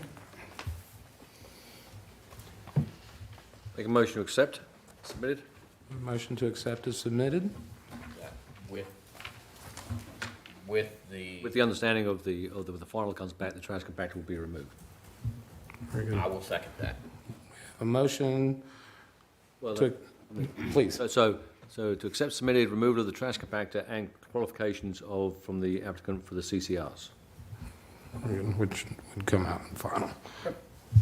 Discussion, would that not go against us not allowing, This is a site plan, not the final. okay, that's fine. Thinking contingencies. Yeah, our second still. So we have a motion and a second. All in favor say aye. Aye. All opposed? Motion passes. Thank you, everyone. Next item. Site plan, Middle Tennessee Electric Membership Corporation, LaVergne Electrical Substation on 3.49 acres, requested by Reagan Smith and Associates. Property located at New Sanford Road and Industrial Boulevard, tax map 29, parcel 14, C2 Highway Service Commercial Zoning District, property owned by Middle Tennessee Electric Membership Corporation. Mr. Logan. So this is the request for site plan approval for the substation by Middle Tennessee Electric Membership Corporation. And this is the new LaVergne substation that would be built on Industrial Boulevard and New Sanford Road there at the corner. So you can see the property here outlined in blue. And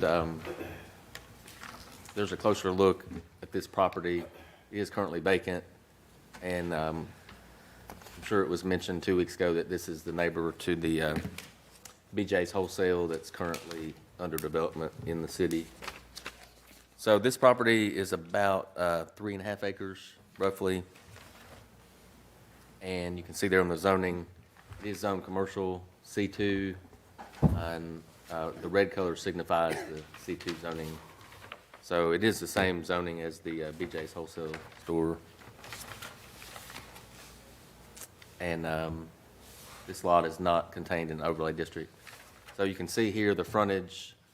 This is looking toward New Sanford Road, and the substation property is on the right.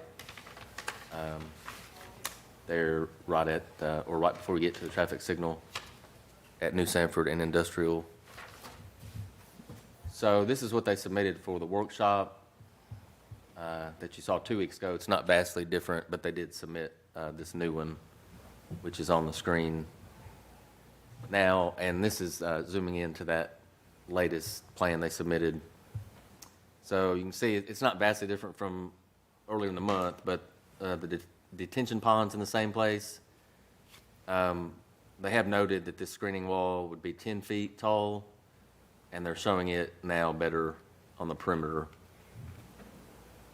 But the electric transformers and the electrical equipment, of course, is still showing the same, as is the retaining walls.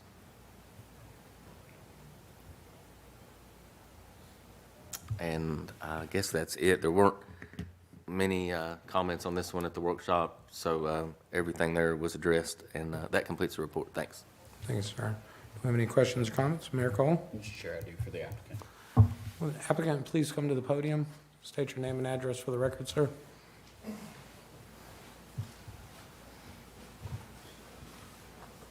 Eric Parle with Reagan Smith, 315 Woodland Street, Nashville, Tennessee.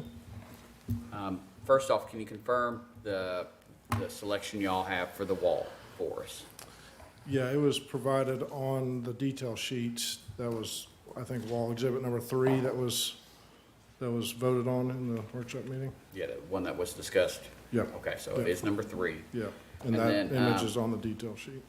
The other thing is, can you explain what has changed for landscaping? I know we discussed more screening, but can you just kind of explain that?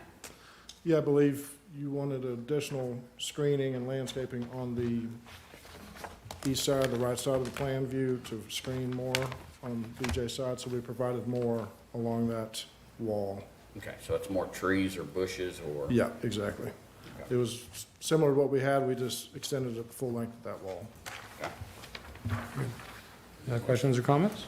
No? Sir? No, I mean, he just explained the question we had, and he's answered it when he's put the beautification as requested. I'll make a motion to accept as submitted. We have a motion to accept as submitted. Do we have a second? Second. We have a second. All in favor, say aye. Aye. All opposed? Motion passes. Thank you. Item number 9, final plat, Pride Truck Sales, Waldron Road Business Park subdivision, re-subdivision of Lot 1, 2 lots on 13.8 acres, requested by SEC Inc., property located at 171 Industrial Boulevard, tax map 17-0, Group B, PO Parcel 5, I-2 have Industrial Zoning District, property owned by 131 Industrial Boulevard Holding Corp. Mr. Logan. Thank you. This is the final plat request for approval at the Pride Truck Sales location on Waldron Road and, at 171 Industrial Boulevard, but it's just off of Waldron Road. And you can see the property here. It's roughly the shape of a backward C. Here you can see the pilot station is right off of Industrial that sort of fills up the middle here, but this property is 13.1 acres approximately, and closer view shows this site. So the plan for the parking improvements that was presented a month ago and the month before that, they have withdrawn that at least until such time as they can find an architect to help with the exterior cladding. So the site plan has been withdrawn, but this plat has stayed on the agenda for the property. See the zoning here. Again, this is the dark blue, which is I-2 heavy industrial. And these are just photos from the site. That's the existing building there with that green roof, 2-story building. And of course, a lot of the trucks there that are on site that are for sale or lease.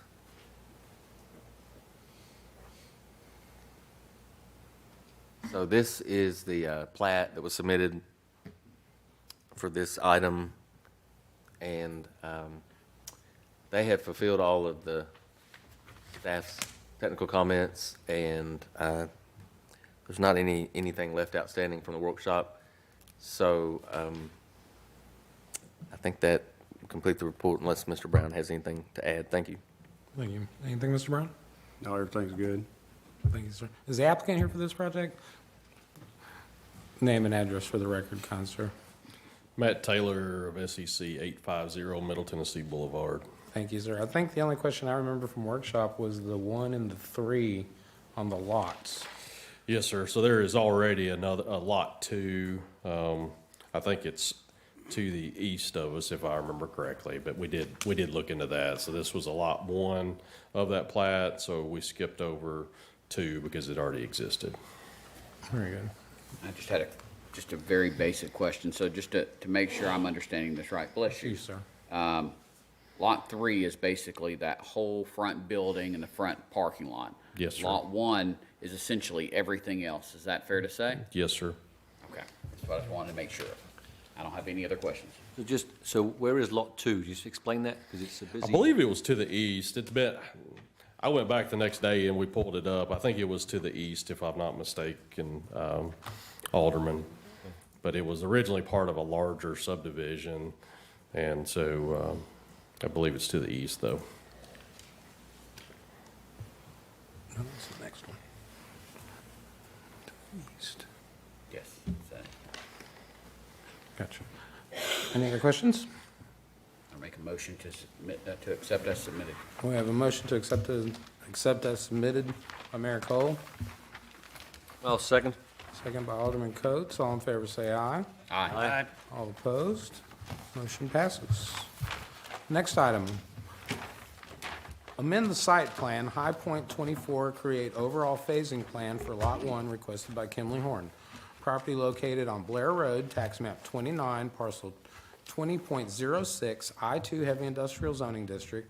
Property owned by High Point 24, Phase 1 LLC. Mr. Logan. So this is the request for High Point 24 to amend their site plan. So the reason this is an amendment, this site plan got approved about 18 months ago. It was April of 2021, so right at a year and a half ago. And at that time, that site plan that was approved by the Planning Commission did not have any phasing shown, probably because they may have not realized at the time or even thought down the road about how these buildings would receive a CO. So the purpose then, coming back later, is that this, if you've been out there, and I know in my photos, there's several buildings that are basically ready to be occupied, and they're not able to get COs for multiple buildings on Lot 1 because as the site plan was approved, it's a very large lot. I'm just going to jump ahead.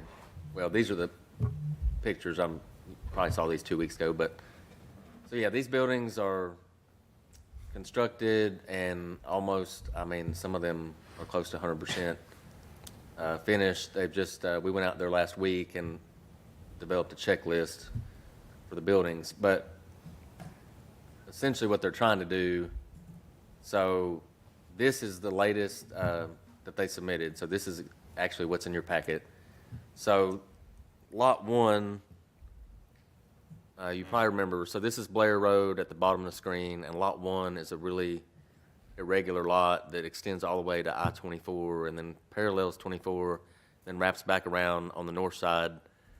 So it's just an odd-shaped lot, and that happens sometimes. But the issue is that they had 4 buildings on one lot, and the COs could not be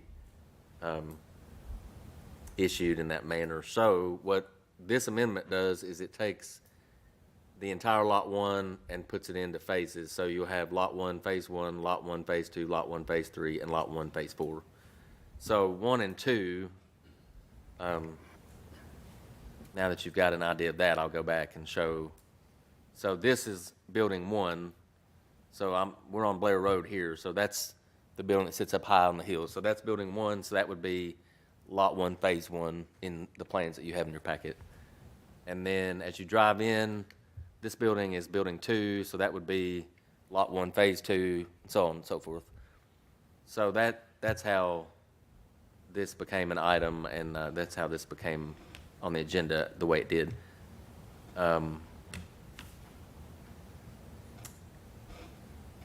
This is the zoning map. I didn't go over this, but of course it's all zoned I-2. And this image shows how Lot 1 is shaped, again, with its irregular lines. Other than that, that's the change. It's not an engineering change to the site plan or an architectural change. It's just the phasing plan. And so that's the amendment, and I'll be happy to answer any questions. Thanks. Thank you, Mr. Logan. So with the phasing plan, they'll have to come back for us for approval for each phase. Is that correct? Let me see. So Phase acceptance, rather? No, this would just basically be, if you approve this, then we will know at the building codes that when he asks for a CO for building 100, which is lot 1, phase 1, we will go out and what's in the shaded area, we'll make sure all that is completed on the site plan. And then whenever he gets ready for building 200, that'll be lot 1, phase 2. When he does building 300 and so forth. And as of right now, he's ready for building 100 and 200. So basically, lot 1, phase 1 and lot 1, phase 2 is pretty much done. Very good. Any other questions? Anyone? Thank you for the answer. Make a motion to accept as submitted. We have a motion to accept as submitted. Do we have a second? A second. We have a second. All in favor say aye. Aye. All opposed? Motion passes. On to our next item. Item number 11, bonds, letters of credit update, sir. Mr. Brown. Everyone should have the updated bond list in front of them. Everything is up to date. We did take a few of the maintenance bonds off because they were past the year period, and those, or a few of them were cash bonds, so those have been given back to the developer. Pretty much, if anybody's got any questions, we can go over them. If not, then that's about it on that item. Well, sir, you've done a good job with it. Thank you. And our next item, item number 12, discussion, new zoning ordinance and subdivision regulations. Mr. Brown, Mr. Logan, who wants to take this? I can take it. I don't have any real new information to add. I know some of you all saw the emails, I guess they were from last week.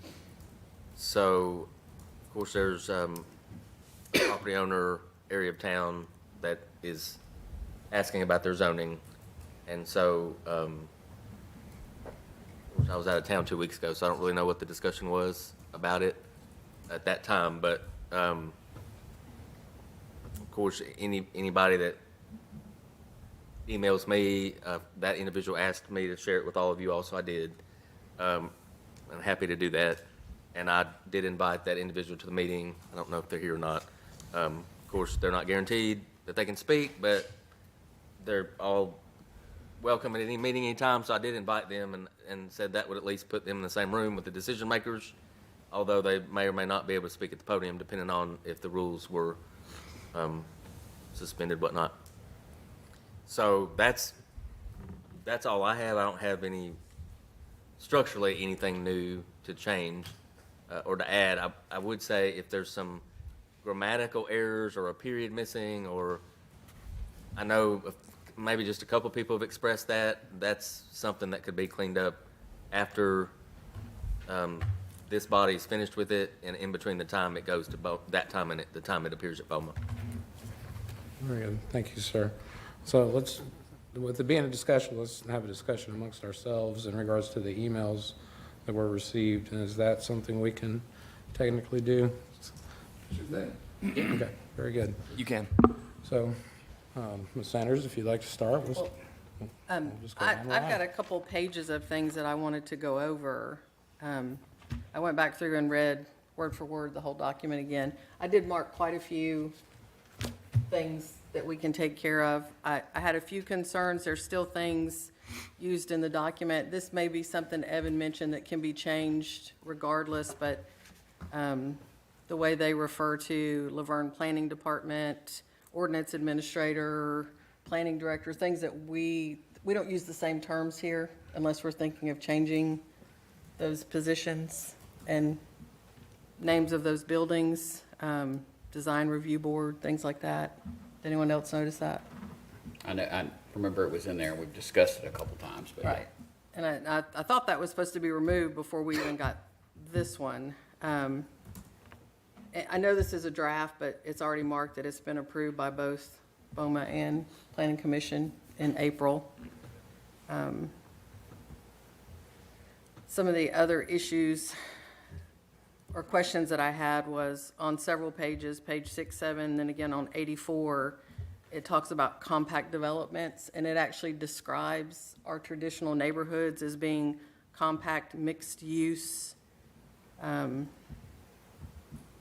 We don't even have mixed use in all of our neighborhood zoning. So to me, that's kind of a conflict that it's being referenced that way. And that, I believe that was some of the paperwork that I had turned into Mr. Logan, was that the description and the chart didn't match. I think that's what you're noticing. Yeah, and just the fact that they're describing in multiple areas that our goal, because I think this was in our planning principles, is we wanted compact neighborhoods with open space. I don't know, to me that doesn't fit what we're trying to accomplish. So I would certainly like to see that removed as a description. The estate residential has a 25-foot setback, but even R1 has 40. So I wasn't quite sure why. I don't remember us discussing it being 25 when you have that large of an area. I would think you would want it put back even further. On page 165 for bed and breakfast, it references that the owner or manager has to reside there. I thought we had discussed that the owner had to reside there, so I would like to see manager taken out, so it matches home businesses where the owner, like live-work, the owner has to live in that live-work unit. So to me, I think manager should be stricken from multiple bullet points under bed and breakfast. I also thought we did away with signs in residential areas, and it has, I think, up to a 6-foot sign. And then we left out, we had discussed that meals could only be served to the guests that were staying there, and that's not in the description in here. On page 167, carnivals are allowed in the commercial, or the central commercial district, as well as the civic institutional district, and the hours are listed from 9 a.m. to 12 a.m., but group homes and independent living facilities are allowed in those areas as well, so I would think being able to stay open until midnight might be disturbing to those two particular entities. Maybe we should adjust those hours, at least if it's Monday through Friday, what might be considered work or school type hours.